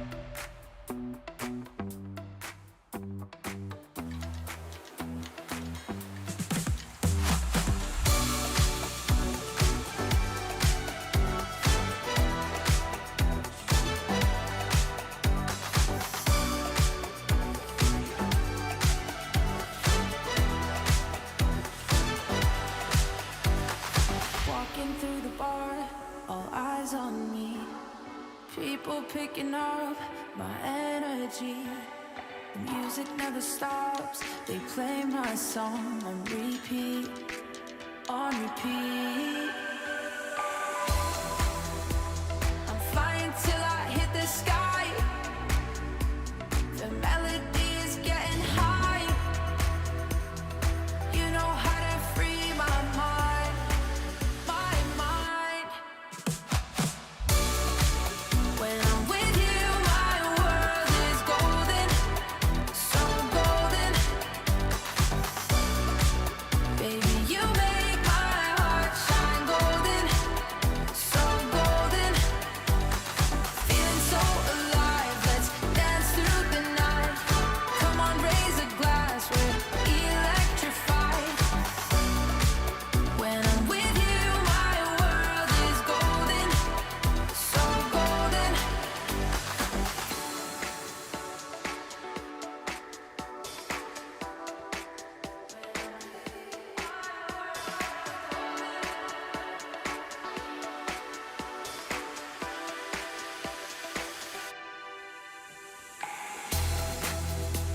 I'm flying till I hit the sky. The melody is getting high. You know how to free my mind, my mind. When I'm with you.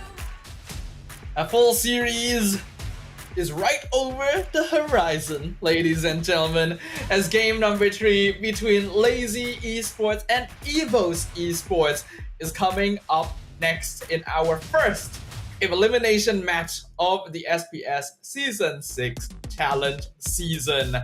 One of these teams will unfortunately end their journey right here, and now a best of 1 is all that will determine whether they will be able to move on to fight for a chance at the LCQ.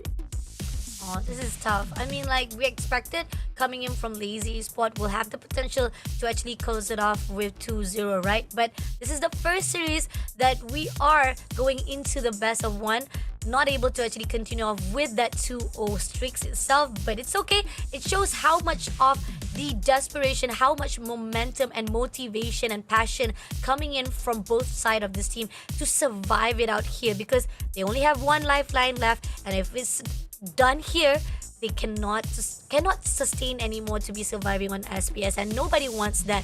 Both sides does not want to lose hope, especially to survive those long run. But Lazy Esport to surprise us off. I mean, coming back into the drafting wise, we really thought that it's actually a little bit even out going into the side of Evos, pushing aside that Badang, right? I mean, like, it is a questionable choice to be made, but beforehand, we actually saw the potential that Evos want to put out.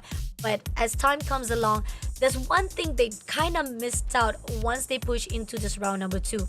They did not able to lock down Joy immediately, and those are the keys, especially the fact that Popback also has Cho in the hands to actually remove you. You had already Jawhead to be actually banned out in that first on the second series itself, or second round itself, but you forgot Cho was able to do that. So, and those are the things that Evos Esport, they have to ground it off. But now it seems that going into the ban, they are still sticking to Jawhead ban off, Hilda also been banned off, and Lohi. Going into Lazy Esports, it seems that Lazy Esport denying of Joy to be picked up because they know Evos is gonna have that first pick.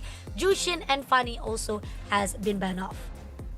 Yeah, the thing is, the Joy not being locked down was actually the same issue in both games. Both teams have lost to it already without properly respecting what the hero is capable of, even though many other teams here in the challenge season have already shown that it is perfectly manageable. I'm gonna be honest, I do feel like both Evos and Lazy are a bit lacking in their way to adapt, as well as the strategy that they are considering going into these matches. And even if they make it through this round, are going to have a bit of difficulty against Blacklist International unless they're able to show some sort of evolution right here. EVOS will go ahead and lock in that Suyo since the Joy is gone. This will leave Lazy the option to go for the Matilda opening bait here, like with the Matilda and Granger. Agree, definitely. I'm thinking that's the ultimate choice they have and to actually counter it off. Ranger will definitely one of the picks itself. Yep, that's gonna be it for Lazy Esport. Or is it gonna be an orthodox? Like we saw how they did pick up Granger, but I was expecting maybe another tank hero, but ended up they picking up Cho instead for this round. I think they saw how so much success was built up because of the pick of Cho, so they're gonna actually stick to that. Now EVOS Esport, you have a lot of ways to actually move around with this. I mean, like possibly you can actually take off the side of high loss in your hands. Maybe you can slow things down for yourself. Even Harith can be picked up, but Lucas will be their priorities here for EVOS Esports, and Irital also on their guts to be stolen from Lazy Esports. Lucas so far has been determining a lot of these games between these two teams in particular, because it does seem like both sides enjoy and prefer sticking quite closely together to take these team fights. It does also mean that heroes like Tigreal will probably have a very good time still questioning why it is not being picked up here when other teams are making good use of it, but it is all good if these teams want to stick to their comfort picks instead. With the Lucas and Suyo, as well as the Iritel, the AoE potential of EVOS is already locked in once again, and we see the CC coming out to be able to match lane priority in the EXP lane. CC. I mean, like we did saw that a couple of times that CC has already been banned off, and we do saw how Onyx was able to actually have a really good composure to use that CC to potential. So Lazy Esport liking the idea, the initial idea so far to respond back to EVOS Esport. Now, banning wise, coming in from the side of teams. I mean, talking about how EVOS Esport, it seems that they are prioritizing on damage and survivability. So now, wondering how they're gonna actually counter out. Will they actually try to find something that denies them to actually have a mobility-wise? Seems that Lazy Esport will be picking off Eve to be taken up as a ban. They don't want anyone to actually hold them ground, get that CC on their control-wise. RWM will be a little bit of hassle, especially the fact they want to have so much mobility on their side. I mean, RWM with Iritel and Lucas on top of that, like you just cannot ever team fight at all. So I understand Lazy Esports going for that ban. They also get rid of the Matilda so that EVOS don't have a bit of a safety net to play around. And because they didn't go for the Alpha in the first phase, EVOS are able to ban it out. So the top three junglers that we've been seeing between Joy, Alpha, and Hayabusa have already been taken out of the pool. Wait, did I say Hayabusa there? I meant that Hayabusa was available. Yeah. You know, that would be the next one in line. It was on my mind, so it came out of my mouth. So Valentina also getting banned out there. Lazy will probably have to go for that unless they're trying a different type of jungler. I mean, they could still go Fredrin if they really wanted to, since CC leans a bit more into the damage style, but they go for the Farsa, which also combos well with the Cho, so I'm okay with that. Yeah, and we did saw it. There's so much fruitful coming in from that. Once you have the Ways of Dragons picking off, and then you will be able to control a lot of the movement. Because again, we saw how it was when Choska was able to do so much of the damage, and it actually gives so much of the support that is needed for Lazy Esport to finish off the players of EVOS Esport. So Lazy Esport, they are sticking to what they feel is already successful.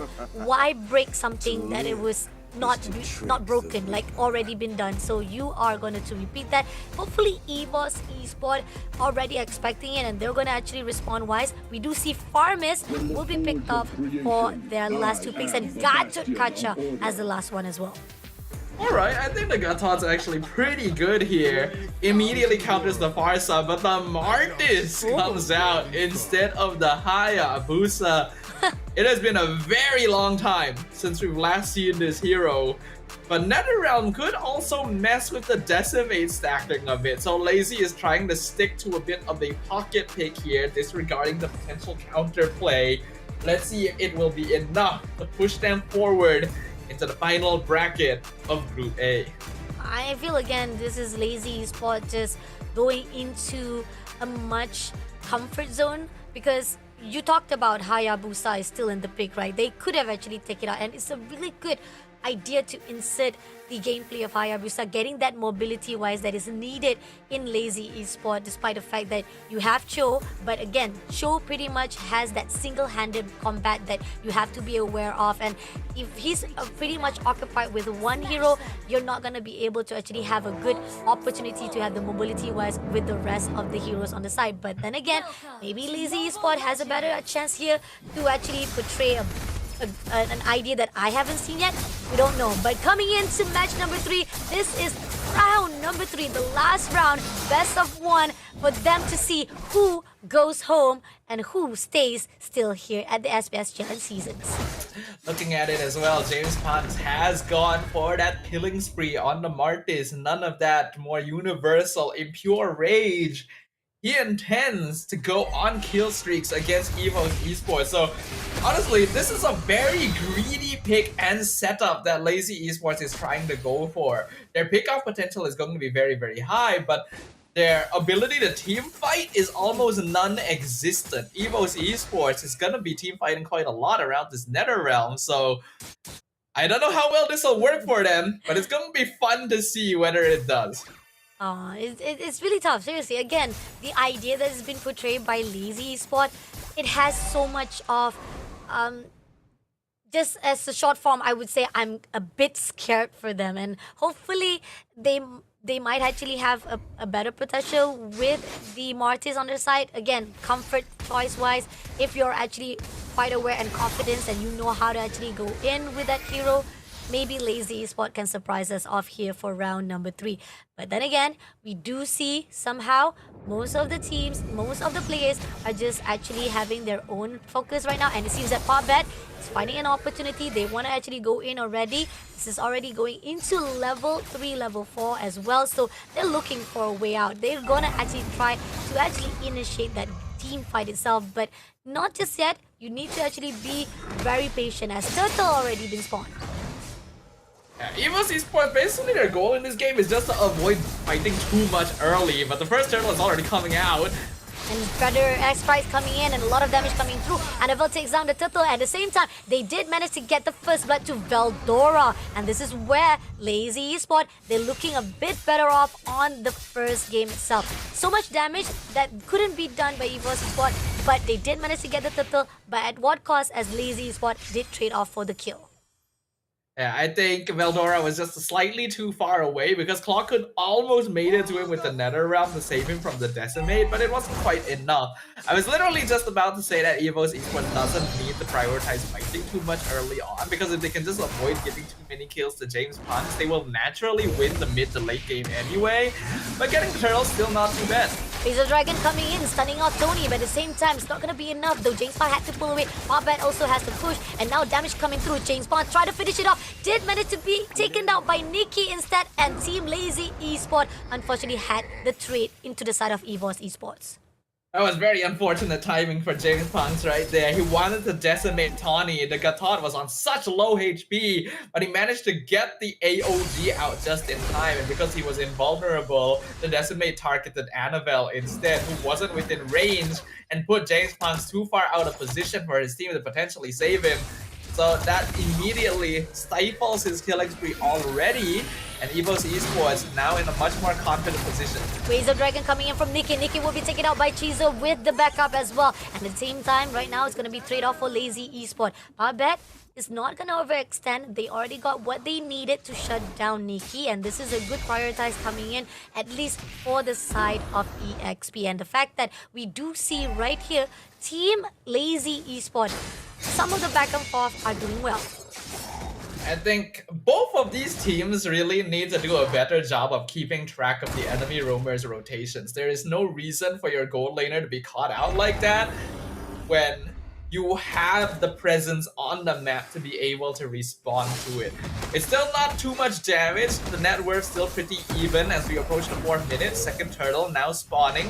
There's gonna be 4 members of both teams around here. Pugbat not gonna be able to find anyone, but He goes in for the Wings of Dragon to Annabelle. At the same time, Feather Ops Asteroid did does damage. Annabelle takes down the turtle for the second time. But at the same time, the Gacha Avatar of Garden doesn't pick up anyone, doesn't manage to actually get it. But at least Tony will be taken off. And that's just an extension coming in from EVOS Esports for the trade of Lazy. yeah, EVOS Esports is just using their bodies to zone Lazy off of the objective, and they are able to get another turtle under their belt, but they're also surrendering some kills over to James Hans, which really does not need to happen. The more kills that Amartys has, the better he scales into the mid game. He has gone for Hunter Strike first item, but looks to be gearing up for more defensive itemization after that. Lazy now having their eyes set on the gold lane. Shortcut goes in for the Feather Airstrike, and it seems that Clockun also will be overstanding, giving at least some of the information where Gemspang will be, and that's good info. At least EVOS will have their eyesight, being cautious of the awareness now. It seems that Combat also has been spotted out, denying any of the composure from Lazy Esports. Lazy Esports gonna have to play this a bit more carefully, but also aggressively. Cho Martes Barca is a very powerful pick-off combination, and they need to be able to get more kills with it. Waves of Dragon coming in, Pop at Azel to be put out, but at the same time, he has to move away, and they are giving a lot of damage, but not gonna be enough as Tony takes down James Pang. There's an opening coming in from EVOS. There will be the second victim of Dicky, and 2 kills in the hands of EVOS Esports. Papan had to move away. Red has already been cleared out by mid lane, and Lazy Esports, just when they thought they had the idea, it ended up in the favor of EVOS Esports. In a straight up 5v5, EVOS is stronger. No question. Undeniable. Unless they make some kind of huge mistake in positioning. It is so much easier for them to take death ball duels compared to Lazy, who really needs to be able to pick people off one by one. Like, I literally mentioned they need to be aggressive, they need to find kills, and they tried to do that, but it's difficult when EVOs are all together. You cannot let them group up. You ideally want to catch them off tempo, because that's the only way you're gonna be able to definitively secure a kill streak onto this Martis. But Josuke takes down Cloakun. That's in the opening, and here or not, they try to actually go in for Tony. Doesn't manage to do so. Some of the damage has been done. Potbet also just try to be aware of the situation. He's waiting for the right time. He knows for a fact that he has to invest the right timing for the Waves of Dragon. He goes in for the extension of the turtle. Right here, he's looking for a way out. He saw Annabelle, but doesn't manage to do so, as Annabelle will be able to get the turtle away. So 3 turtles already in the hands of EVOS Esports. They're already in the lead of that economy-wise. Yeah, Lazy Esports needs to be willing to split push at this point. They need to drag the members of EVOS apart so that they can maybe get some ganks in. Because otherwise, they're just gonna stick together all the time. You already saw it in that last turtle of the game. They just group together. They just stand in front of the river. What are you going to do, right? Even if Pagbet gets a kick, there's no guarantee that the team will be able to actually follow up on it because of this Gatot and Lucas. That is the problem that this composition has. The Martis is an interesting idea, but one that I already didn't agree with in the draft from the first place. And I'm sure that EVOS is aware of that as well. They're slowly building up their presence. They've got the gold lead. They just got to make sure they don't get split push against. And the game should just naturally fall into their laps. So, James Bond, and actually find a way. It's going to be Josuke to open up with a Feather of Astrike. And we do see that a composure coming in from the EVOS to clear out the first lane, or the bottom lane of the first level 2 raid. So now they have already much mobility as well as control into the territory of Lazy Esports. Yeah, they're gonna be able to expand their control a bit further. The less towers that Lazy have to play with too, the more difficult it is to force EVOS Esports apart, because it's a lot more risky for them to push out to try and get a minion wave going. So the longer Lazy lasts without really doing anything, without really achieving anything or getting pickoffs, the worse it is going to get for them.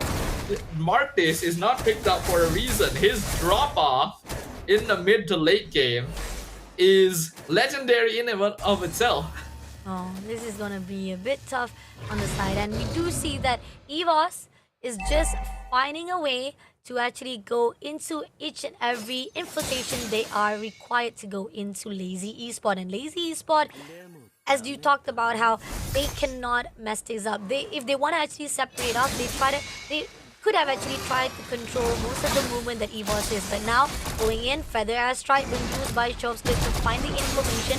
Right here, Lord will be teased off. Already half of it already been cleared out. Now Tony, finding a way, is just looking for that Avatar of Guardian to actually control it off. And Team Lazy Esport, they're scattered. They're not allowing it. They're denying any ways of EVOS Esport to team up against them.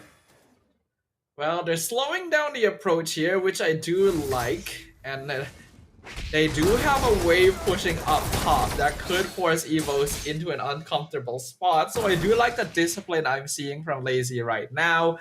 As long as they can guarantee that they have the numerical advantage, then it becomes a lot easier for them to actually try team fighting.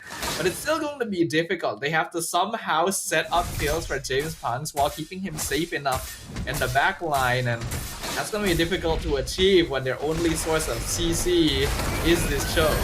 And again, Cosgood comes in with a Feather Airstrike. They did manage to pull through for the 2-day, but at the same time, right here, gotta be aware it. Tony will be the first victim of Chizo. At the same time, Clockwood trying to find a way to go in for the fight with Power. At the same time, overextension comes through from Veldora. A lot of damage coming in, but it's not gonna be enough though. But Team Lazy is where they're not done. They're going all out to Annabelle. Not gonna be easy. Annabelle managed to pull away.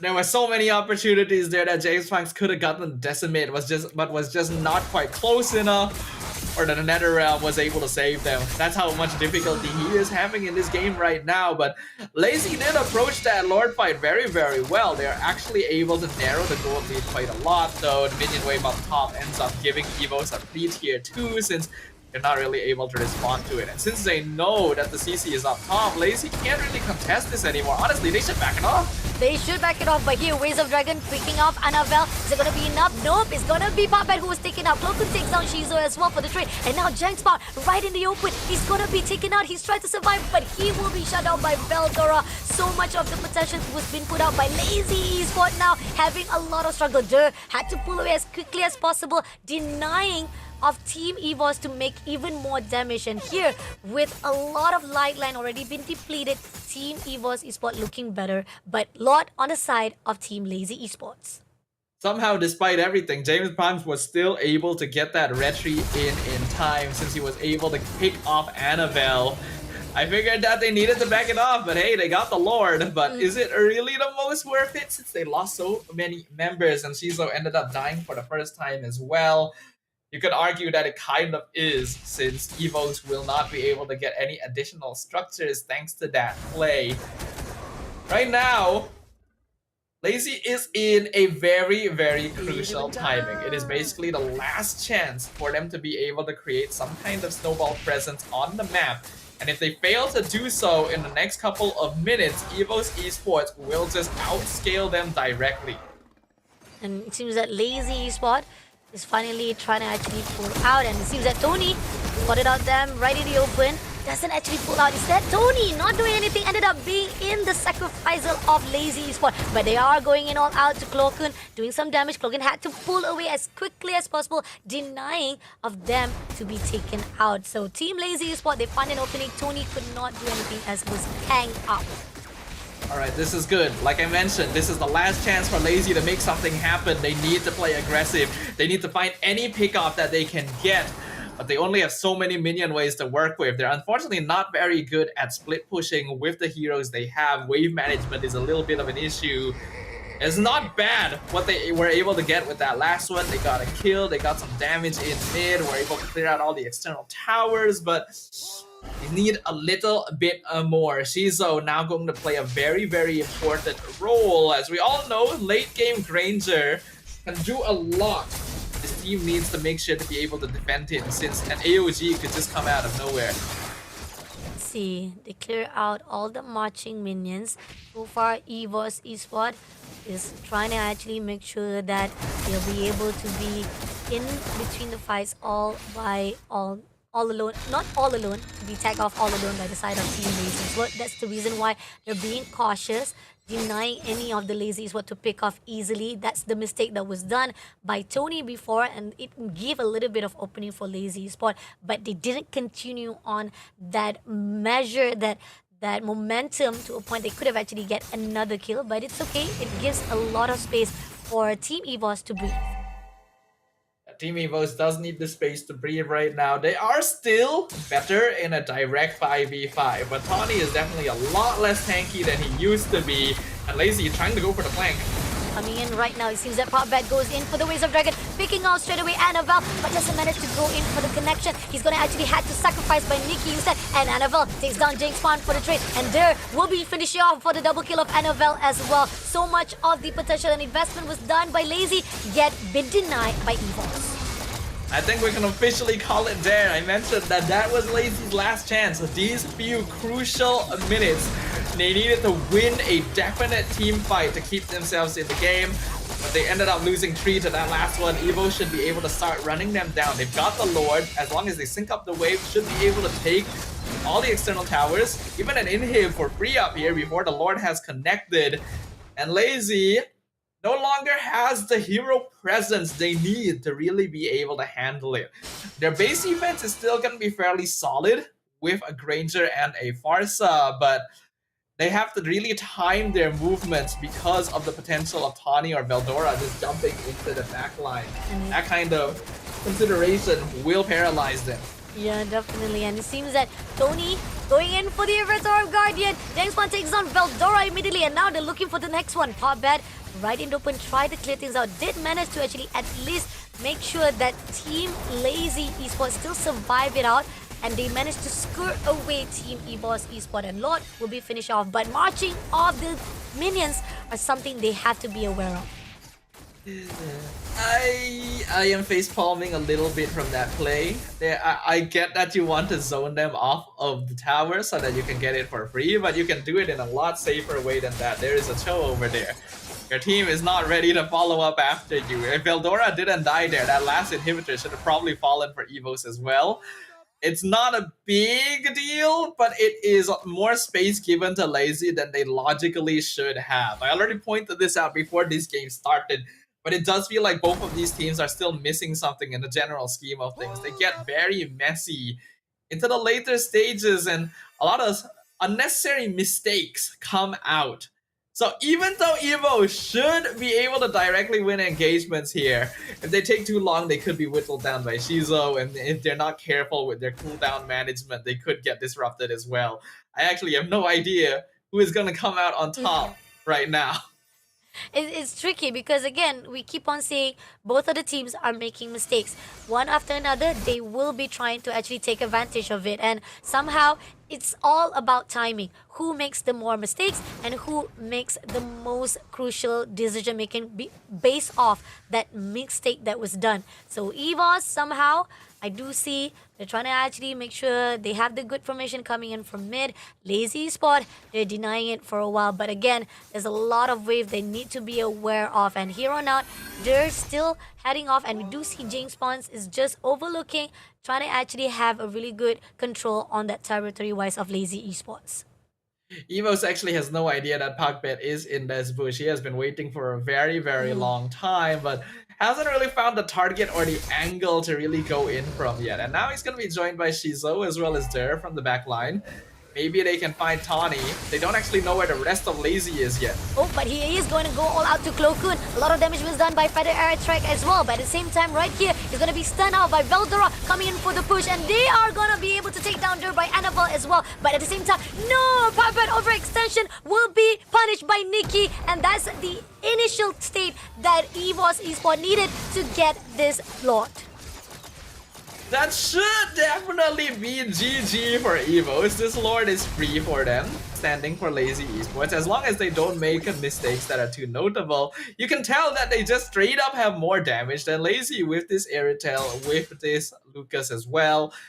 They just don't have to throw their bodies in. Slowly push in, escort the minion wave, use the Lord efficiently, and Lazy doesn't really have the tools to be able to defend. We could be witnessing the final moments right here unless Lazy is able to make something huge happen.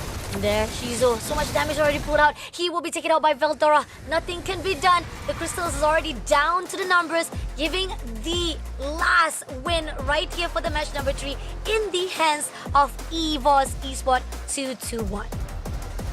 I like it. That was no nonsense gameplay from EVOS. They know what is at stake. They know what it would cost them if they made a mistake right here.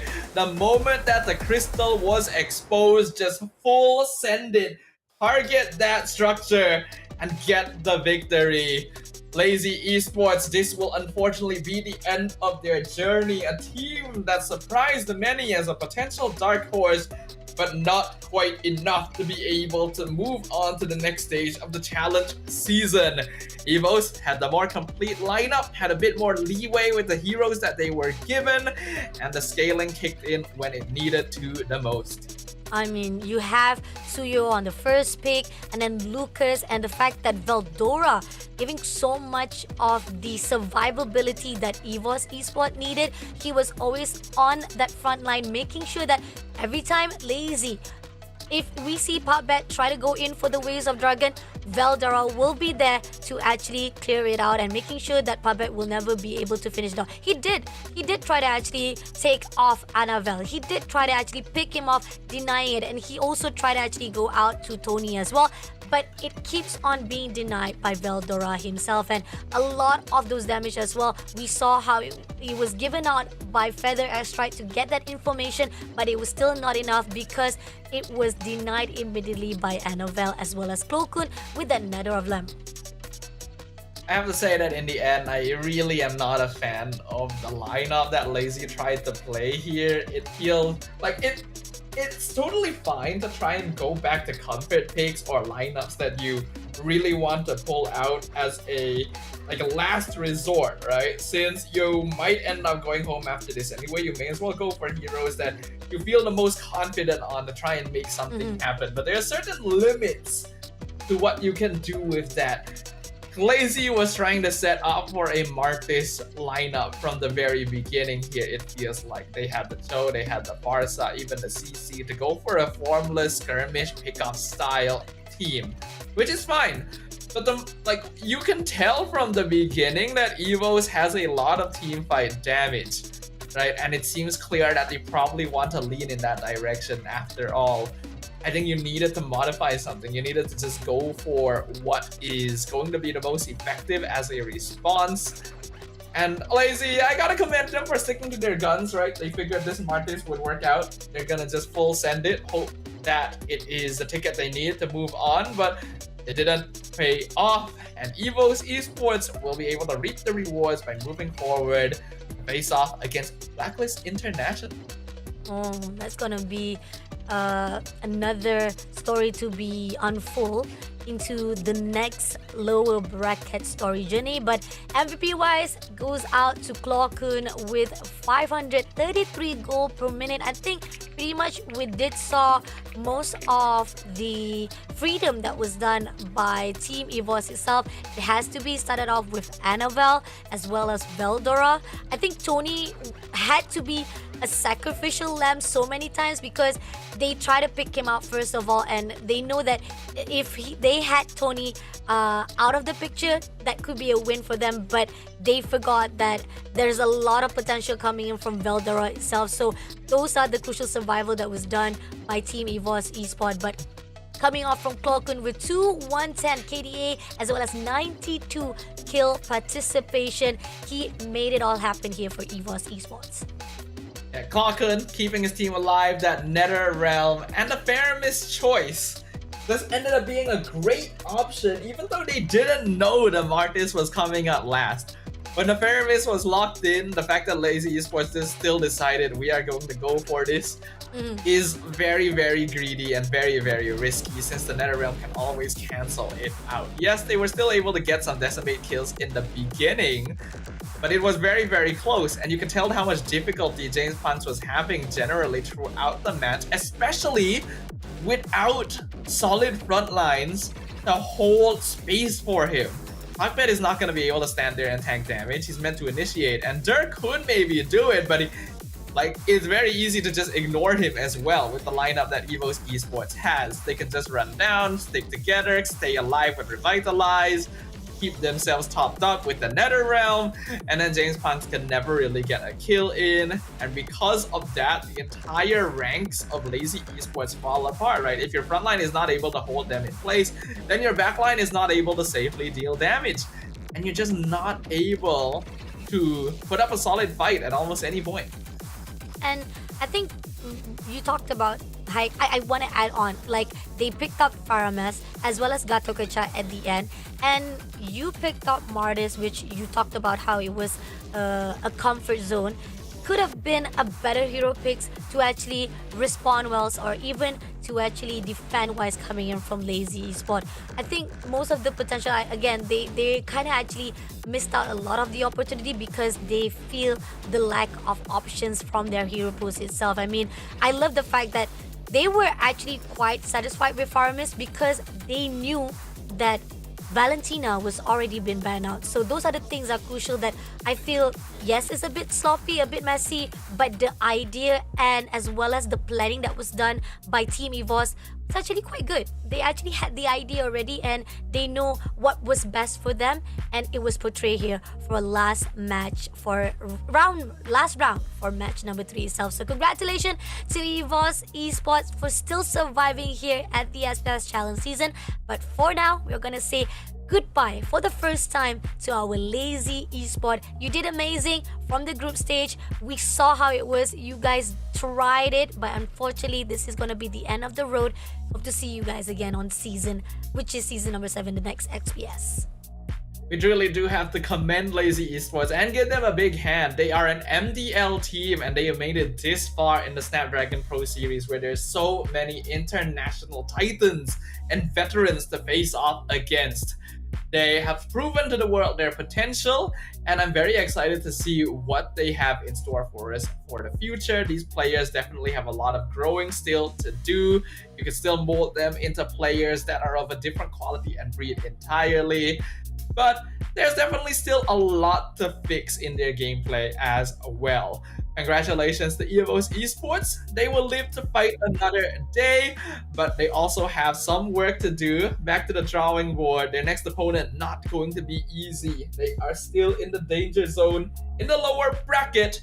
And if we're talking about the lower bracket, there is still one more lower bracket match happening today as well. The final matchup of day 3 is going to be RSG Singapore versus Team Liquid Philippines. We'll be right back after this break for the final match of the day.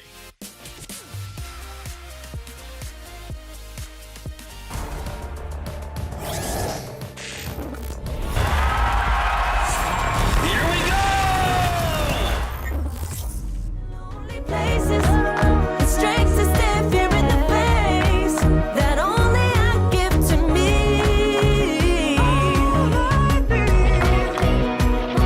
All I need, understanding, all the passion.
Let's go.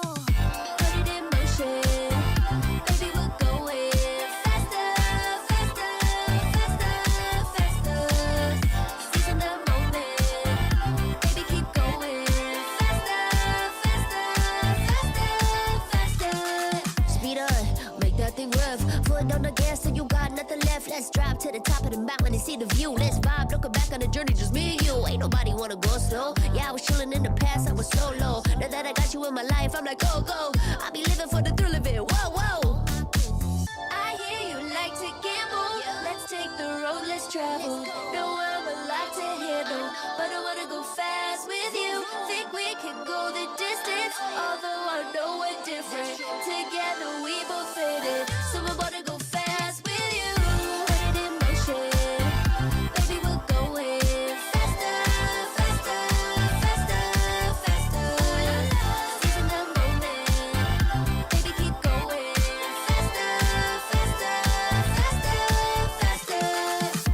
It's like they never even seen us, and nothing will ever get in between us. I'ma ride by your side every season, and if anyone try to stop us, we just speed up. Yeah, always keep it at 100. Top down, pretty face, so sun-kissed. Know it's scary, but I swear I really love this. Big shades on, summertime in London. I hear you like to gamble. Let's take the road, let's travel. Know I'm a lot to handle, but I wanna go fast with you. Think we could go the distance, although I know we're different. Together we both fit it, so I wanna go fast with you. Put it in motion.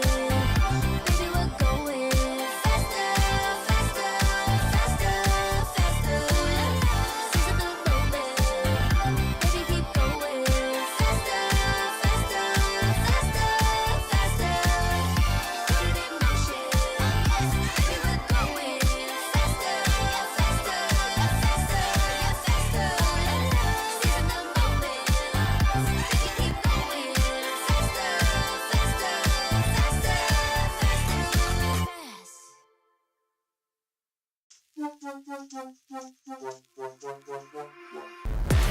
Give it more, give it more, give it more right now, right now. Give it more, give it more, give it way more, way more. Yeah, we give it all that we got. Measuring what's in our pockets, then we give it a lot. Cause we've been hustling for years, now we up at the top. And no, it's still not enough, so we ain't gonna stop. Cause that's full throttle, zoom, zoom, hop, skip, jump. Gotta eat it up, but the goal is lunch. I'm the big goose, so I never duck, duck. Just keep our head up and yeah, we going up, up, but don't call it good luck, luck. Earning what we got, cause all we do is give it more. Yeah, we going up, up, but don't call it good luck, luck. Earning what we got, cause all we do is give it more. Give it more, give it more, give it more right now, right now. Give it more. Give it more, give it more, give it way more, way more. Give it more. Give it all we got, we give it all we got. Give it more. Oh yeah. Give it more. Give it all you got. Now they know about our dedication. Not just hard work, it's also patience. Stripped away, edit, ignored the hate. And now we big time status and it's us for the taking. We eat, dream about it every time we sleep. Making moves, just look at my feet. Yeah, we bring the heat. We make every situation sweet. Now all we need is yeah, we going up, up, but don't call it good luck, luck. Earning what we got, cause all we do is give it more. Yeah, we going up, up, but don't call it good luck, luck. Earning what we got, cause all we do is give it more. Give it more, give it more, give it more right now, right now. Give it more.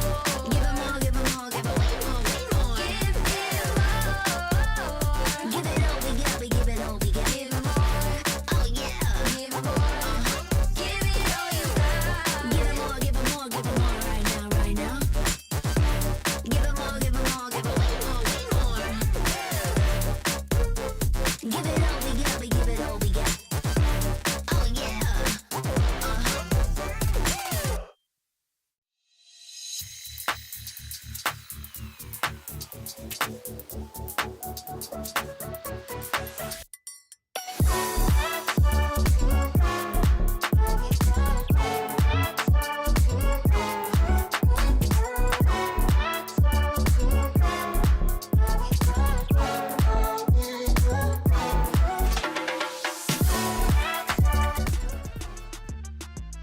Our final matchup of the day as well as our second elimination match here on day 3 of the SPS Season 6 MLBB Challenge season. It's going to be between none other than RSG Singapore and Team Liquid Philippines. Two teams of different pedigree, both of which have seen success in their respective MPLs in the past, but have had difficulty catching up with the ever-changing tides of the meta. Let's find out which one is going to be able to keep themselves alive in Snapdragon.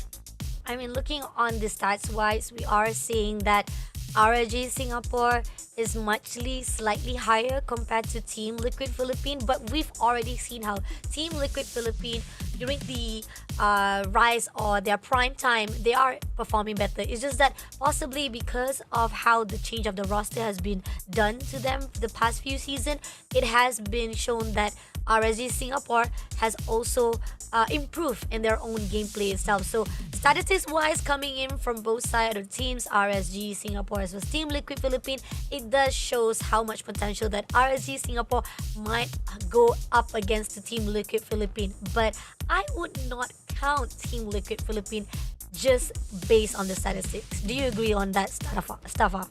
Yeah, I'm going to have to be a little bit brutally honest here. It didn't feel like RSG Singapore was really that prepared for the global stage here compared to what we saw of everyone else. And we all remember their previous matchup was against Alter Ego. And while they definitely had some good ideas here and there and were able to take some fights, overall, it still felt like their gameplay was a little bit lacking.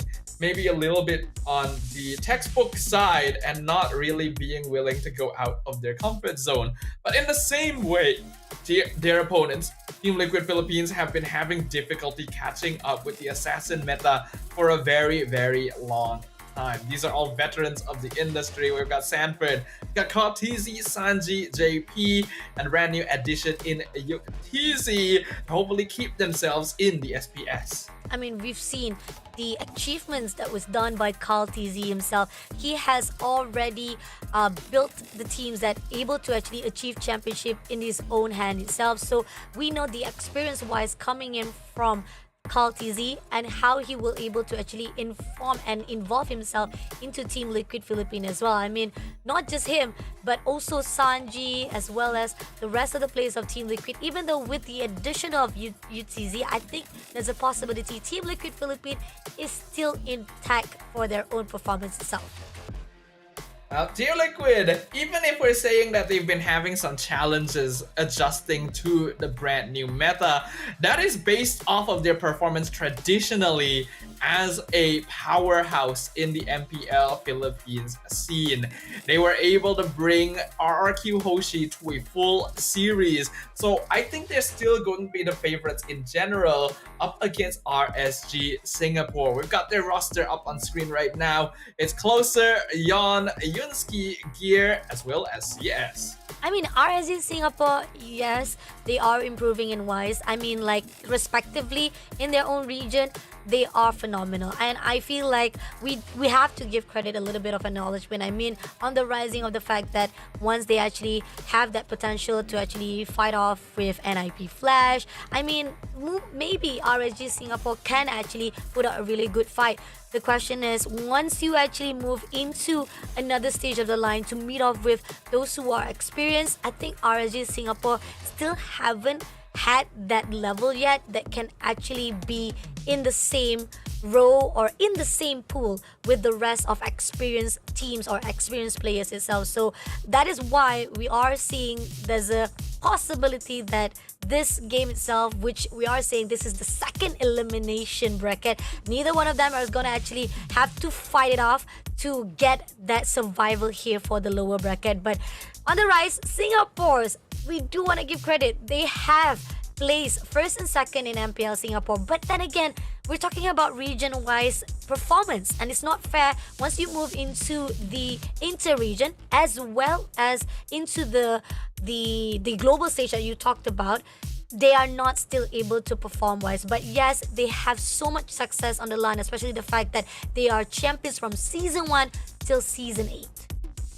Yeah, RSG Singapore has always been able to place top 2 and has been champions multiple times in their own MPL, but was recently taken over by NIP Flash and their impressive performance on the global stage as well. Because of that, I think both of us do agree that Team Liquid Philippines still does hold the title of the favorites in this particular matchup.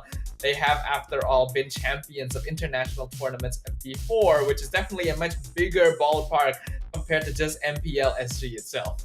Yeah, I mean, I would love to give a little bit of the space and leeway times to the side of our neighbor, because I love that. I would like that, but going into statistic wise and realistic wise, I do feel that Team Liquid Philippines would be a bit better off, and they might be a little bit aggressive here, especially the fact that, again, we're talking about elimination bracket. Now, going into the drafting wise, we are seeing the typical band of Matilda, Harith, as well as Jushin. Now, Fanny is still missing here, but again, we've been talking about, is it actually fruitful or even useful for Fanny to be banned off? Because even though you give the space for Fanny to be used, despite the fact this challenge season, I don't see Fanny to be a bit of threat. It hasn't actually happened, but I know for a fact that if you use it in a really good position, if Fanny is in the right hands of the players, it could be a really potential threat. But Granger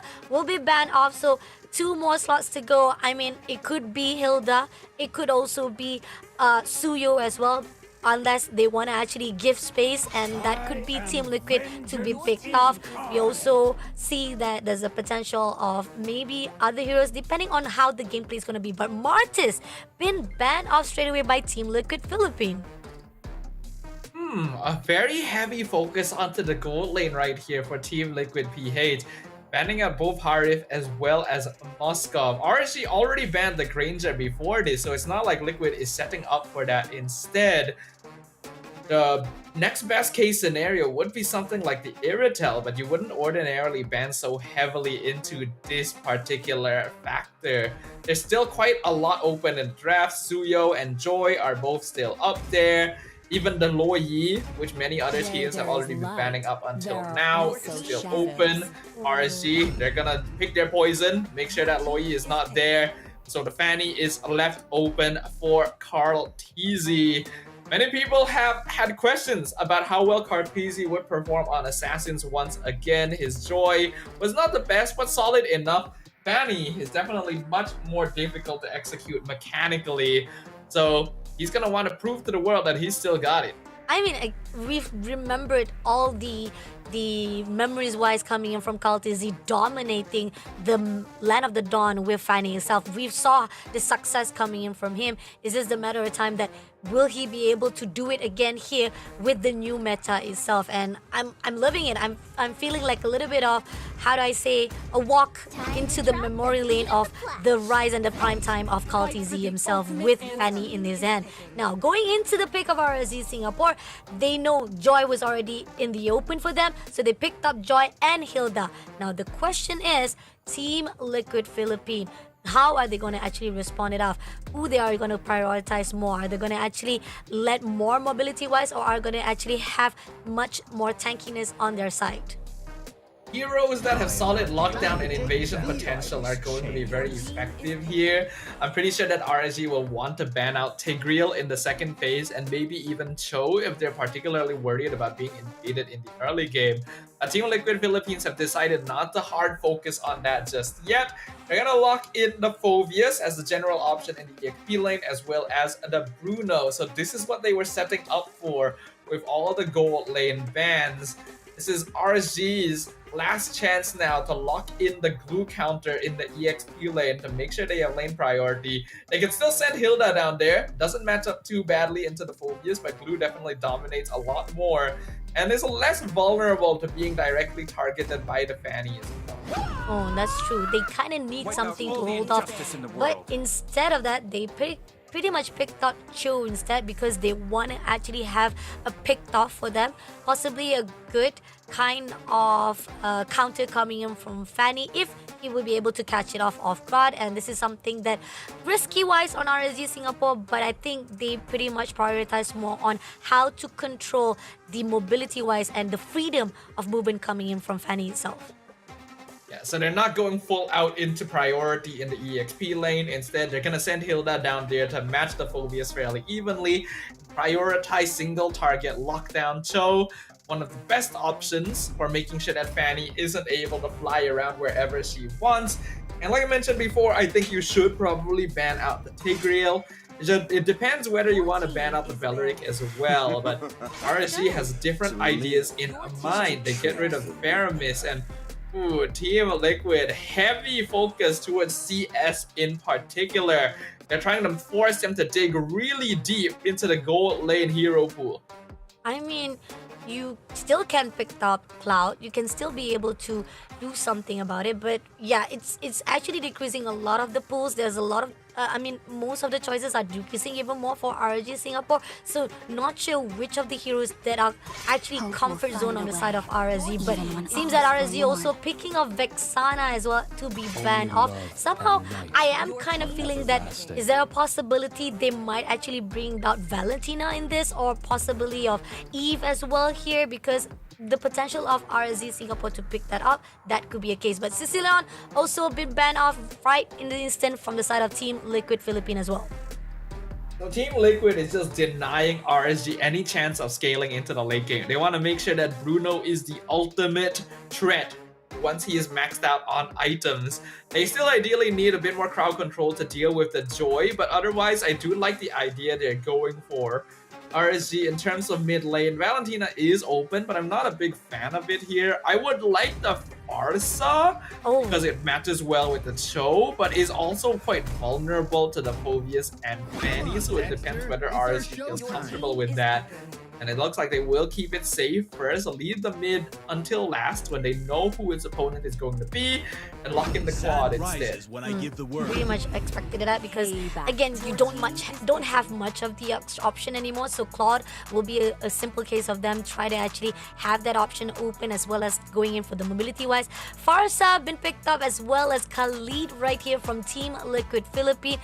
A great combination coming in from Team Liquid. I mean, yes, you have a lot of mobility here coming from Fanny as well as Khalid as well. And now so much damage will be put out by Bruno as well as Farsa. Now, RSG Singapore, you need one more. Your mid lane, who can actually at least slow things down coming in from Team Liquid Philippines. Aurora could be a case here. It could be, but there's also an argument for like the cheese with the Angela, maybe, right? Oh, With yeah. the Joy and the Hilda. It's risky because he's also quite squishy and can be targeted by Fanny, but alright, that's not what I saw coming. Me too. Okay, Badang. We keep on seeing the same pattern every single time. Is it because they keep on hearing, they heard that Husky wants Badang and now they're incorporated like unorthodoxly into their own gameplay? You don't need to actually do that, no, because the fact is it's unnecessary. But then again, I mean, this is again very interesting pick coming in from RSG Singapore. Yeah, it looks like it's going to be a Badang roam as well. Cho mid, actually. So RSG doing something slightly different. Basically putting all of the magic damage onto the Joy instead. I can definitely see what the idea is coming from them here, because Badang and Cho together forms a very hard crowd control duo. And if they like lock down a single person, they'll just never be able to move again, right? So they're trying to just stop Carl TZ at any chance they can get, since they'll both be in the mid lane and will be able to rotate to the sides very, very quickly. But only time will tell whether or not this is actually an effective solution. As we jump into the Land of Dawn for game number 1, it's Team Liquid Philippines on the blue side versus RSG Singapore, the red. Last match of the night, guys, and it seems like somehow when it comes to TLPH, love the mobility wise, they have what it takes to actually at least counter some of the movement. RSG on the wise right here, they need to be critical on their decision making. If they did not able to actually continue, not to say continue, more to say like if they cannot actually pick off the right players or even connect the dot completely, it's not gonna be easy and it will be punished by the side of Team Liquid Philippines. So far, right now, most of the teams, they are wandering around. They're going to actually try to get it farm as possible. And we do see a little bit of disturbance coming in from JP just to mess around in the territory of RSZ. Now, Yon coming through will try to get into the goal side of the crab itself. So that's actually a good steal coming in. But at the same time, right here is still a slow pace from both teams. This is damage choke. He's going damage choke. Purify used by Sanji to escape from the fist crack. JP in some trouble, has to flicker out. Here comes Kaltizi, first blood. Picks off Yunsky in the mid lane. I was in the middle of talking, but yes, this is damage choke, lethal ignition with assassin emblems, including the penetration one as well as master assassin. It also means that he's very squishy. So that is the risk you have to play with. I mean, again, this is where we say, yes, you get the pick off, but if you do not finish the job properly and clean, that's going to be the option. That's the crucial point where Sanford takes down Gear immediately. Again, every time they go in for a fight, and here on out, it seems that Sanford is not done. He goes into Yunsky, as well as right now going in all out. Did manage to actually get some damage, but it's not going to be enough. But at the same time, Sanji comes through JP, and Kaltizi will be going all out to the side to shut down Closey as well. The dark wave right at the end to pull him back into range. Also, Sanji stole the purple buff with that last hit of the feathered airstrike. So Team Liquid is coming out the gate running, or flying in this case, in regards to Kaltizi. And that's actually very bad for RSG Singapore. Playing a Badang Cho mid lane implies that you're trying to cheese out lane priority just a little bit, and they are not getting it. It's tough, and here on out, they're trying to actually pull in, and so much damage already been done to the side of CS as well as Closer. Had to pull away, and even at this point in time, Closer just tried to actually survive it out here at the top. But here, mid lane, TLPH, so much aggression to the side of RSG, they cannot do anything to actually hold off those damage. We can already see that on the side of the gold leaderboard, most of Team Liquid already dominating the top spots. We're only 3 minutes in and they already have a 2k advantage. There's no lane priority for RSG anywhere, and you can just see the feathered airstrike. They are being so active on the map, making it so that the side lanes cannot farm at all. It's not gonna be easy here. Team RSG Singapore, Yunsky been taken out. That's gonna be another kill in the hands of Team Liquid right here. And RSG Singapore, they're struggling. They're literally struggling off the bat on the 3 minute 47 seconds. On the side of Team Liquid, Kaltizi is roaming off freely, getting all the farms needed, required, and he's already going into the territory lines. Spotted out Yon. He's actually going in to actually get some of the kills as well if they actually pull into CS as Yon. And it seems that CS Yon gets the input, and Gear also try to go in. Will try to actually mess things around and deny any entrance coming in from Team Liquid. Yeah, right now RSG Singapore already being forced into very defensive play. Team Liquid is basically claiming their jungle as theirs already, and this is part of the threat of playing against a Fanny. If they have a good enough support system, they don't necessarily have to farm off of kills. They can actually start flying around the map, taking jungle camps before you're able to rotate over to them. That's exactly what Team Liquid has been doing. RSG already having to play very close together to make sure they're not picked off for free. Team Liquid can just control objectives. Yeah, and then we are seeing Kaltizi just trying to go in all out to Closer, giving some of the damage here, and they're trying to actually make sure that because the fact that they are actually having a little bit of difficulty, but at the same time, one coming in right now, Kaltizi will be pushing straight. JP also push. Gear will be able to take down immediately, and as we see, Kaltizi takes down the turtle for themselves, but they're not done. Yunsky will be able to trade it off, but at the sauce of Sanford, trade him off. And this is damage show. It's expected that he would go in to try and get kills on his own, and he was able to pick off Sanji, but I still don't really think it's worth it at this point. Yes, trades are good when you're behind, but you're losing so much priority on the map. It's not gonna be easy here. RSG seriously needs to figure out how to actually deny any of the mobility-wise that is done by Team Liquid Philippines. They got the 2 kills for themselves, but still it's not gonna be enough. Economy-wise, still in played on the side of Team Liquid Philippines for the lead of 3,000k to begin with. And here on out, we are seeing that Team Liquid, right at distance, has already got so much control, not just the map itself, but every single game or team fight.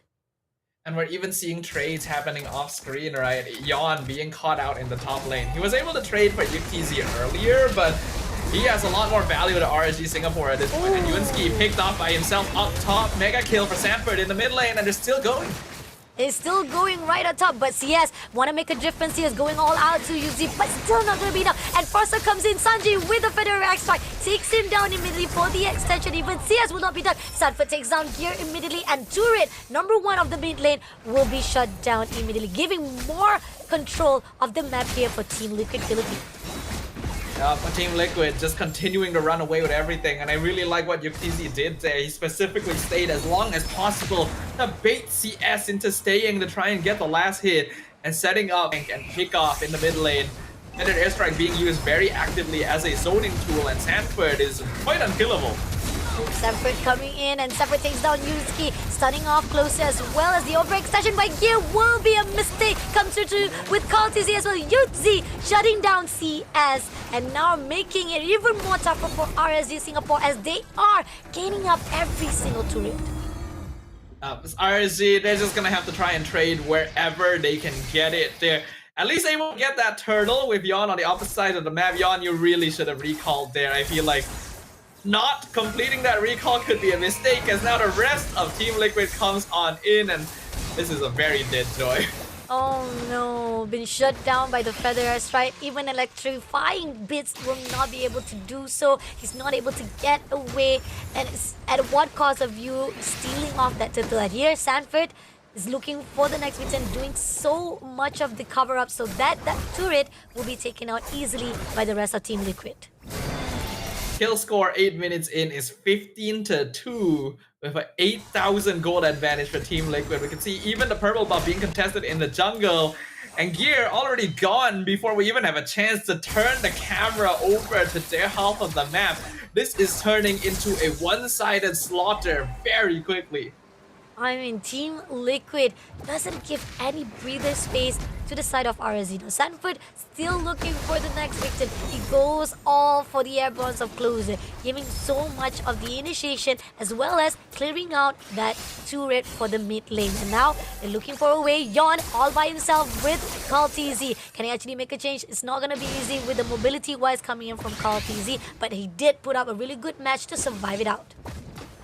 In fact, Kaltizi is making the wise choice there of not overcommitting and trying to chase Yon down, because the Joy actually does do a good amount of damage right now to him.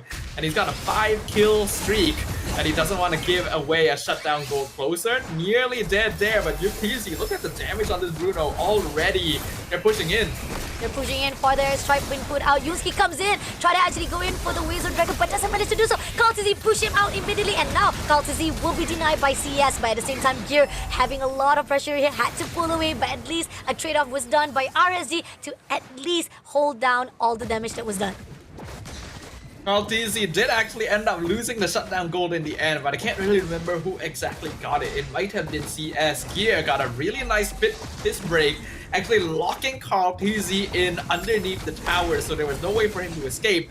But even without him, Team Liquid have so much control over the map and enough damage on Yuktz that they're able to get the Lord anyway. RSG has no way of walking out forward to provide vision to decide if they want to contest it. And now Yon, they're pushing very far on their side of the map. Oh, but at the same time, he did manage to take down Sanji. First of all, that's going to be the target he needed to actually go out. But at the same time, at the moment right now, Team Liquid will be able to trade him off immediately. Good choice of decision to just go all out to Sanji first of all. But then again, here on out, Team Liquid still have a better intake. And even so, at the process, they were able to take the Lord. And this is going to be the first Lord marching in into the territory of RSG. It is only the first Lord, so RSG still has a chance of being able to defend against it, but because they do have a Cho mid lane there, their backline siege potential is really, really lacking. And UTZ gonna be able to do a lot of poke damage from afar. The minion waves are all synced into the base as well. And here on out, trying to actually clear it out. Yawn gonna push into JP. A lot of damage coming in, with support coming through. But at the same time, they are trying to clear out the Lord before the team of Liquid try to push into them. But at the same time, Team RSG, great defense-wise. Team Liquid, a little bit of resistance, and that's giving a lot of pressure. But at the same time, Feather Airstrike comes through. They try to actually at least do some damage with the Crystal, but Yuzi takes down, as well as with Kaltazi takes down Closure as well. Yuski with a double kill right here to be shut down by Yuzi, and now leaving off CS and Yon to be defending. And with the marching of the last minion coming through, they will be able to clear out this crystal. CS had to pull away. Even Yon tried to survive it up, but it's gonna be a win here in the Team Liquid hands. One of the fastest games of the challenge season thus far, not even breaking the 11-minute mark. Team Liquid Philippines completely dismantle RSG Singapore, not giving them a chance to breathe, not giving them the opportunity to even play the game, as they were dominating map control and lane priority right from the first minute onwards. A 24 kill score to 4 on RSG's side. The draft was very well intentioned to make sure that they were able to snowball right from the beginning, and RSG once again running into the similar issues we saw before. They just don't seem to be prepared for what the international MLBB community can throw at them. I mean, the fact that Team Liquid, from the start, they denied a lot of the options for the goal lane to be put out, and I think that put RSG right at the corner. They're being pushed right at the end of it, and I'm understanding the fact that they are a little bit clueless on the side. But again, you do have other potential, even though the fact that you put out Badang in the midst of it, and you had Cho as the mid as well, it's a bit questionable decision making coming in from RSG from the drafting as well. And then Team Liquid someone knowing for the fact that some of the formation or even the team lineup here coming in from RSG, it's not gonna be hard for them to just break through from the back line itself. That's where they just have everything running in their own way to a point that RSG could not do anything. It's a very hopeful lineup from RSG, because on paper, you can kind of see it making sense, right? You have Cho and Badang in the mid lane. They can rotate quickly. They can stop Fanny from flying around too much. But then you remember that both heroes actually need some items to be able to do too much with things, especially since you're going for damaged Cho on top of that. Hilda's going to be locked in lane a lot of the time, and Claude doesn't have early game damage either, nor does Joy. So TLPH already have a huge window of opportunity in the early game that they made sure not to miss out on. Sanford getting lane priority, being able to join fights a lot, 67% kill participation, and picking up 6 kills of his own while doing even more damage in total than UTZ, is gonna be our MVP of game number 1. I mean, it's crazy the fact that UTZ was able to actually survive it out, most of the damage, to just drag on the fact that they know Yuski definitely want to do some damage. Closer also will be trying to actually go in. CS, he does what it takes to actually go in for the damage of Cloud itself, but once you do so much of the investment, it ended up not in the favor, because we have the one sneaky player by the side of Team Liquid to just mess things up, and that's the reason why at the end of it all, Yuski was able to get away with it. Yuzi was able to get away with it. But Sanford will be the MVP right here. 608 KDA. I mean, you talked about how Kaltizi was trying to survive it out. He does not overextend to make sure that he will be able to have that clean slate on his plate. Sanford was also there. He keeps on initiating, and even with the initiation, he survived it out, letting every attempt or even damage that was dealt by the teams of RSG still was not enough to take him down. I mean, traditionally, when we look at Team Liquid Philippines' heyday, Kaltizi has always played a bit more of a utility-style jungle, and then Sanford has been the duelist in the EXP lane. He likes to fight, he likes to brawl, he wants to be the first one into things. So heroes like Phobias are always very effective in the hands of players like him. Let's see that Team Liquid 5 minutes in, already at a 4K lead. And even whenever RSG tried to get 1 or 2 trades wherever they can, it's so easy for Team Liquid to just run them down. You would think that with Preshow and Badang, they would get punished more for overstaying their welcome. There'd be ways of CCing them and locking them down, but no. Team Liquid is always moving one step ahead and operating on a different tempo entirely. And it just seemed very straightforward for them to finally take down that crystal. I mean, again, you've already seen the pattern. You already see a lot of the loopholes is in the lineup of RSG. The fact that Team Liquid say that there's no way for us to mess up. This is easy way for us to just go in right foot in front of the direction that they parted. They can do so, go in for the loopholes, and immediately punish it for the side of RSG. I mean, so much of denial that was done by RSG was still not enough. I mean, they did try to actually pick up. They try to actually use Junski as the initiator to actually pick up, but it keeps on being denied. Mobility-wise of Team Liquid was just too far, more potential to actually them to survive it out because of the fact that they get away and they gang up against RSG. So first round of match number 4 will be in the hands of Team Liquid. Looking good so far for the lower bracket of Group B. Team Liquid might have a really good potential if they keep this up to survive here for the SPS challenge season. Now going into Call TZ movement, I think pretty much you talked about it as already. We emphasize how Call TZ was freely moving around along all the map controls, and even so he tried to go in for a fight, he never overstay whenever it's necessary. It's a very Carl TZ style. People call him the GOAT for a reason. He has had so many past achievements and accolades.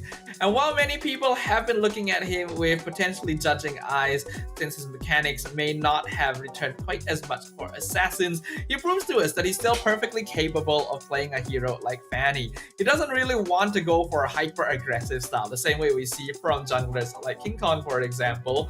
But his style works for the way that Team Liquid want to approach the map. It's a little bit more traditional, so some other teams might be able to figure out how to deal with it. But against a team like RSG Singapore, sometimes traditional is what works the best. And right now, they seem to be on a very easy path forward to a clean sweep, unless RSG Singapore is able to make something huge happen.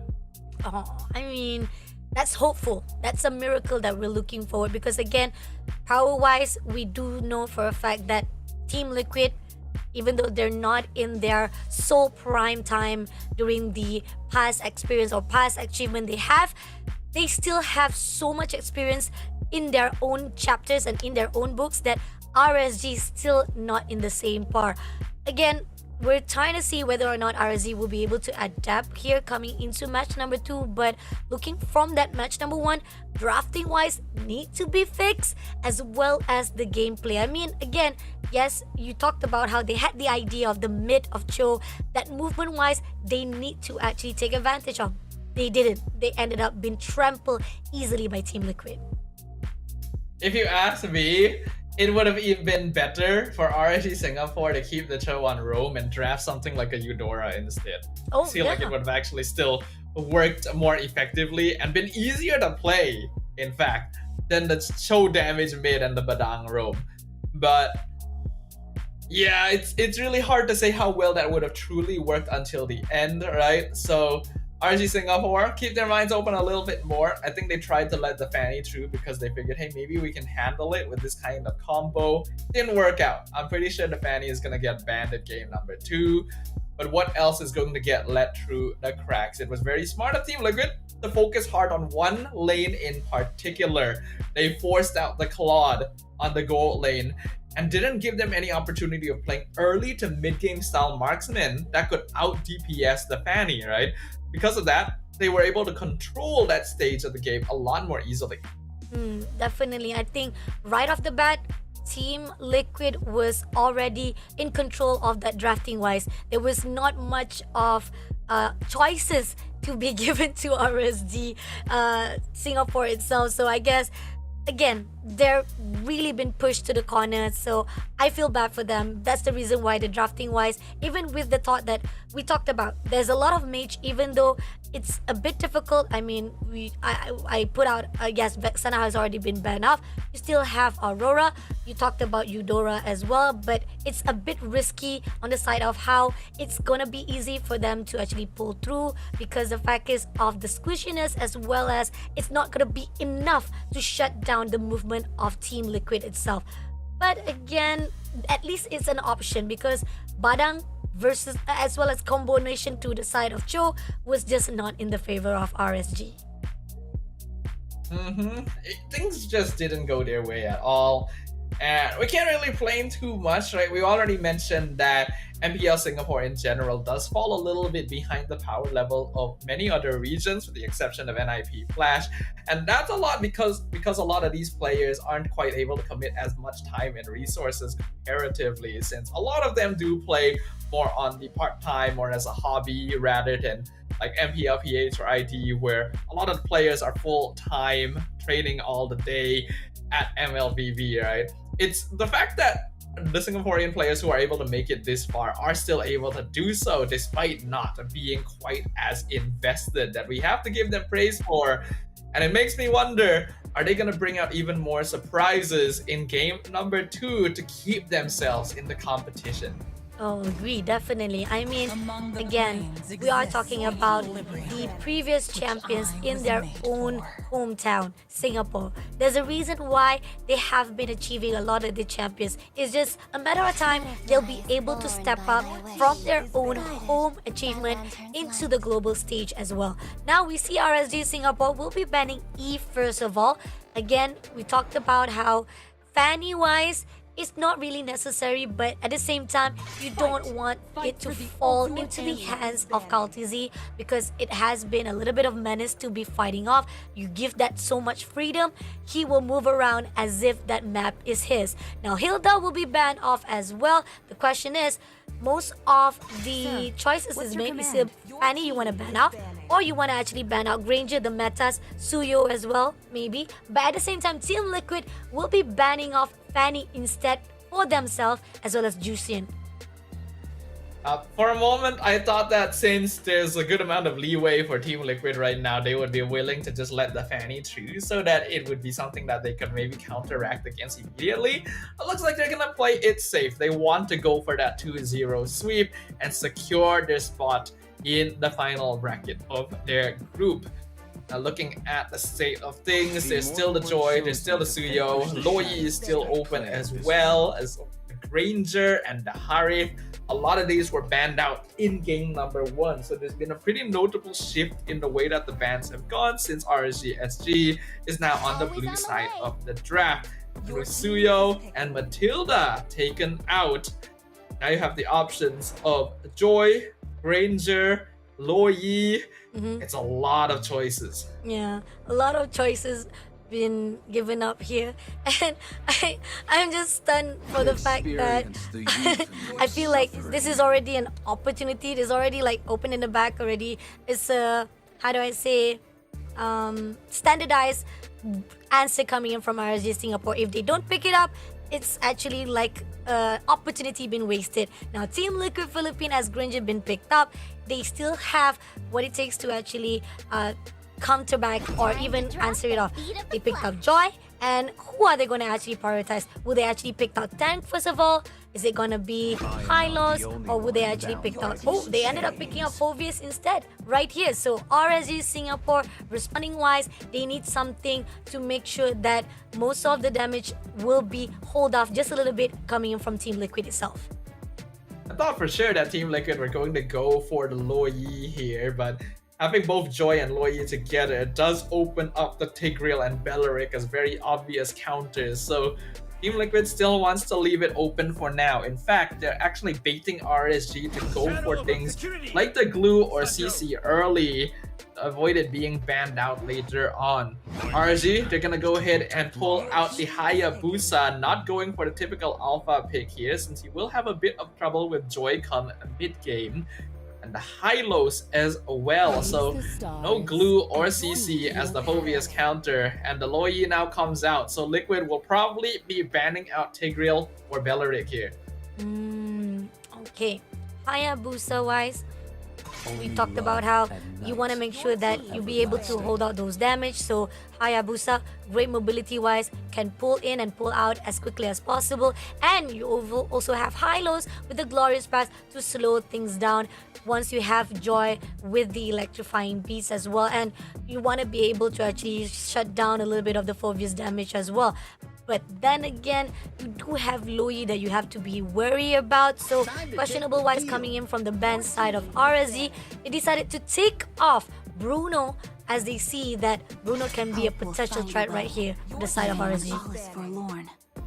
Interesting. Team Liquid decide not to go for the Tigreal or Belleric ban. Makes me wonder whether they want to grab it themselves. They could even go for the chip if they just want to go for double teleport shenanigans, but I think that's a little bit too much. Tigreal makes a little bit more sense to me.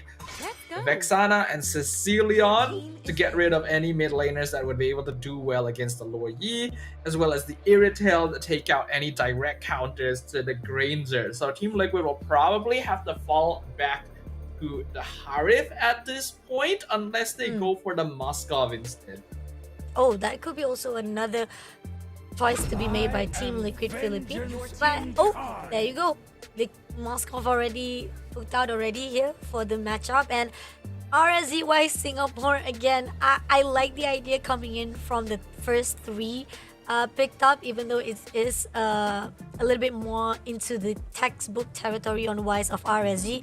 But the crucial points right here, as we do see, they need to be wary of the mid lane as well, because again, they made a mistake already for match number 1. I hope they don't make the same mistake here. I still like the Belleric for RSG. It counters Loi, Joy, and Moskov. Tigreal is still not too bad if they want to go in that direction, or the Cho. They want to play it specifically for the Joy. As for their mid lane, honestly, you could even consider going like the Odette just to punish the Joy somewhat, and if you position it correctly with the Loi, it's not too bad. But they'll play it safe with the Farsa, and they do actually lock in the Belleric, so I like that. But that leaves the Cho open for Team Liquid, and that's going to be a pretty scary one to deal with. Oh, and they also picked up Farsa. So again, we do see a lot of the success coming in from the pick of Farsa as well. You get a lot of the input with the Feather Airstrike, and I know it has a lot of potential for the damage wise. The question is, if you don't time it very rightly, JP will definitely come in and pick you off that easily. And this is why it's very scary to have Cho on the side of Team Liquid. Coming off from this drafting, I do feel like I am in the favor of Team Liquid. What about you, Stafa? I definitely am leaning towards Team Liquid as well, but I do like the Belleric a lot. It's going to be difficult for them to really utilize it, because you want to be able to use that Wrath of Dryad against both Joy and the Loi. And I think that RSG have put the Belleric in the EXP lane as well, which I'm not a big fan of. I would ideally want him in the roam position so that he's able to respond to any threats. But hey, go with what is comfortable, since right now you are at risk of elimination. RSG Singapore on the blue side needs a victory here, or Team Liquid Philippines on the red side will eliminate them and move on to the next stage of the competition. Who are we going to say goodbye? I mean, again, RSD, they were punished. They were bullied. I think that's the right word. I keep on actually emphasizing this, because most of the time we do see the players are always punishing and bullying the players whenever it is necessary or they have that opportunity. And if you ever give that window of opening to your opponent, they will take it, grab it, and use it to the full extent. And Team Liquid is someone who does that. And Team Liquid, they saw how it was on match number 1 or round number 1. Let's see if RSG will be able to slow things down a bit, the momentum that was done by Team Liquid. Comparatively to game number 1, Team Liquid definitely have less of an early game presence. Ooh, Shadow Kill coming up. Shadow Kill coming off to do some damage, but it's not gonna be easy. It's just a lot of structure coming in to actually blast around as well as contest for the buff, but he will be able to pull away from that equation. just a little bit of teasing coming in.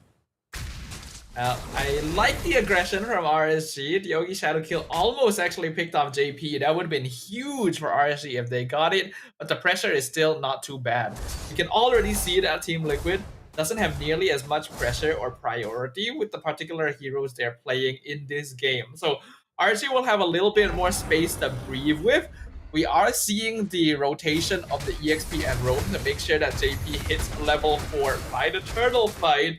So that means that Yon has to be a lot more careful with his positioning to not get locked down.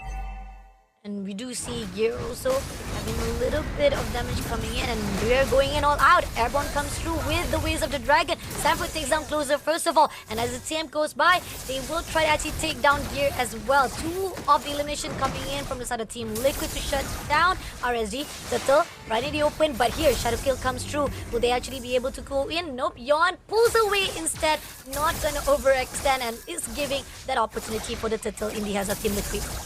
Looks like RSG were actually caught off guard in that one. When they saw JP hitting level 4 after the XP minion wave, I'm pretty sure they thought he was going to save it for the Hayabusa specifically. But he immediately used it to initiate on Closer instead and remove the Belleric and Hylos before the turtle even started being contested by RSG. So they weren't in position to respond quick enough, and Team Liquid were able to get 2 free kills and the turtle as well. JP takes down Yuski, but Sanji now in the midst right here with Yon. Doesn't manage to do the connection, but Sanji will be the one in the victim for the team of RSG to get the trace off. But at the same time, Glory Prize been put out. RSG had to pull away. It's a scapegoat for the side of Team RSG to go out from the side of Team Liquid danger zone. And Team Liquid, they want more. They are looking to the side of Yon, and Kaltizi just right it open, and JP is also coming in. Gear will be denying that entrance, allowing at least Yon to pull away safely. I feel like if this was a more aggressive jungler, they would have definitely tried to dive Yon with the electrifying beats there. It would have been enough to finish him off. But I actually don't really know how that interaction happened. Yon was able to somehow quad shadow onto Sanji through the diversion when he didn't have it set up there. That's very interesting. But now the diversion coming out in the jungle to target the Hayabusa. And there's no way Yon is escaping that one.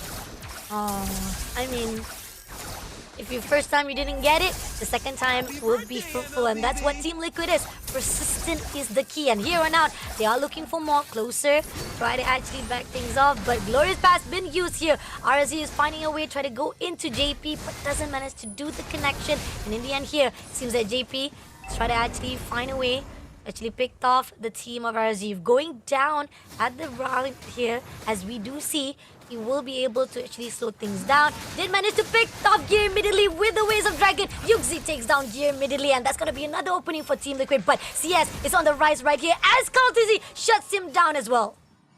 A great sequence of events by Team Liquid. The pickoff on Gear immediately into the flicker defensively, and even Sanford zoning away on and Closer so they cannot come any closer, pun intended. And Taltizi being able to use the ultimate to chase down CS under the tower as well. Team Liquid, I already mentioned, this lineup doesn't have as much early game prio as game 1, but they're still making it known that their presence is here. Oh, JP picking up just right on time, and Yon was being shut down by Kaltizi immediately. But here on out, he's gonna go all out with Gear, having a lot of damage. Sanford takes him down immediately. Even Sanji try to go in all out for the extension, but Sanford will be taking out CS as well. Now Closer right in the midst right here, trying to survive under the turret, but it's gonna be 4v1 situation, and Closer will be taken out by Kaltizi as well, making it a 4 kill in the hands of Team Liquid. This is starting to look really ugly for RSG. Liquid is literally surrounding them under their own tower like a pack of piranhas, not giving them any chance to escape or even try to counterplay somehow. The activeness of the diversion has been very good, and JP has basically been looking for a gank every time he has Way of the Dragon available. They are playing on a completely different gameplay speed comparatively to RSG Singapore, who's just trying to take it slow and farm up to the mid game. They're not getting the chance to even do that. Oh, RSG They've been shut down from their own territory, and JP keeps on infiltrating, keeps on getting been picked off. That's the reason why when you have two on the side, and the fact that there was and Diaz will be immediately shut down by Kaltizi. Closer, right in the scene, JP goes in straight away to pick him off, but it's not gonna be easy. It seems that Kaltizi also finding a way, but Gear comes in. He wants to actually finish off, but overextension comes through, even though with the backup, Kaltizi takes down Gear, and here on out, we do see more pushing out straight away to the side of Yunski, leaving off two more players coming in from the side of RSG. So much aggression, nothing could be done by RSG. Despite having less of an early game power spike, the snowball in game number 2 is even worse than game 1, and the Rapid Dryer was even baited out by Kaltizi without even trying. A 10k gold lead, 7.5 minutes into the game. This is the biggest snowball we have seen. Glorious pass been put out straight away to the side of Gear. Gear does not have a way out right this instant. JP takes him down. At the same time, right here, the spear comes in. The spear's off the side of Moscow to actually get a hold of it. JP, a little bit of stun comes in. Overextension just to get the info, but it's okay. They already got so much win. Team Liquid doesn't even bother. Team Liquid are fully in the driver's seat. They're even more than in the driver's seat. They are the entire car itself. Diversion to come in for the Lord. No way RSG can get anywhere close to contest this. They're already being forced to just reside within their base 8 minutes in. And Liquid is building up even more farm. I'm honestly afraid to look at the GPM numbers after this game. If they can end this within the next couple of minutes, we're probably going to be looking at new high scores. Oh, new higher scores, new history of the side of our lower bracket itself, because Team Liquid, they're not giving any chance whatsoever to RSG. And RSG, they're pushed aside time to time again. Despite we do saw in the earlier runs, even the early games itself, Yon had the idea, but it didn't connect as much as he wanted to. There was not much damage that he needed. Now Lord's marching in already into the mid lane. They're looking for a way to go straight into the baseline of Team RSG.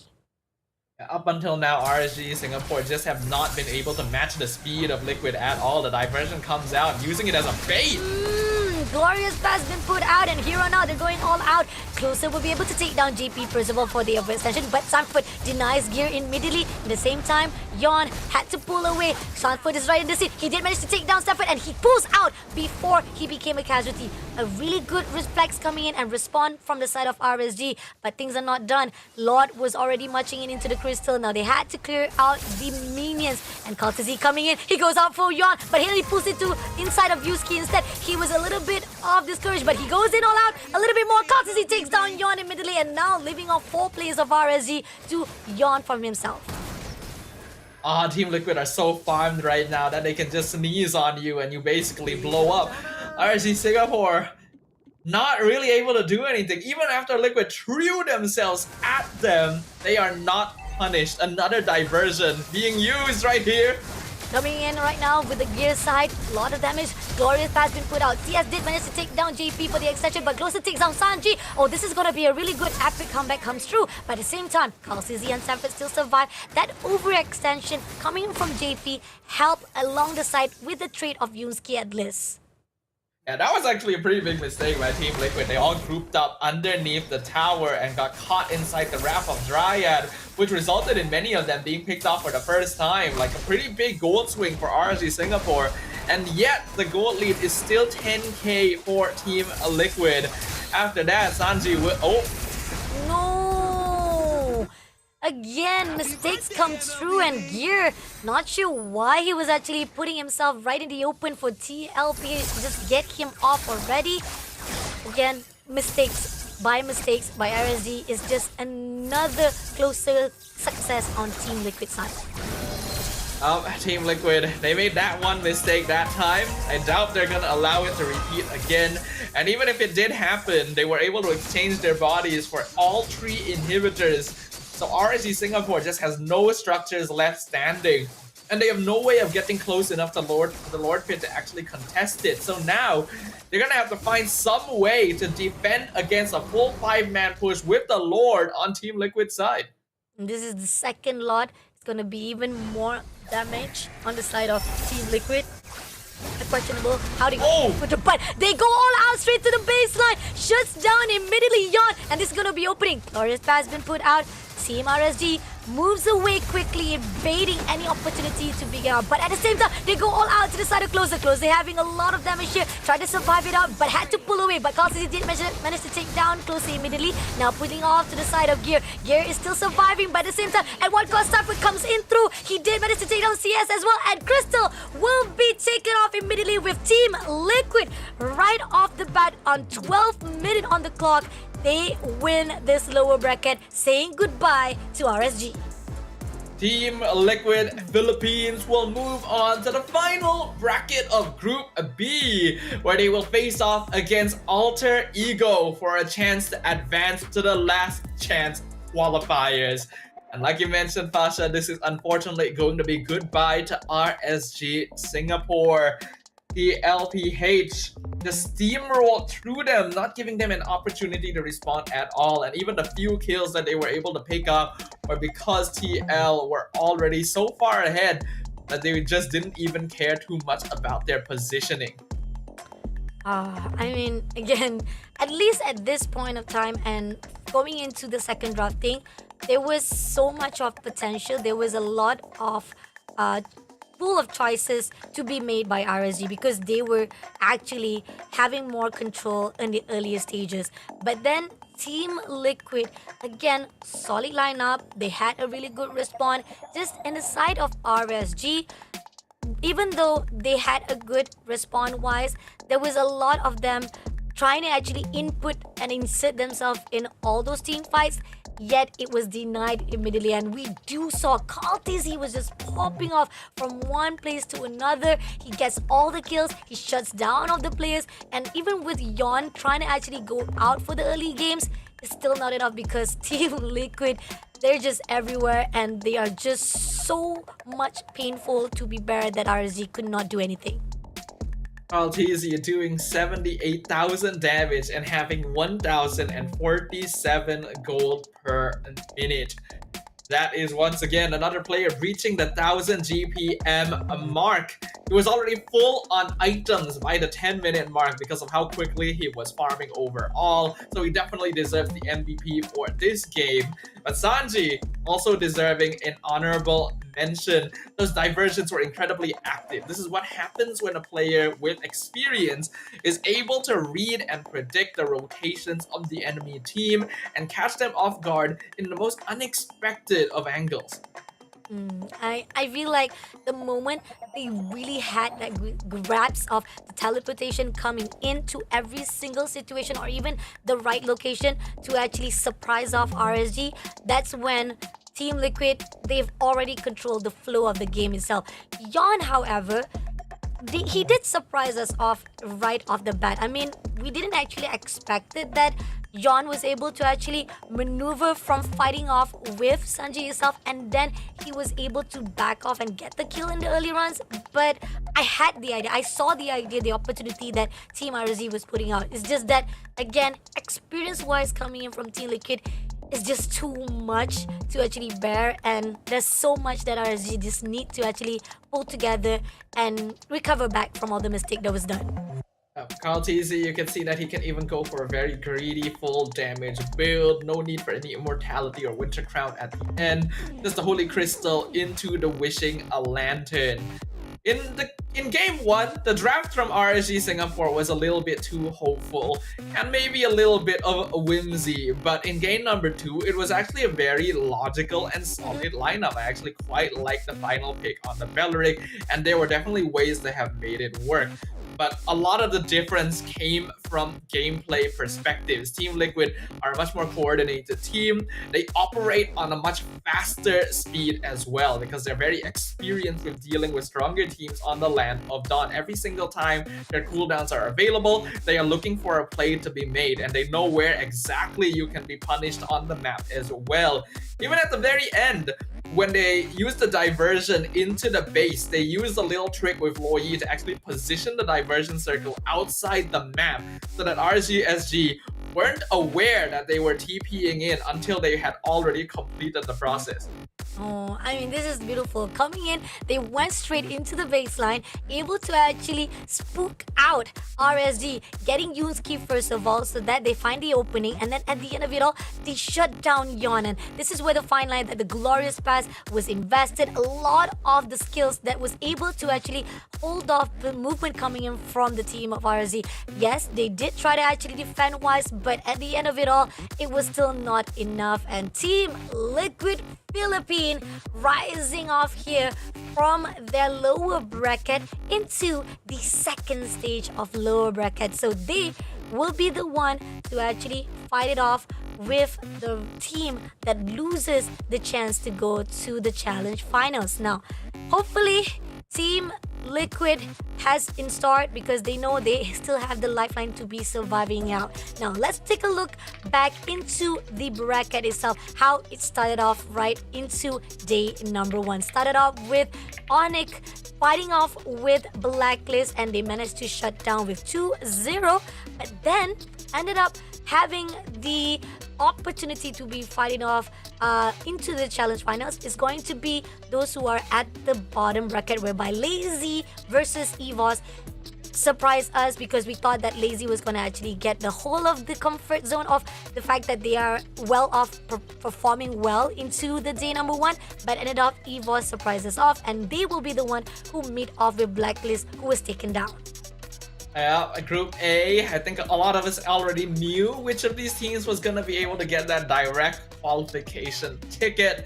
Onyx just came off of winning the World Championship after all, so they're definitely the team to defeat. After this, we'll get to witness the matchup between Blacklist International and EVOS Esports to see which of them will end their journey and who will be able to move on to the last chance qualifiers, in which there will be 2 final slots to compete for between all of the teams from the groups.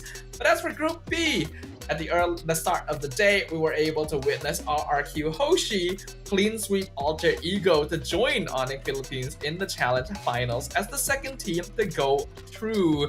After which, we were also bearing witness to Team Liquid Philippines defeating RSG Singapore, thereby ending their journey, pushing them forward to face off against Alter Ego to see who moves on to the LCQ.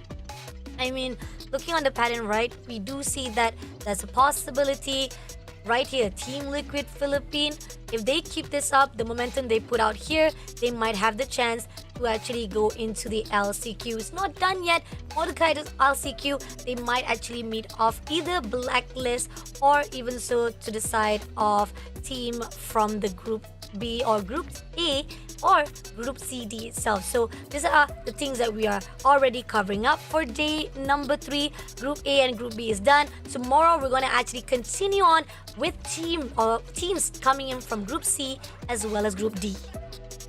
Well, Group C and Group D are going to be happening throughout day 4 of the SPS. So let's remind you guys of the matches that you guys will get to watch tomorrow. It's gonna start off between EVOS Holy and Team Liquid Indonesia. Oh wait, I just got some updates. Apparently the Group C and Group D matches will be happening on Friday, so update that on your schedule. One of these 2 teams in the upper bracket will be moving on to the challenge finals to join RRQ and Onyx Philippines, whereas in the lower bracket, Homeboys and Team Flash Cambodia will be dueling with their lives on the line, as only one of them can move on and prevent their journey from being ended early in this bracket. And not only we're going to see actually Group C moving on to actually fight it off, we have Group D in store as well in the Friday setup for the schedule. So if you guys missed out what happened on Group D, PTR meet off with AI, able to actually trample and move into the upper bracket, whereas we do see Aurora also will be meeting off as that first bracket was won by them. Now AI and Toda have been pulled down to the lower bracket, so they have one more lifeline to go. BTR and Aurora, either one of them, if they do not match up or one of them actually taken out, one will qualify and one will be meet off right down below at that lower bracket on Friday night. So looking on the patterns right now, I do feel that we might actually see a really good fight. Most of the teams, I think fan-wise, Aurora will be in moral favor to actually qualify. But then again, you won't know until you join in into that schedule for Friday day coming from day 4. Of day 4 going to be happening on the 10th of January, so update your calendars so that you guys don't mess up the same way that I did earlier and you will be able to catch the next batch of matches here for the SPS Season 6 MLBB Challenge season. Remember, there are only 6 slots available from the challenge season moving on to the challenge finals. 2 of those have already been claimed, so everyone else gotta really buckle up. Let's talk to you guys about our day 4 schedule. Oh, we got Evo's Holly meeting off with Team Liquid Indonesia for the first match on Friday. We got Bigatron Alpha meeting off Aurora into the second match. And then moving on to Group C again, we got Homeboys who are at the lower bracket. We always started off with those who are right at the top who will be qualifying, and moving on to those who are at the lower bracket, which is Homeboys meeting off with Team Flash. And AI Esports, who was pulled down with Toda, will be the last match of the day. So I think most of the highlight for day number 4, or it started out from day number 2 as well, it's pretty much Malaysia fans looking forward to these 2 teams that will be trying their best to survive on the SPS Challenge season. And again, they only have one more lifeline, so either one of this Malaysia team has to do something to survive it out so that they can go into the LCQ. Of course, there's still plenty of teams from other regions as well for you guys to keep an eye on. You got Evo's Holy, Liquid ID, and Bigatron from Indonesia, as well as some of the other regions here: Cambodia, Team Flash, as well as Myanmar, AI Esports. So everyone's going to have something to keep an eye on there. 2 more teams to move on to the challenge finals, 2 more teams going home for day 4. But you know what else is going to be coming up in the future? It is going to be the offline playoffs for the Snapdragon Pro Series in Johor, Malaysia. If you guys kept up with MPL MY, we had our playoffs in Johor this time around. It was hype, it was cool, it was exciting. So if you guys want to be part of it, there are limited tickets on sale right now from as low as 5 ringgit. Scan the QR code at the bottom of the screen or check out the link below to grab yours as soon as possible. A chance to meet off your idols, to witness the new champions to be crowned here for the SPS, and not only that, to feel the thrill and the emotions of the MLBB community, where you got the time to meet off the whole entire community in one place. It's gonna be SPS Challenge Finals here for season number 6. So it's amazing here. Today has been a thrill. Thank you again for joining us. Do not forget to come in from Friday. I'm Fasha Bani with Stafa. We're saying goodbye. See you guys on day number 4.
The Snapdragon Pro Series is brought to you by Snapdragon Elite Gaming and DHL. In disguise, looking up your life. This is nice and test 3, 2, 1, deploy. Ooh, XOX cutthroat, code, run it again, not there. Ooh, XOX cutthroat, code, run it again, not there.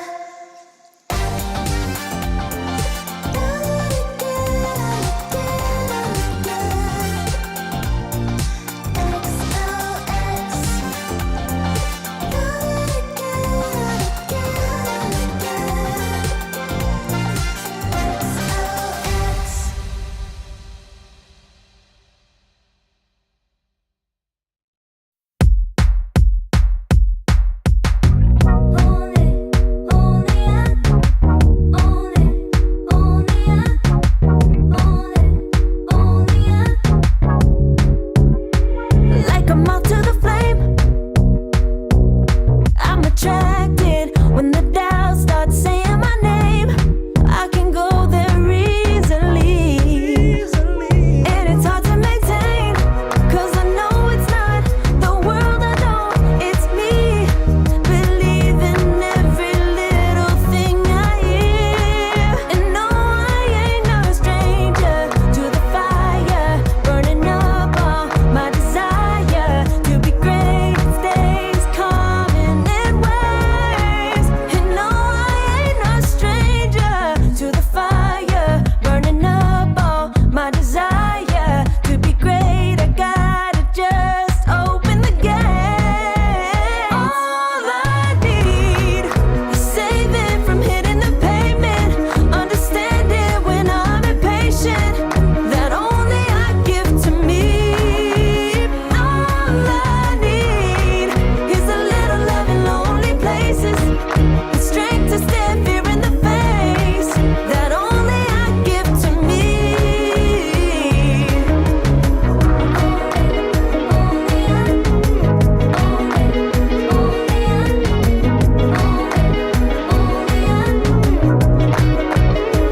Now I'm running this race, yeah. Stallions couldn't catch up to me. I'm running till I get first place. I'm running till I get everything, everything I ever wanted in my dream. No, I ain't no stranger to the fire, burning up all my desire to be greatest days coming in waves. And no, I ain't no stranger to the fire, burning up all my desire to be great. I got